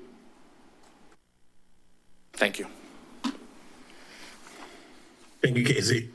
And I will just recommend too that there are, for example, on Cal Matters page, you can look up wage theft, and they have an entire series called Unpaid Wages, a Waiting Game, about the wage theft issue here in the state of California. There's evidence that this has been occurring in our community, and with the board's commitment to trying to support working families, to ensure that people are able to live in this community and work in this community, it makes sense that we move forward with trying to figure out what is an ordinance that can work with our community. And that's why we've brought this forward today. We've had preliminary meetings with staff. As Casey has mentioned, those conversations have been productive. We've extended out the timeline to September because we know between the budget and other issues that there's need for some flexibility around when this comes back. But we're pretty confident that something can come back that's really going to help address these issues in our community and bring, I wouldn't say transparency, but transparency around how frequently this is occurring. And my hope is that by putting something like this in place, we can deter bad behavior, ensure that workers are getting paid their fair wages and the wages that they deserve, and that this will not be a burden on county staff. I also do want to say that having other conversations with folks in the community, there are people in the service industry who have expressed issues around wage stuff, and I'm hoping that as we continue to work through these issues around wage stuff, we can start not only addressing it in the construction field, but in all fields so that we ensure that people are getting the wages that they deserve and that they've earned. So thank you for your time. I think Casey and I are happy to answer any questions or take this out for public comment. Thank you. I'll now return to the board for questions for our presenters. Supervisor Koenig. Thank you, Chair. Thank you, Mr. Van Heuvel. Thank you for the presentation. Thank you, Supervisor Cummings. I really appreciate you bringing this to our attention and also providing a solution. So often we hear concerns or complaints in our offices, but a lot of the time when we ask people what we should do about it, we don't know. You figure it out. So I appreciate that you're providing us an option here. Absolutely, wage theft is terrible. I mean, it's bad enough for everyone to afford the rising cost of living in our community, and simply put, people should be paid what they're owed, and for the work that they've done. I do wanted to just get a little bit more granular about some of the information you shared about wage theft in our community. You mentioned it was millions of dollars. Do you have an exact figure on that? Right now, when we did a look back the last recent years with the public records requests that we've been able to make, it's well over probably, I think we last put it at 2.8 million. Okay. And that only represents violations that have happened within the county through multiple jurisdictions, right? This doesn't just happen within county projects or county developments. Mm-hmm. A lot of this happens obviously with the larger cities, right? And that just represents violations here locally in the last couple of years. That doesn't even include the contractors with hundreds of thousands of violations, or millions even more, that have violated in other areas that are now working here because they've been chased out of other areas with responsible contracting ordinances or project labor agreements. Okay, thank you. Yeah, and you did share a more granular list around that $2.8 million. So thank you, I appreciate that. In looking at the list, it looked like the majority of those judgments were against one bad actor, which is Pacific West Builders, DBA Idaho Pacific West Builders. So of the 2.88 million, they were responsible for 2.27 million of that. So 77, almost 78%. Is that so right? I can I can't I can't verify that number right now, but I know, I will speak to, essentially these numbers just came from two trades, another representative that's in this room as well. And so it's really just been two trades, looking back the last about 3 years for the civil wage and penalty assessments that have been adjudicated by the State Labor Commissioner's Office. And so of the 300,000 plus, contractors within the state, we're only really looking at, the sheet metal and the operating engineers when we were compiling this very small list. It was not the totality of all judgments that have been filed for wage theft and or worker misclassification within the county. Okay. So obviously there's opportunity for more comprehensive research. That's great. But in any case, for the data that we do have before us today, it's about 78% from this one bad actor. And it was, as noted, on a project that's in the city of Santa Cruz, which is the Ocean Street Apartments. This County of Santa Cruz does show up a few times on there for total wage theft, or working with contractors that combined have total wage theft violations of $45,552. So, still a meaningful amount, but significantly less than I think the overall number claimed. So clearly we do have an opportunity to tighten up the process there. And this is about, the data shared, if I understand correctly, was about over like a 5-year look back. Is that generally what was? Correct. Great.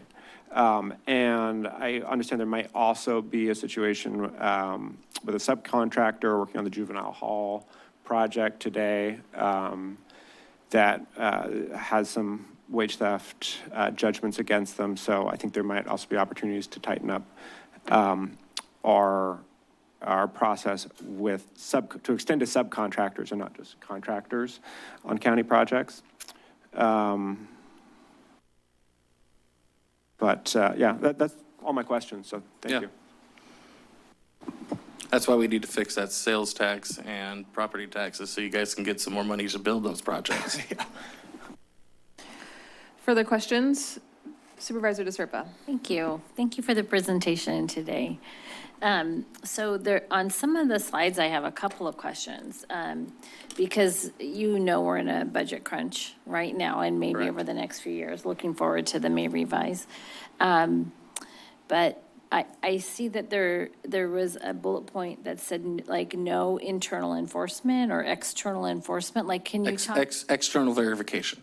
Verification. Right. So talk to me about what this looks like actually in practice. Sure. So thank you. I'll start the answer to that question. And there have been a number of other municipalities and counties that have fairly similar ordinances that are already on the books.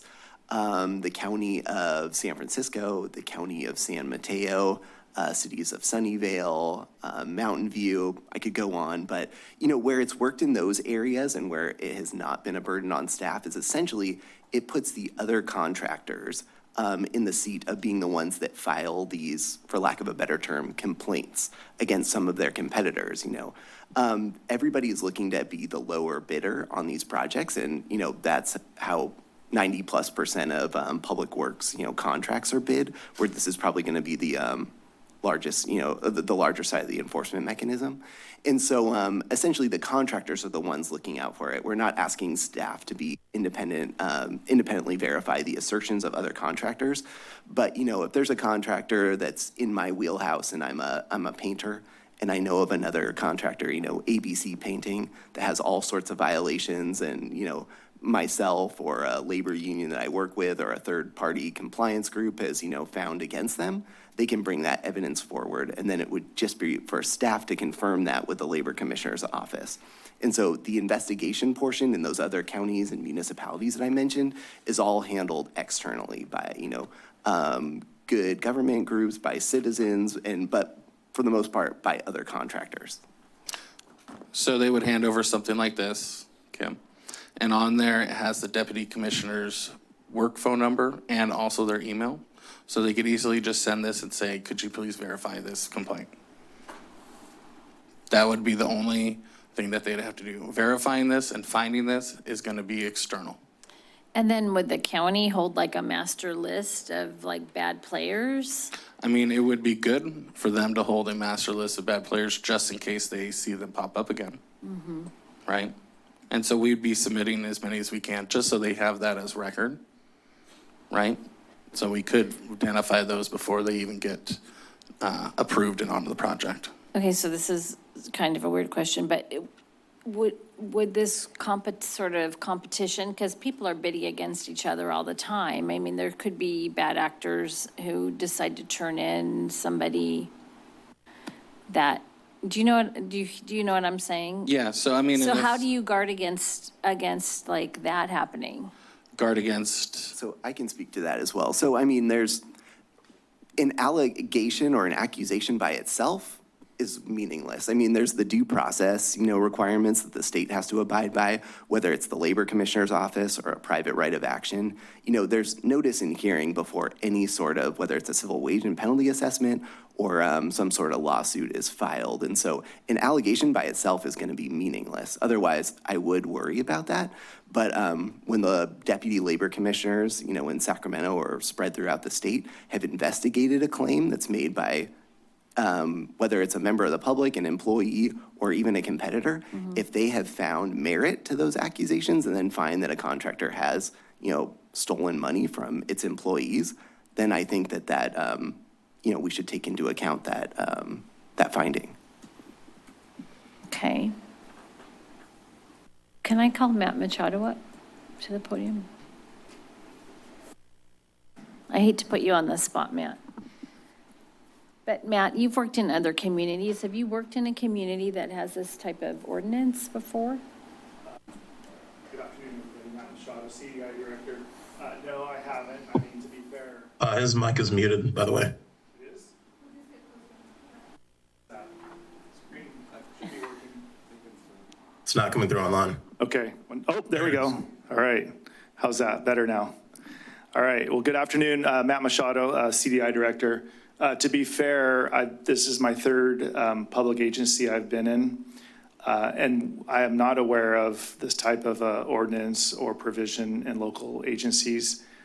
So this is a new one for me, but I also could see the, the state trend of maybe difficult enforcement, lack of enforcement. So it seems like that really opened my eyes to see the state problem of enforcement. So maybe that's relatively new. Over the past, couple decades. So there are already, help me understand, there are already laws on the books, strict laws about this. And the issue and the problem that you're bringing forward is that the state doesn't have the priority or the staffing to do the enforcement. Correct. So there was a recent audit done from the state auditor on the Labor Commissioner's Office. And in that audit, and this was published in May of 2024, it basically put together a 70-page scathing audit outlining all of the failures from that office to enforce these laws. They're supposed to be seen, let's say if you bring this forward as, evidence of wage theft, seen within 135 days and have a judgment. Now that is currently up to close to 900 days. And of those 900 days, and when it finally gets there, let's just say they do a civil wage and penalty assessment, the state said only around 12% of workers ever receive the money. And there's also, in 2024, there was a close to 50,000 case backlog. And so when these penalty assessments come up, they can be kicked down the road for years and years, and then you have to rely on the state to coordinate between multiple departments before they ever seek punitive damages. So when a contractor like Grant or OVG or Melgard, for instance, they'll still be awarding projects as they kick down these penalties and violations down the road, down the road, down the road. That's why you've recently seen Melgard Mechanical not only on 2 of the largest projects here locally, but then just was now awarded the downtown library project. So If I can just add really quickly onto that, it's less about, the backlog within the state and more about the impunity with which these contractors that, even online, you can find unpaid judgments. Unless and until their license is taken, and there's only been, I believe, 55 licenses taken away of the 300,000 in the last 16 years. And so, without their license being taken away, there's really nothing stopping them from, continuing to bid and occasionally, bidding on projects that are funded by taxpayer dollars. And even when not, having, municipalities and or counties provide the permits for those projects. And so it's just another safeguard because you spoke about the laws. I promise I'll be very succinct here. The one that's on the books is in the public contract code about responsibility. And public agencies cannot award to a responsible contractor, but it's up to the municipalities and the public agencies themselves to define what responsibility means. And that's something that this ordinance helps to do.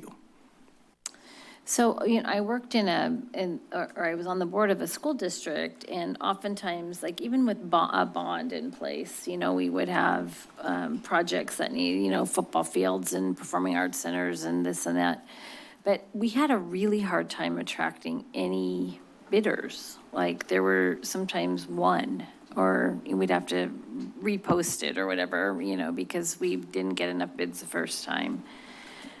One of the things that I am worried about is that this might have a chilling effect on being able to attract developers. We're already having that right now. We've got several projects that we need to get off the ground, and we don't have a lot of developers bidding on that. And that's not money, that's not like county money. They're not county projects, they're just other projects.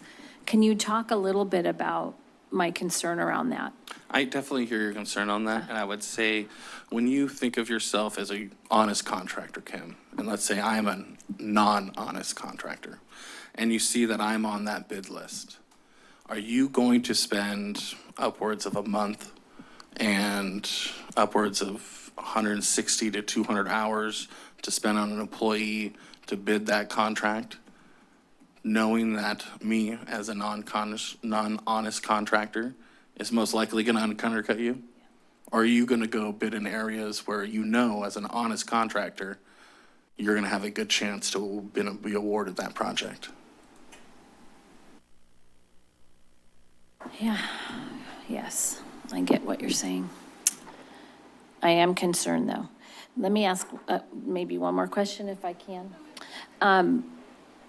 Because I read all the backups, so thank you very much, and everything that you've sent me, Casey, I've read it. Are we talking about big projects and little projects? Like, are we talking about, because it looks like regular contractors that are going to be doing like a house project, like a remodel are also included in this? No. No, so No, talk to us about that. We have already, based on some of those comments that we heard from staff, right? We've already had some of those exclusions in the current one under small businesses, right? So we're not affecting, let's say, somebody who had their house burnt down in a fire and is trying to rebuild. We're not affecting someone who's maybe building an ADU in their backyard, right? We're not affecting a coffee shop who's doing a tentative improvement project. We are going after the large projects where a majority of these wage theft ordinance happen. Thank you. Any questions, Supervisor Hernandez? I'm not sure. Just questions. I think some of the answers might have been addressed, but I'm not sure. But let me ask it anyways. Can you give an example of the type of violations that we've had recently in, like, let's say the last 5 years in this region, like Santa Cruz County, Monterey County, San Benito? Yeah. You don't have to name names. But So like essentially what we were looking into in the sample that was provided were instances of misclassification or where workers are owed a prevailing wage and the contractor decides not to pay that.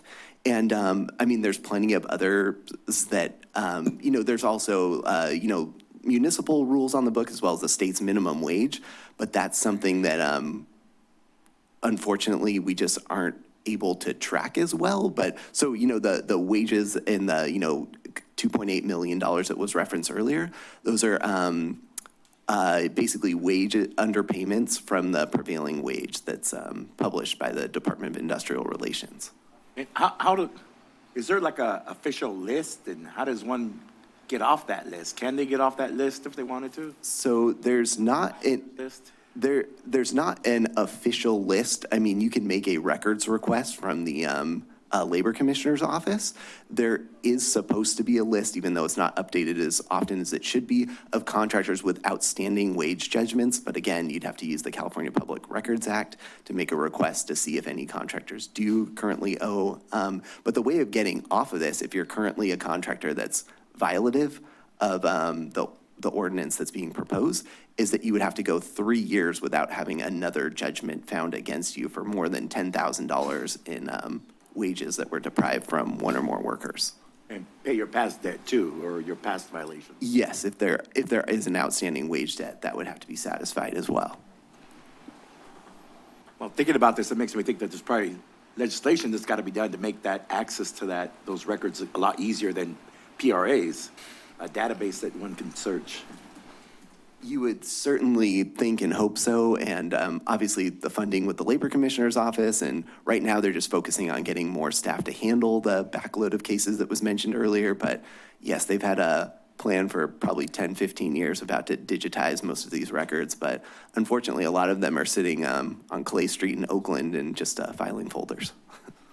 Thank you. Well, I think Supervisor Serpa her question answered my question that I had about like can they just be like another competitor, say, hey, I'm going to call you into the labor to say that you got a violation or something, and there has to be officials, they have to investigate it.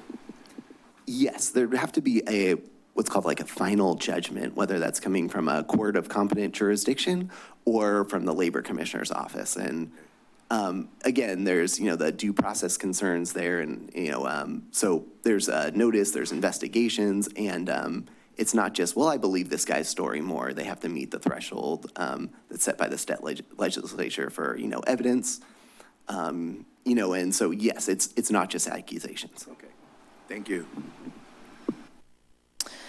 Thank you for bringing this to all of us. Yeah, to be honest, I didn't realize the scale of the wage theft issues or the backlog at the state until you brought this forward. So I really appreciate you educating us and proposing solutions that could help us address something that really impacts a lot of lives. I'm hoping you can help me understand just a little bit more in the detail about how this might roll out. The first is around, I'm hearing you say that an allegation isn't enough to get somebody on the list. There has to be a judgment, but then also that the Labor Commissioner's process could take like 900 days for a judgment to even happen. And so on one hand, it sounds like we're still relying on a very slow state process for our own ordinance to be effective. Is that correct? So that's a great question, and that's why we won't accept allegations. And that's why when you do have a civil wage and penalty assessment against you, it should be taken very seriously. And more to your point too, we'd love to have a simpler, baseline or threshold, but there's a lot of Fifth Amendment concerns if we said, any allegation would prohibit you from, property right, potential property right. So then for somebody to get that judgment, it seems like it was likely a pretty serious offense or pretty large scale for the state to even navigate the process. So when proposing the $10,000 threshold, that feels either low or very unlikely, because you're talking in like hundreds of thousands in judgments. Is that correct? So how did you come up with the 10,000? Is it even likely that the Labor Commissioner would ever have a judgment that's as low as that? It's actually the highest in any responsible contracting ordinance in the state of California. And I would say to that, to me, 1,000 is a lot to a single worker. 10,000 to a single worker on a project, that's the difference between making a car payment, right? Putting food on the table. And I mean, if we would like to explore the limits of that, I'm happy to do that with staff over the time before we bring this back before the September. But we could definitely look into that. Yeah, I think it's more about education. So, based on what I'm learning from you, I wouldn't have taken that there even are judgments that are just as low as $1,000, right? Because these are bad actors who are doing a lot of bad acting, so the judgments would be much, much higher than that. So that's just an education. Yeah. And help us understand, where that threshold comes from and how to make it, most effective to catch the folks who you're talking about. How about, in the rollout, you might not have an answer to this yet since we haven't drafted a full ordinance yet, but how are you thinking about projects that have already been bid and are in contract and are in process? It'll take effect, right? I mean, right now it's written and it'll take effect after the second reading within 30 days, and then it'll be affecting projects moving forward. So the clock starts moving forward? Yeah, any projects that have now, applied for that permit, right? Or projects going from the public side, that's when those will kick in. Got it. That makes sense.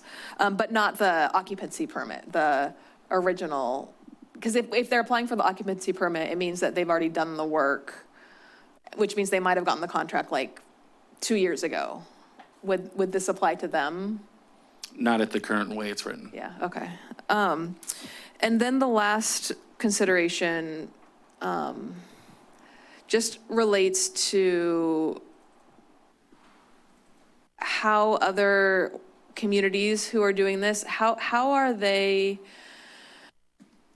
weighing the critical need to protect workers, right? These are our residents in our community. Mm-hmm.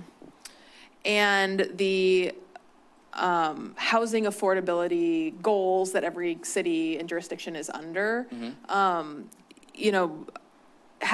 Having not seen I don't see the pipeline yet and kind of how this may roll out in future housing projects that are either public or not, or private affordable housing projects.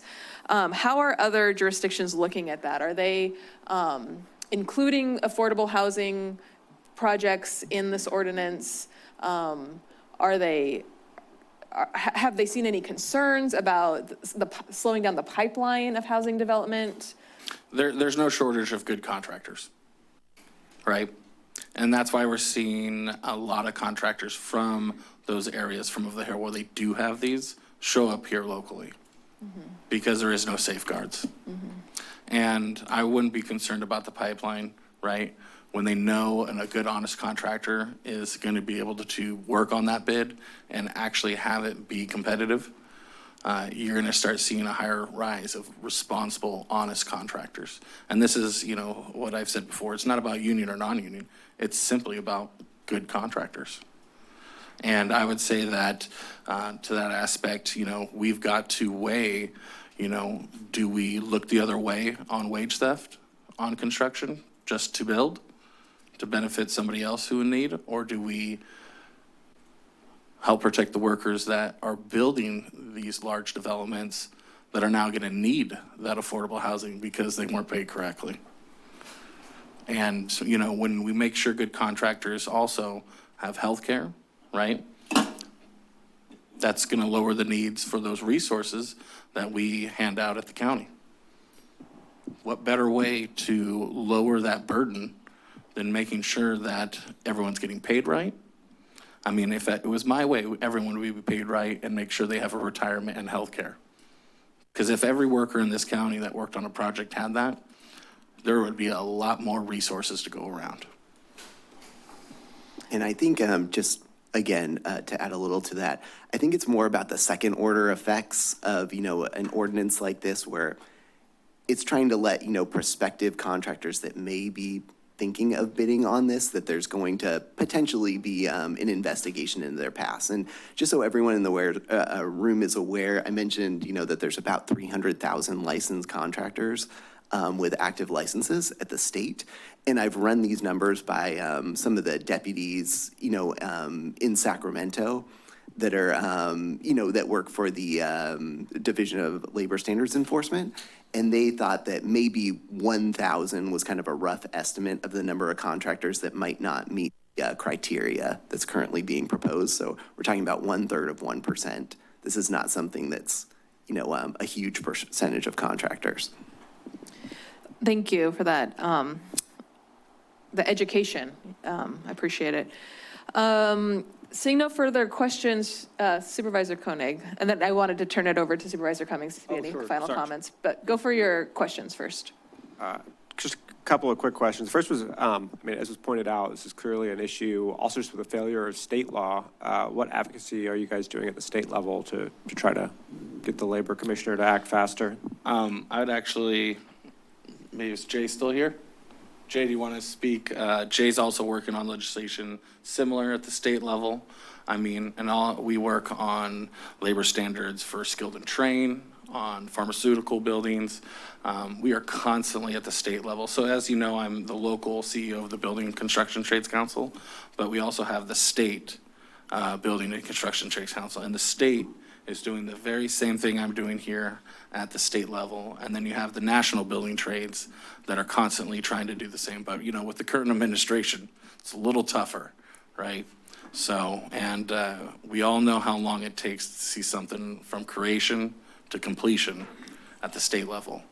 So I'm hoping we can get there at that point, and that's why it really matters to start taking that local control now and being proactive. And one thing on the penalty side of the civil wage and penalty assessments is there was legislation last year that was passed that will go to fund the Labor Commissioner's office and primarily to help staff, new employees. And so that was a big change because the estimate is that that's going to provide, millions of dollars each year that they can go into, personnel that they can include in the office. And there's currently, obviously there's about 40 million, Californians, and there are 52 was the latest number, deputy labor commissioners that deal on public works projects.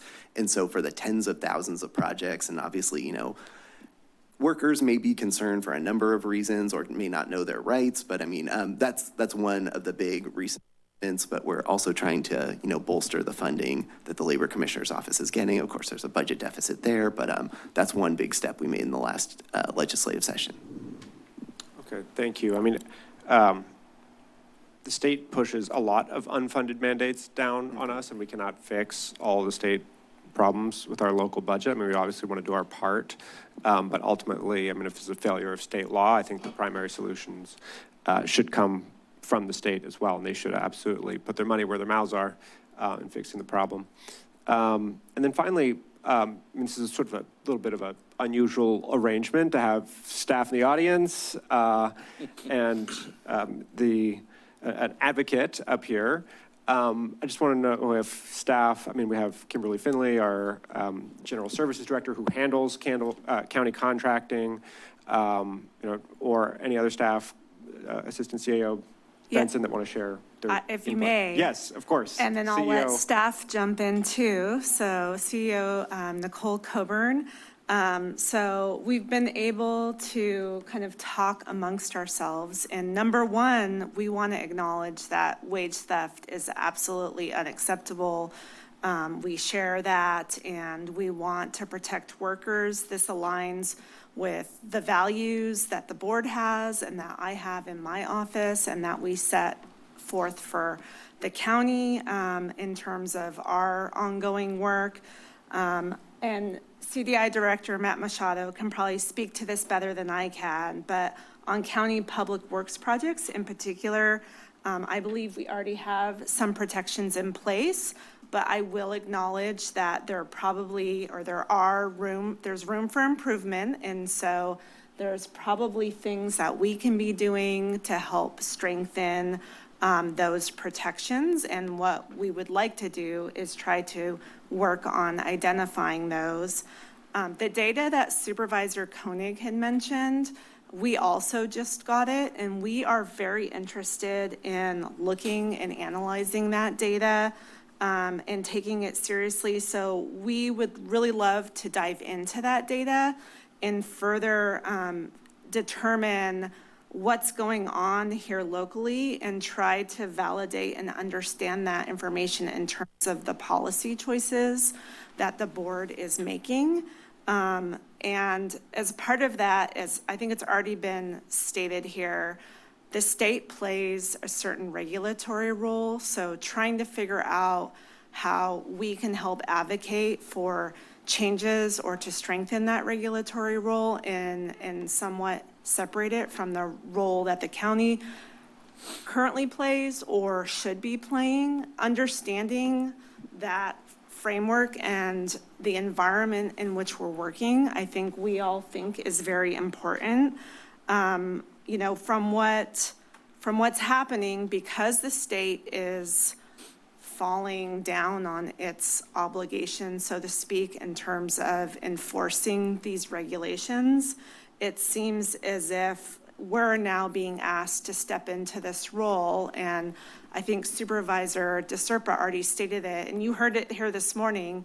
We have a huge budget problem, so we want to make sure whatever we're stepping into is appropriate and that whatever the county would be tasked with doing, whether it's maintaining a list, making sure all the forms are in place, whatever other steps are within this ordinance, that we as a county can absorb that work. So our recommendation as staff would be to support all of this work, but being able to look at the data and come back with options for the board in terms of what we can do as a county to strengthen our current practices.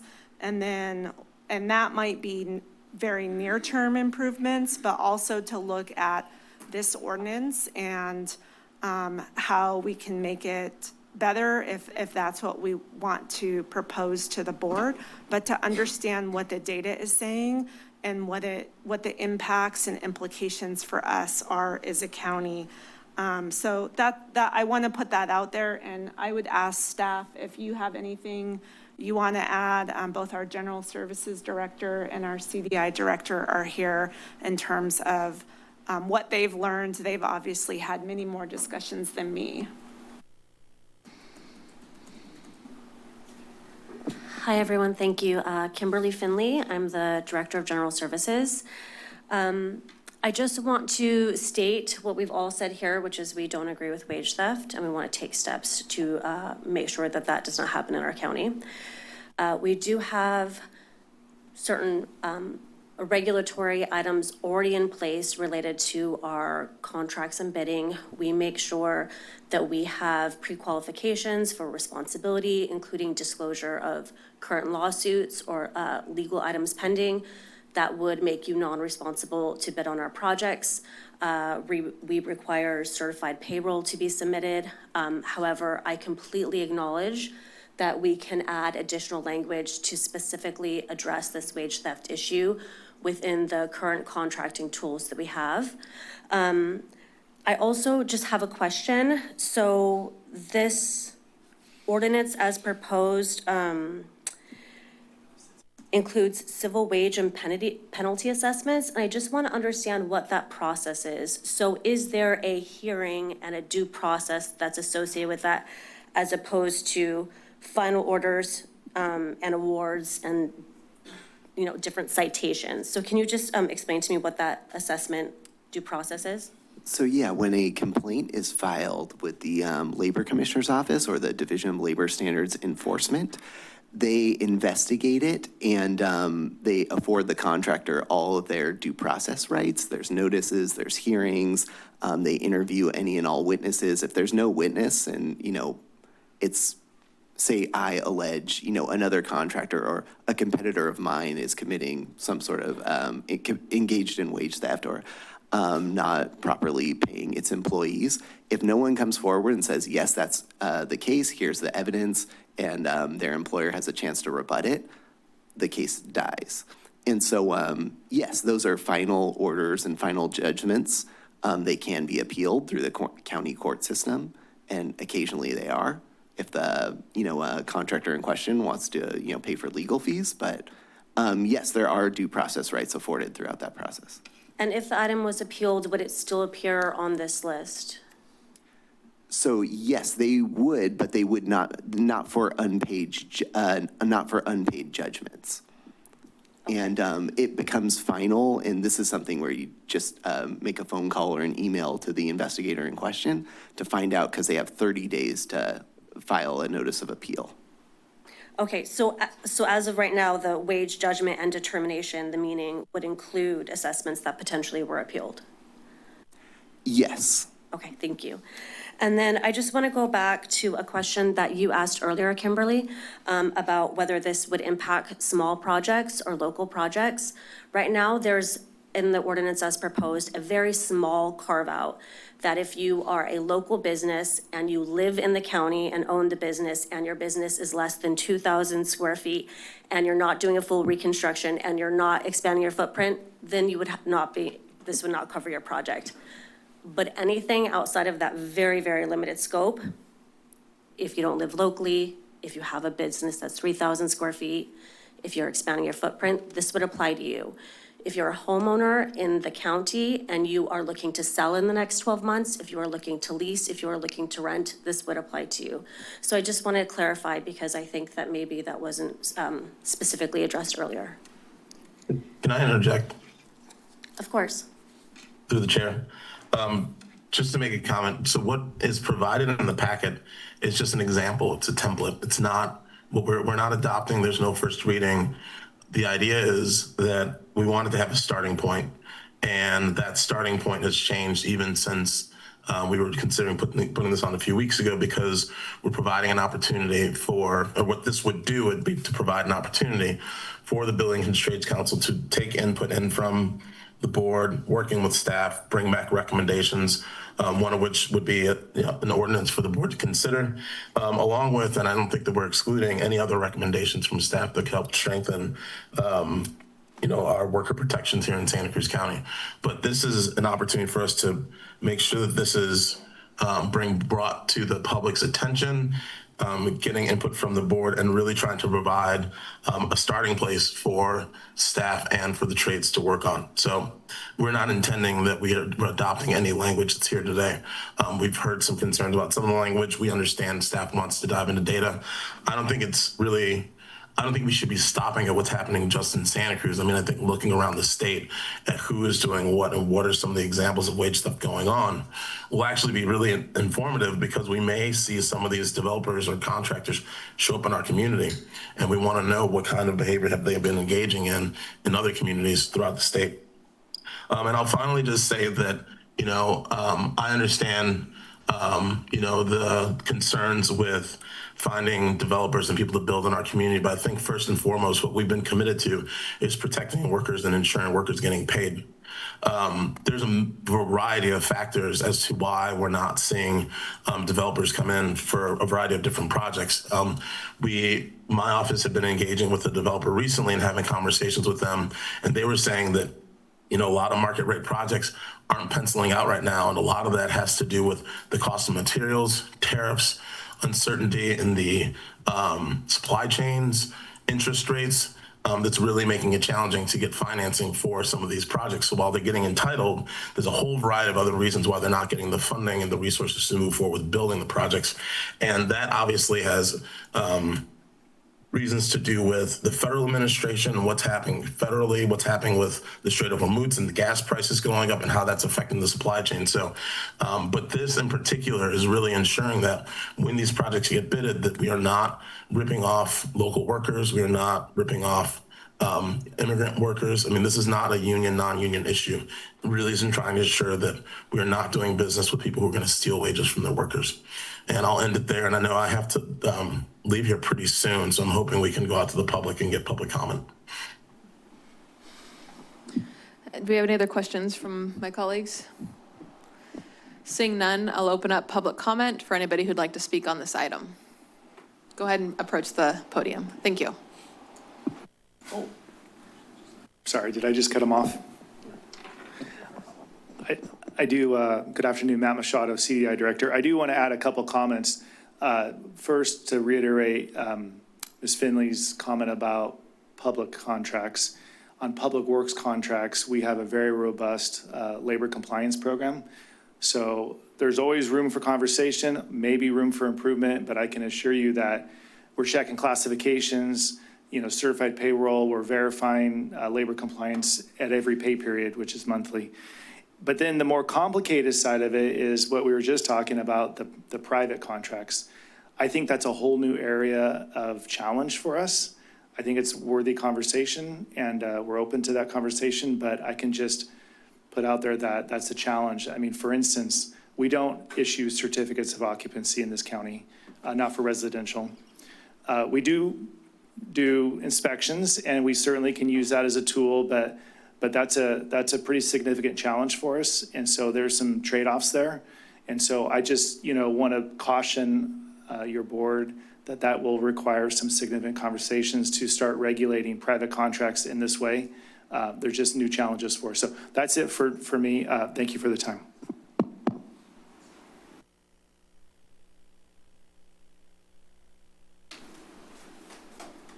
Hello, Council. My name is Emmanuel Zendijas. First most, I want to say happy Cinco de Mayo. I'm glad it falls on Taco Tuesday. In all seriousness, I have a serious issue. One, let me introduce myself. I'm a business rep for Local 104 Sheet Metals Union.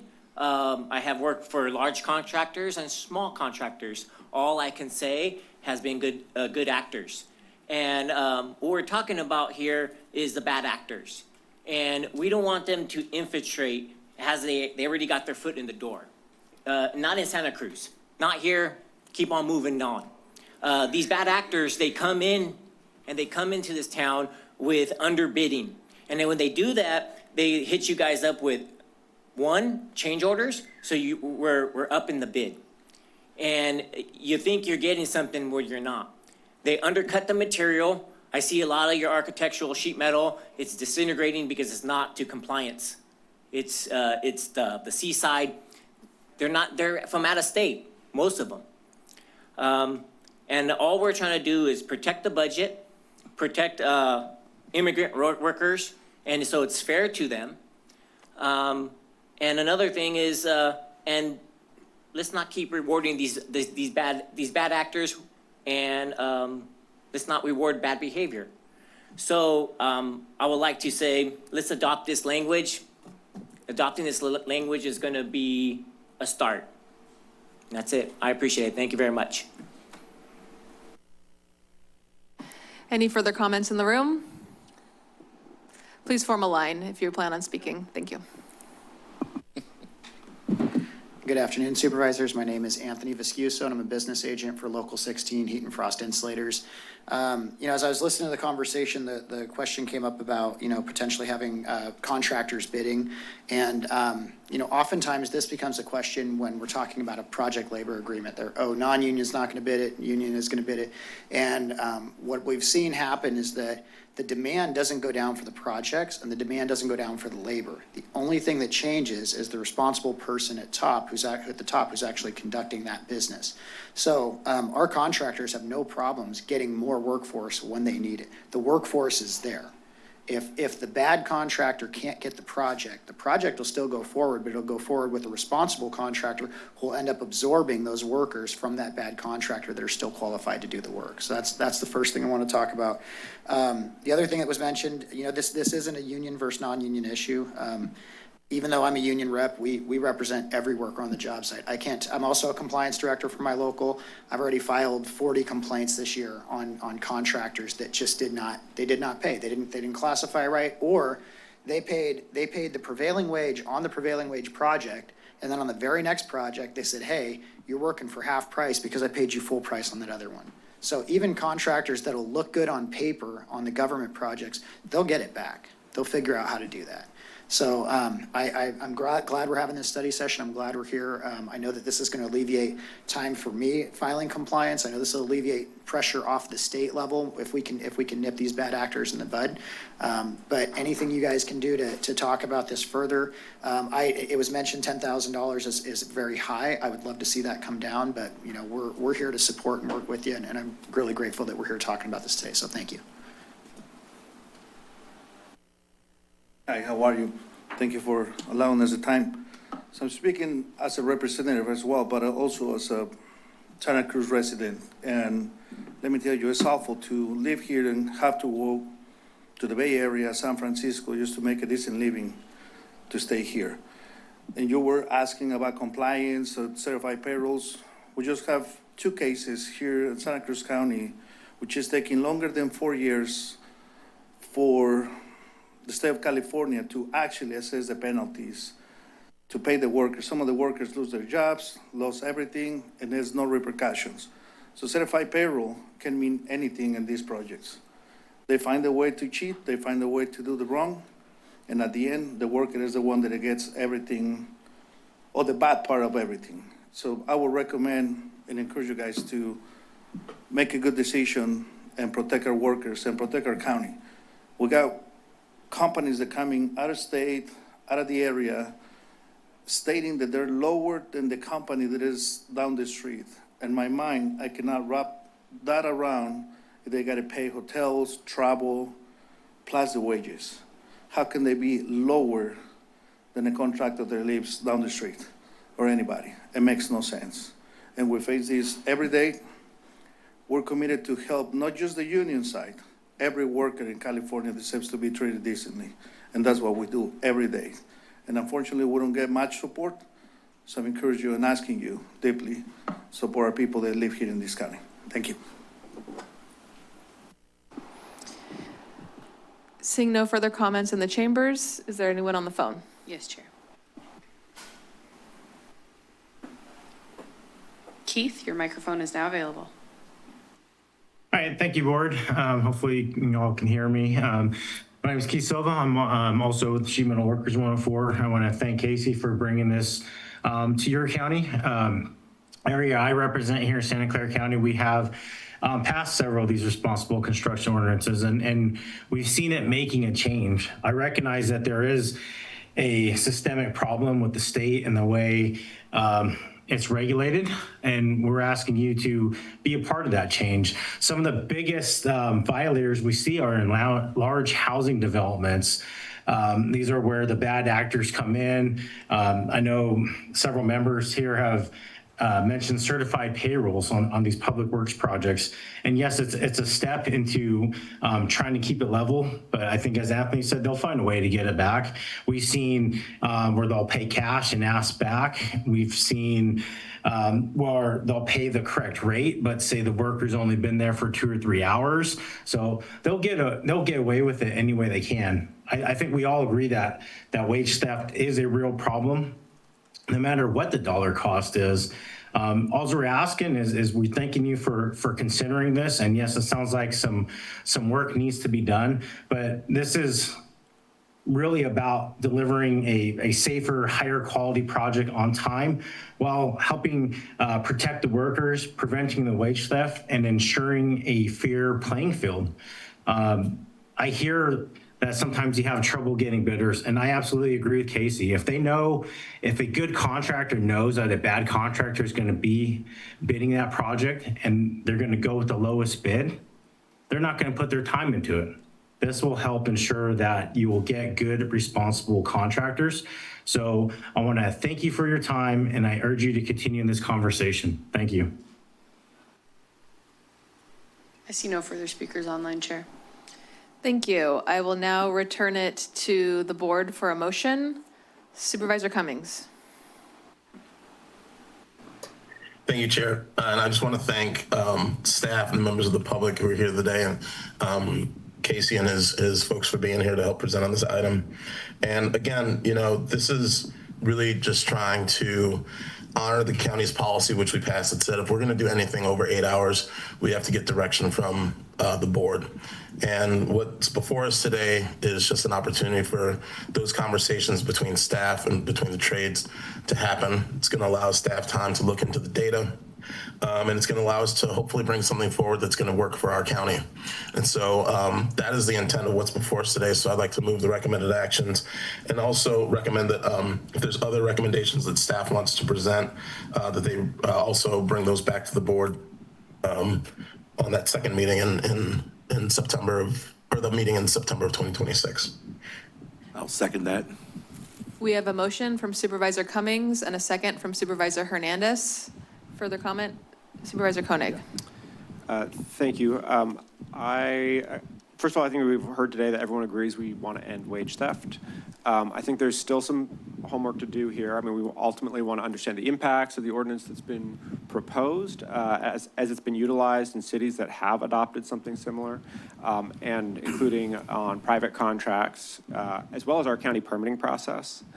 It's clear that we need to have accurate measurement of the problem. I mean, we heard that we have the figure of $2.8 million today, but we've heard that that may not be the whole picture, so we need a complete picture. And then we also need to understand alternatives. I mean, again, thank you for bringing a solution, but ultimately, if we don't have a perfectly defined problem, we don't have a perfectly defined solution either. We can't be sure of that.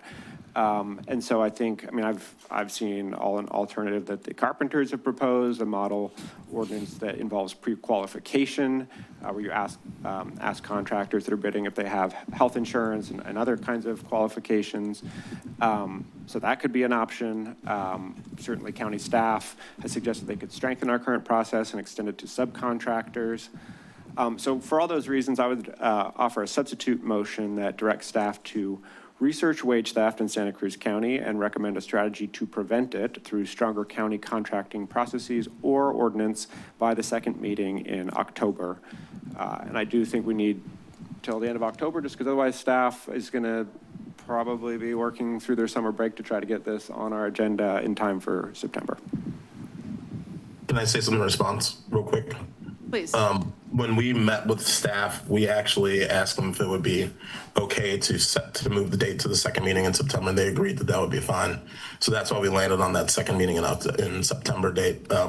We initially were going to bring forward a first reading, and we, through having conversations with staff, agreed that providing direction for staff and the trades to kind of work out these issues and bring something back in September of 2026 was appropriate. And so just want to put that out there that this is a conversation that we've had, and staff were in agreement with the direction we provided. So we have a substitute motion on the floor. Do we have a second to the substitute motion? A second. We have a substitute motion from Supervisor Koenig, a second from Supervisor DeSerpa. Further discussion on the substitute motion?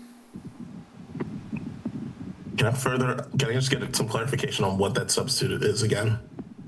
Sure, I can read it again. It was to direct staff to research wage theft in Santa Cruz County and recommend a strategy to prevent it through stronger county contracting processes or ordinance by the second meeting in October. I guess I'll just say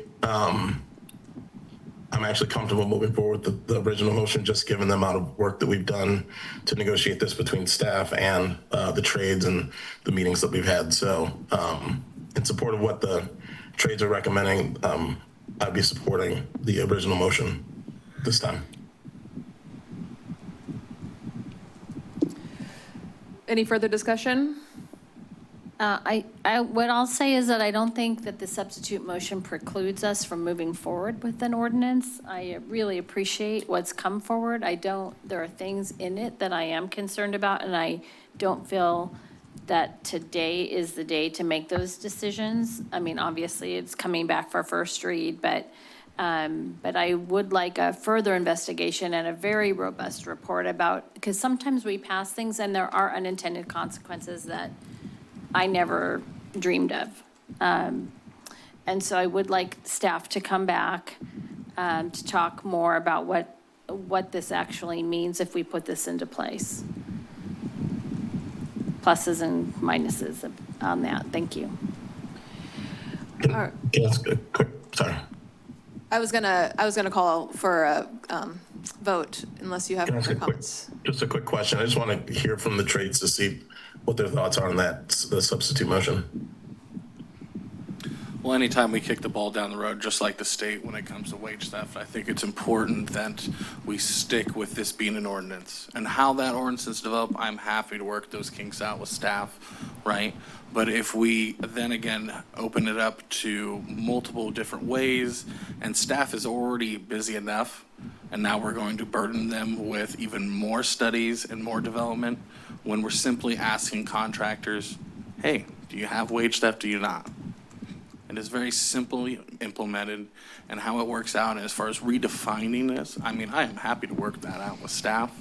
It is very important that we get this on the books and move it forward to bring it back in September, and that's just for your consideration. And then if September you don't like that ordinance, we can have that discussion. But opening it up and allowing more time that staff is already tight on, I think would be detrimental to what we're really trying to do here, and that is promote honest contractors and not tell workers to wait. I'm not sure the substitute motion precludes our staff from looking at what you brought forward and bringing us a recommendation. I think both things can happen. That's my understanding.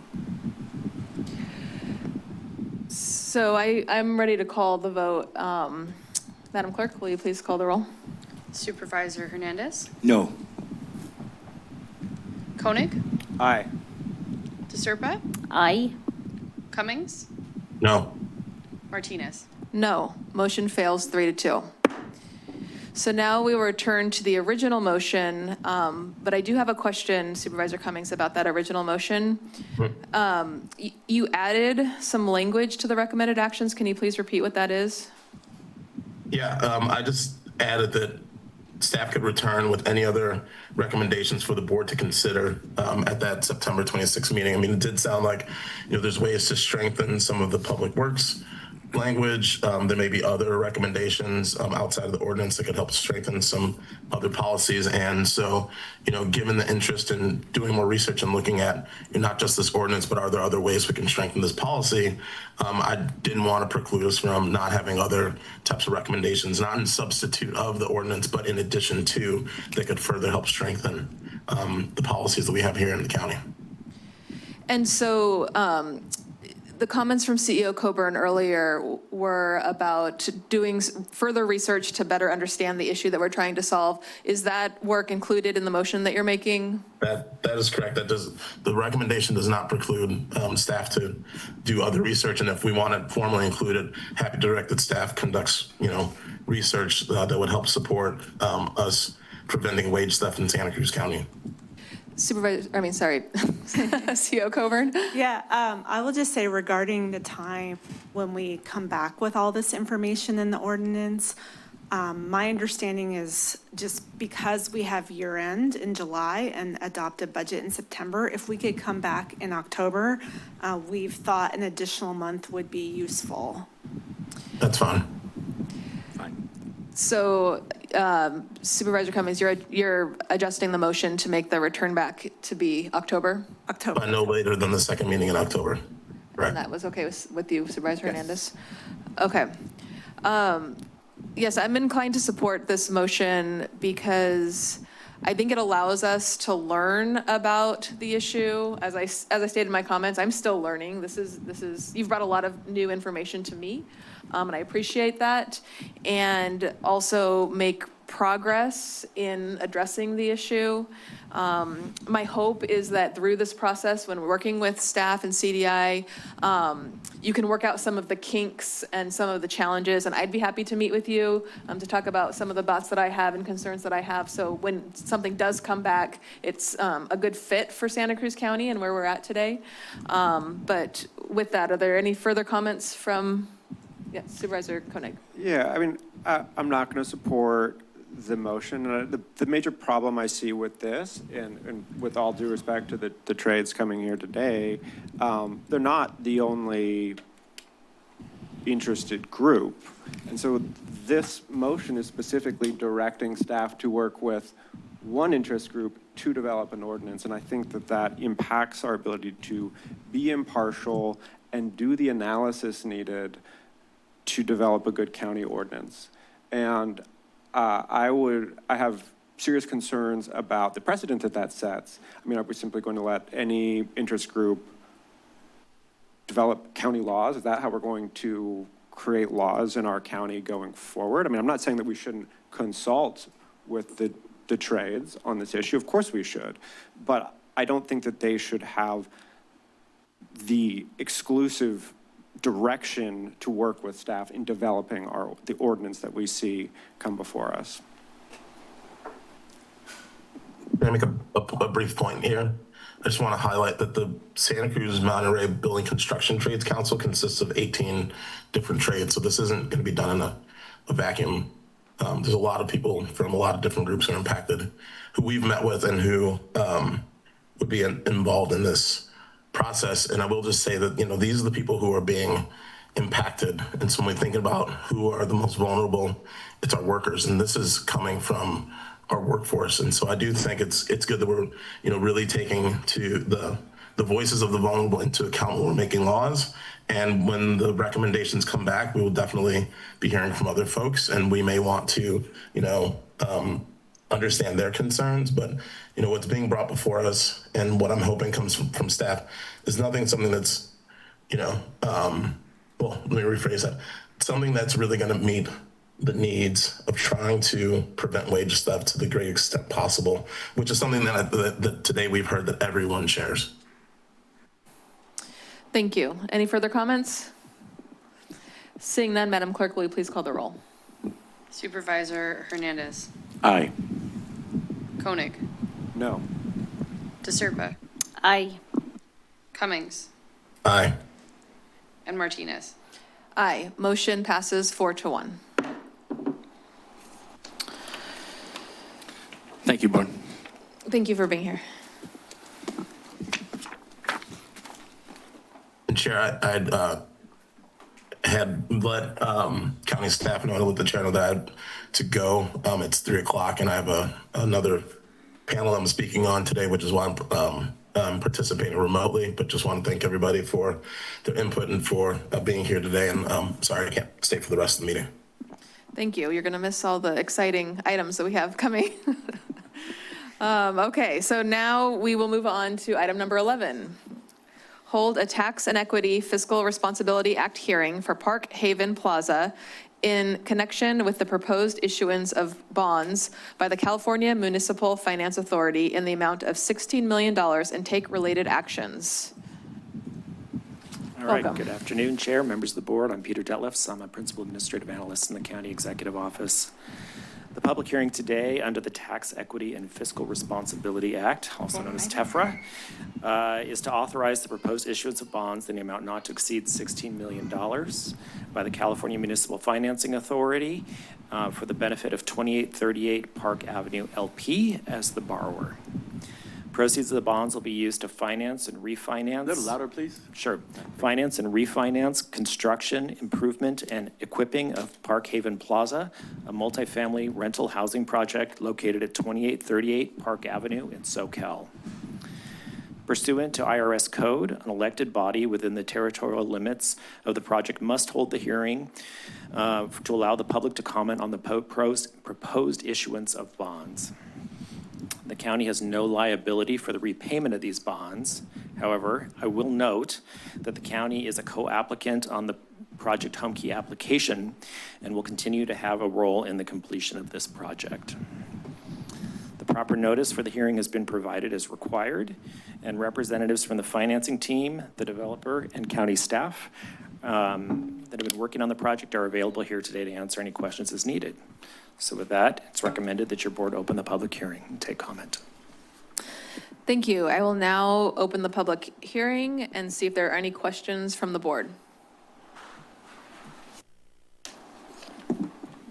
Supervisor Koenig. Sure.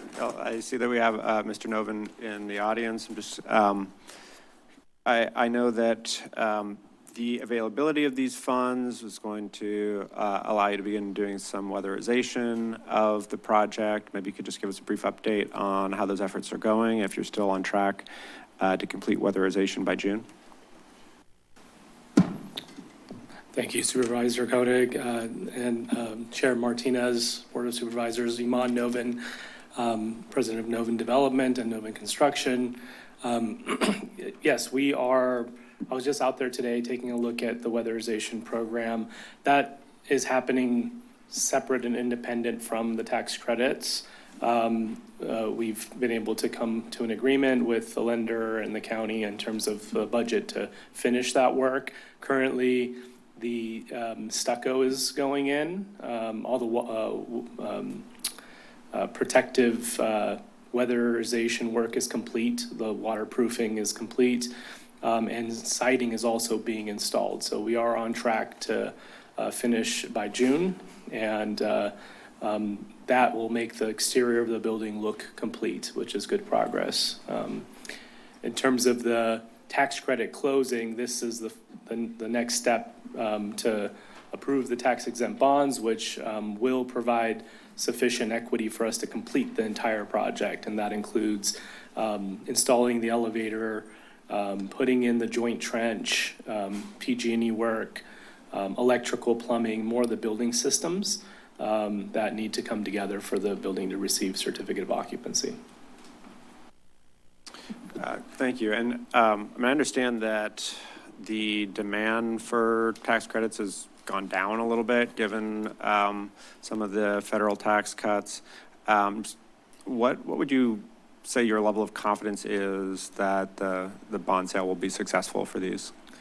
Fairly high. We're in active conversations with 2 tax credit investors. While we haven't finalized an agreement or selected an investor, we are in due diligence and active underwriting with them, which is a good signal. It certainly has been a challenge, not just for us, but for a lot of affordable housing developers, given the volume of bond cap has gone up as a result of what's called the 25% test, which effectively doubled the amount of federal tax exempt bonds available in California. So, and this was the first round that happened. And so there was just a lot more projects that had funding awards looking for credits than perhaps demand. So we have found it to be challenging. We've talked to 30 plus investors to narrow it down to the 2 that we're currently in due diligence with. All it takes is one, and I think we're confident that we'll get there. So, yeah, fingers crossed. Great, thank you. Yeah. Thank you. Any further questions from the board? I'll now open it up to public comment. Is there anybody in the room who'd like to address this item? Seeing none, is there anyone on the phone? Chair, I see no speakers online. Thank you. I'll now return it to the board for a motion. I'll move the recommended actions. Second. We have a motion from Supervisor Koenig, a second from Supervisor Hernandez.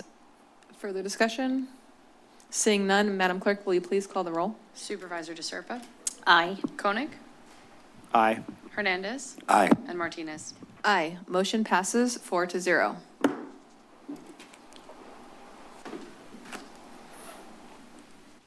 We'll now move on to agenda item number 12. Hold a public hearing, adopt a resolution setting fiscal year 2026-27 sewer service charges for County Service Area 7, Zone 1, Boulder Creek, effective July 1, 2026. Set a public hearing on June 9th, 2026 at 9 a.m. or thereafter to adopt a resolution confirming the sewer service charge report and take related actions. Welcome. Good afternoon, Chair Martinez and Supervisors. I'm Carolyn Burke, Assistant Public Works Director overseeing Special Services, and I'm here to continue with the proceedings to establish sewer service charges for County Service Area 7, Zone 1, with a public hearing to consider objections or protests to the proposed 26-27 rate increases. The date and time of this public hearing was set by the board on March 10th, 2026, after which staff mailed notices of today's hearing to all affected property owners and published the notice in the newspaper. A community meeting was also held on February 17th at the Boulder Creek Library to present the proposed rates and field questions from affected residents. The proposed service charges for fiscal year 26-27 reflect an overall rate increase of 14.2% for CSA 7 Zone 1. This increase generates a little over $101,000 in projected revenue, a quarter of which will go toward increased operations and maintenance costs due to higher utility rates and increased permit fees. Another quarter of the revenue generated will backfill the CSA's capital reserves that were depleted by the cost of repairs to the treatment plant after the CZU fire. The remaining $50,000 will be set aside to cover potential additional costs that may arise during construction of a new equalization tank at the treatment plant. We are pleased to report that this $1.6 million project to replace the failing infrastructure is currently underway, funded by a combination of CSA funds, grant funds, and bond funding. If the proposed rates are approved by your board, a charge report will be prepared detailing the sewer charge for each parcel. This report must be approved by the board and forwarded to the auditor, controller, treasurer, tax collector by August 10th to be included in the 2026-27 property tax assessment roll. If so directed, the charge report will be available online on or before May 26th, which would allow for public review 2 weeks prior to the proposed June 9th meeting, public hearing. There are 262 parcels within CSA 7 Zone 1, each entitled to 1 protest vote. Protests may be received up until such time as the public hearing is closed. But at the time of this presentation, we have received no protests to the proposed rate increase. With that, we request that your board open the public hearing and hear objections and protested to the proposed charges, close the public hearing, adopt the attached resolution setting the fiscal year 2026-27 sewer service charges set at June 9th, 2026 at 9 a.m. or thereafter as the date and time for a public hearing on the service charge reports, and direct the clerk of the board to publish the notice of public hearing once a week for 2 consecutive weeks prior to the date of the hearing. And with that, that concludes my presentation. Thank you. I'll now open the public hearing. Do my colleagues have any questions? Seeing none, is there anyone in the room who'd like to speak on this item? Anyone on the phone? I see no speakers online, Chair. Thank you. I'll now return it to the board. So moved. Second. We have a motion from Supervisor Hernandez, a second from Supervisor Koenig.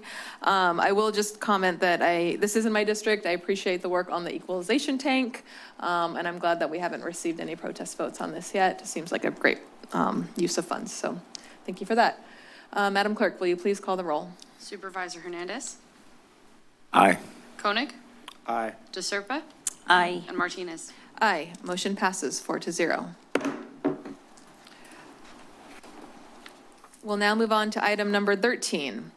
Hold a public hearing, adopt a resolution setting fiscal year 2026-27 sewer service charges for County Service Area 7, Zone 2, Boulder Creek, effective July 1, 2026. Adopt a resolution authorizing a loan agreement for CSA 7, Zone 2, and set a public hearing on June 9th, 2026 at 9 a.m. or thereafter to adopt a resolution confirming the sewer service charge report and take related actions. Thank you, and good afternoon, Chair and Supervisors. Matt Machado, your CDI Director. I'm going to begin with some background on this one, just some history.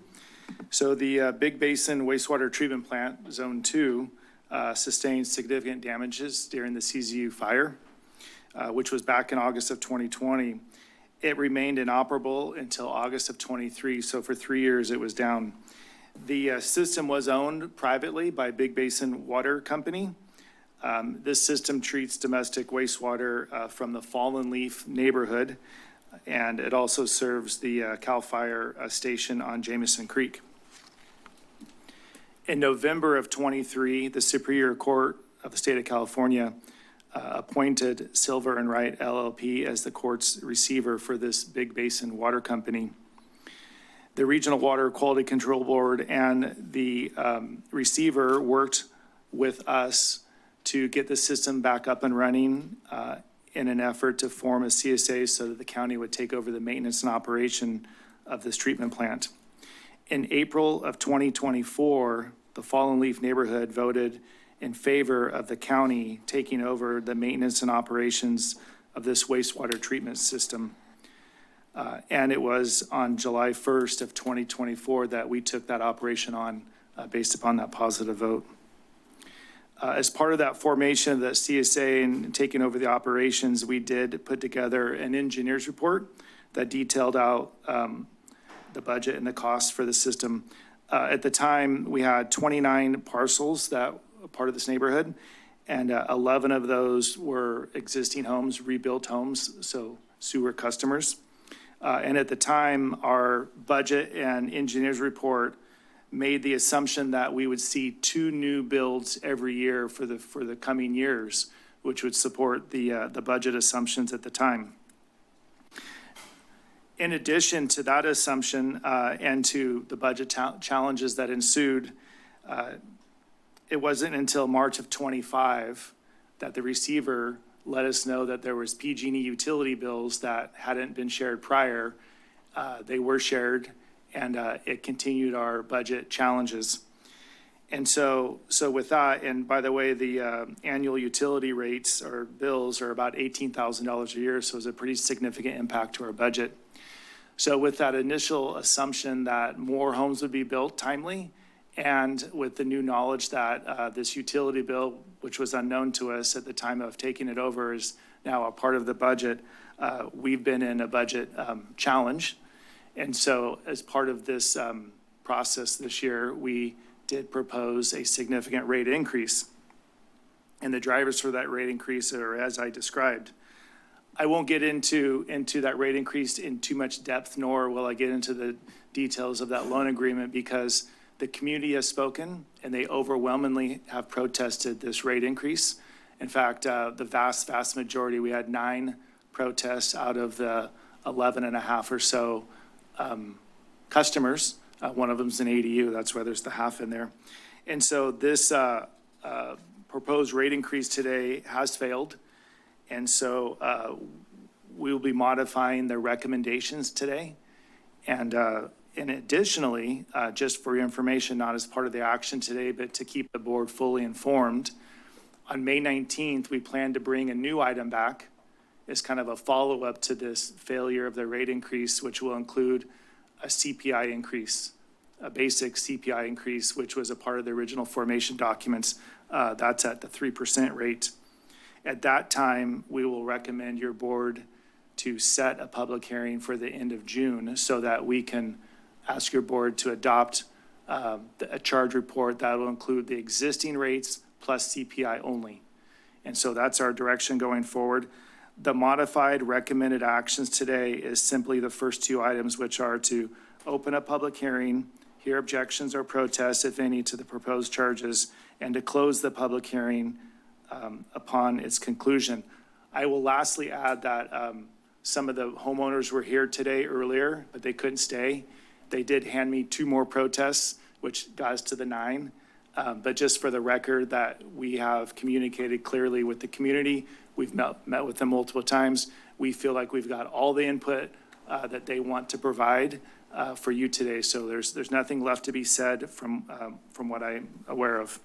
So that's where we're at. Just open the public hearing, close the public hearing, and this item's over for today. And we'll be back in the middle of May to bring a revised item that just considers a CPI increase. Staff's available to answer any questions that you may have. Thank you. I'll now open the public hearing. Are there any questions from the board? Supervisor Koenig. So is this CSA going to be able to pay its PG&E bills without the increase? Well, yes. In our minds, the PG&E bill will be our highest priority. We have to keep the electricity on.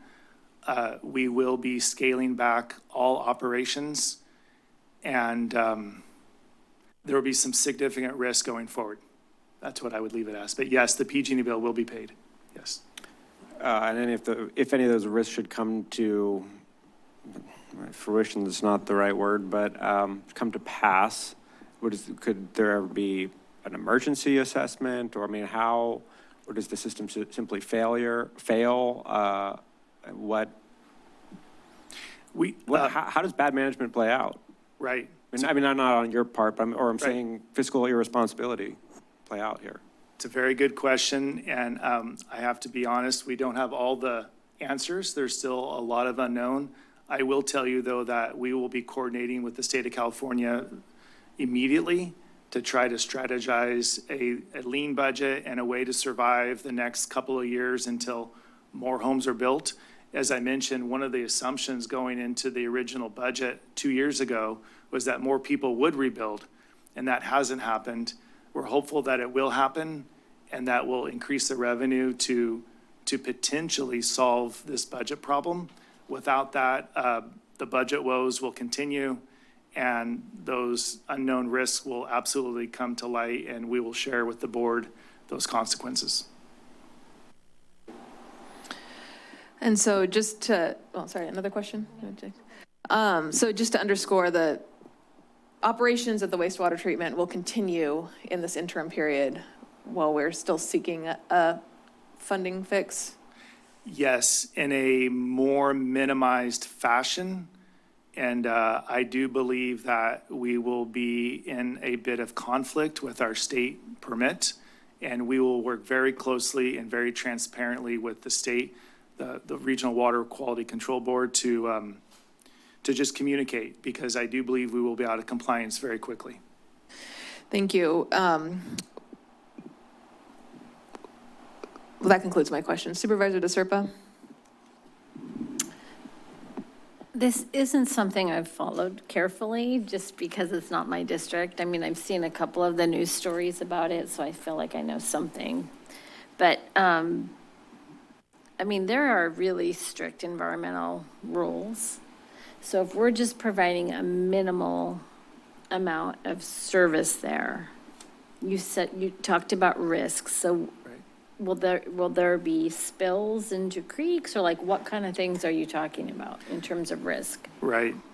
Well, I think the way we started the conversation about the PG&E bills, that's absolutely critical, keeping the pumps on. Next level of importance will be keeping the system physically operational. And then probably the third priority is some of the state compliance, state permitting, state reporting. Some of those things have significant costs, and we'll have to manage them the best we can.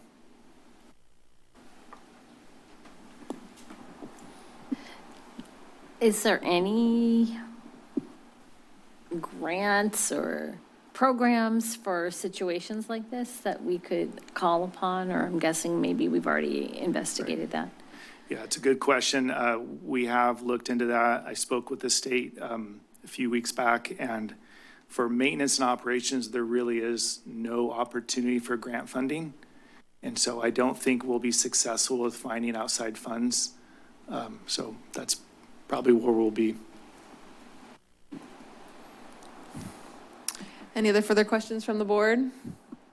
I had one question. For the record, because this is a public hearing, is it possible, Mr. Machado, for you to state the results of the vote? Because the board needs a basis to make the finding that it failed. Right. And so, as I mentioned earlier, 9 protest votes were received out of the 11 or 11 and a half or 12. What do we call it? It's the number of parcels, so. It's the 12. So 9 protests out of 12 parcels. Thank you. I'll now open to public comment. Is there anyone in the room who'd like to speak on this item? Seeing none, is there anyone on the phone? I see no speakers online, Chair. Thank you. I'll now return to the board. So moved. Let me make a few, we have a motion from Supervisor Hernandez. Is there a second? Well, I don't think that any motion is required because all we're doing is opening and closing the public hearing. I think his motion will be recommended action 1 and 2. Is that correct? I think you've also got to, someone's got to make a motion to establish that the assessment failed. Well, the motion also will include that the motion failed. Yes, that the requested assessment failed. That the requested assessment failed. Second. Does the clerk understand the motion and the components of the motion that are included and not included? Yes, my understanding is that we've opened and closed the public hearing and that the requested assessment has failed, as moved by Supervisors Koenig and seconded by as moved by Supervisor Hernandez and seconded by Supervisor Koenig. Thank you. And just a quick comment that I want to just appreciate the way that CDI has worked with my office, as also with the neighbors throughout the course of this to come up with a solution to this wastewater treatment plant. And it is a result of a natural disaster that happened a number of years ago, and we're still trying to shore up the resiliency of certain neighborhoods in the San Lorenzo Valley. And so, I'm happy to work with your office and with the state. I'm sure the state doesn't want to take this over again, to figure out what our next steps can be so we can ensure that this access is available to our residents. So thank you for that. So we have a motion and a second. Madam Clerk, will you please call the roll? Supervisor DeSerpa, Aye. Koenig, Aye. Hernandez, Aye. and Martinez. Aye, motion passes 4-0. We'll now move on to item number 14. Hold a public hearing to consider the proposed fiscal year 2026 benefit assessment / service charge reports for various county service areas and take related actions. Welcome. Good afternoon, Chair. Good afternoon, Board. I'm Christine Hicks with Program Admin of Public Works, CDI. And as the Chair mentioned, this item... Could you bring the microphone a little bit closer? Ooh, wireless. Is to confirm the road county service area assessments and service charge rates for fiscal year 2026-27. And the annual benefit assessment process involves the staff reaching out to the road county service areas to inquire if they want to have no change to their assessment, if they want to have an election, or if they would like to have a consumer price index increase to their rates. On April 14th of this year, the board met and set today for the public hearing with regard to those CSAs which have either no change or a CPI increase. And this board item provides the resolutions for those road CSAs which have chosen CPI increases and confirms the benefit assessment rates for the other CSAs which have opted for no change. The total CPI increase for the listed CSAs will be just over $10,000 increased revenue affecting 18 county service areas throughout the county, providing increased revenue for road maintenance and repairs for over 2,200 parcels throughout the county. The recommended actions for the board are to open the public hearing, to hear any objections, and following the public hearing, adopt the resolutions confirming the benefit assessment and service charge reports for those road county service areas. We're available to answer any questions. Are there any questions from the board? Seeing none, I now open it up to public comment. Is there anyone in the room who'd like to speak on this item? Seeing none, is there anyone on the phone? I see no speakers online, Chair. I'll now return to the board for a motion. Supervisor DeSerpa. You want a motion? Yes. Second. We have a motion from Supervisor DeSerpa. A Sort second of, from you had a Supervisor- sort of a motion. Yes, I make a motion to Thank approve. you. Madam Clerk, will you please call the roll? Supervisor DeSerpa, Aye. Koenig, Aye.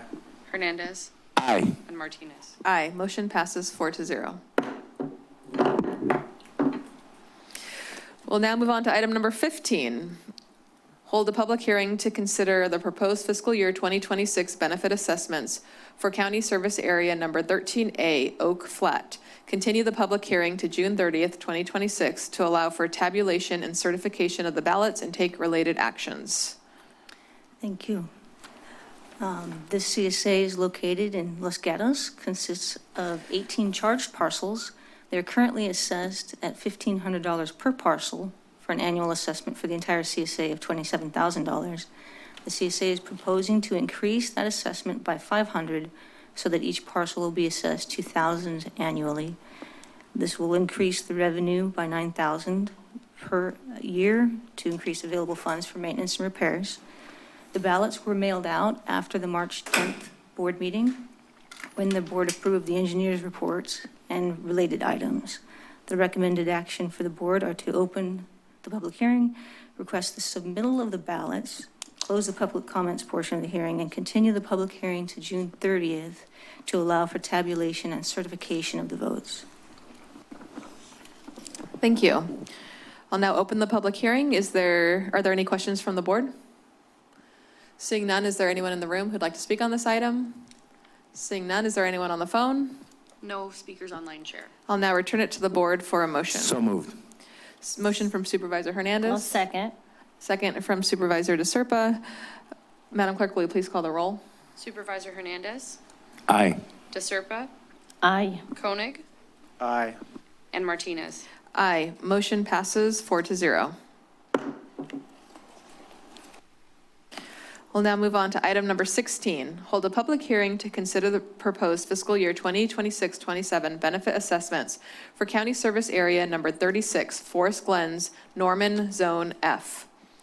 Continue the public hearing to June 30th, 2026 to allow for tabulation and certification of the ballots and take related actions.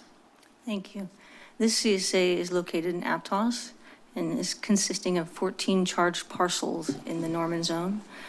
Each are currently assessed $132.59 per parcel. The CSA has proposed to increase that assessment for fiscal year 26-27 only to an amount of $1,900 per parcel, and then thereafter dropping to an ongoing assessment of $400 per parcel. And the reason for that one-time initial increase of an additional $1,500 is to allow Norman Zone F to pay for their part of recent storm damage repairs. Ballots were mailed to the affected parcels after that board meeting on March 10th, and if passed, the election would result in an additional annual assessment of $24,000 for Norman Zone in 26-27, and each year thereafter for an increase of $5,600. The recommended actions for the board are to open the public hearing to hear any objections, request the submittal of the ballots, and close the public comments portion of the hearing, and continue the public hearing to June 30th to allow for tabulation and certification of the votes.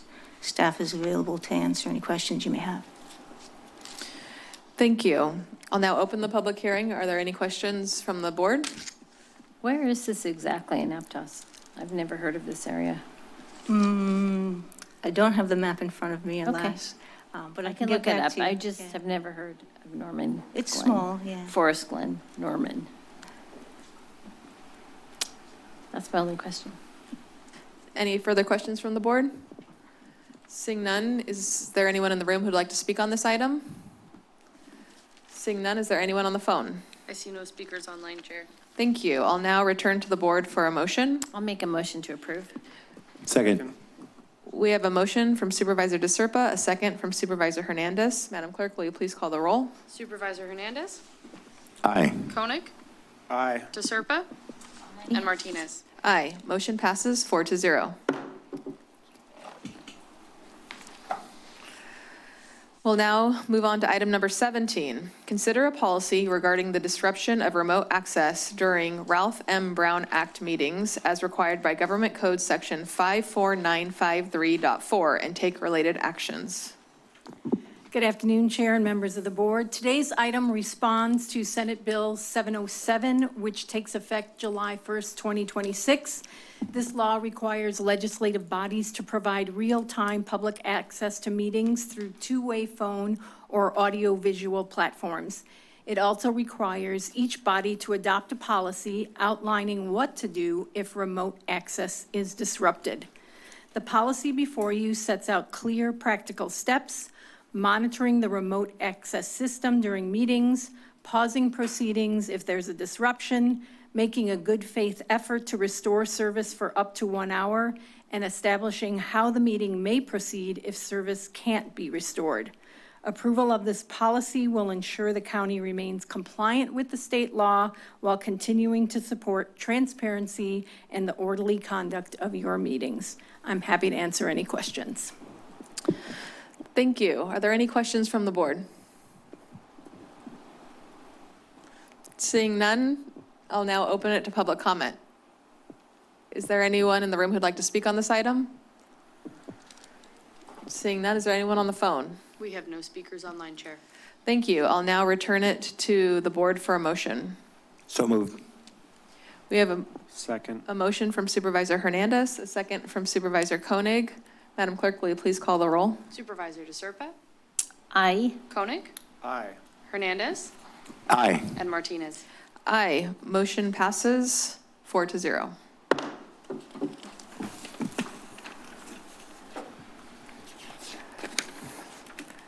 I believe that concludes our agenda. There's no closed session today, so I will move to adjourn. Our next meeting will be on May 19th at 9 a.m. here at 71 Ocean Street Government Center. Hopefully, it'll be back upstairs in our new and improved. No, it's here. It's here. I think it's Watsonville. I think it's Watsonville. We have technological difficulties that are upstairs. So we're back here. Well, and we have to figure out if we can actually do it here because the workstation people have already secured this room, so we have to do some negotiating. But, We might have to move it to Watsonville. I'm sure we'll get it done one way or the other. We're going to figure it out. Okay, and it will be published online for people to see with plenty of notice. Our next meeting is May 19th at 9 a.m. Meeting is adjourned. Bring a dozen donuts from Dunkin' Donuts if you move. Recording.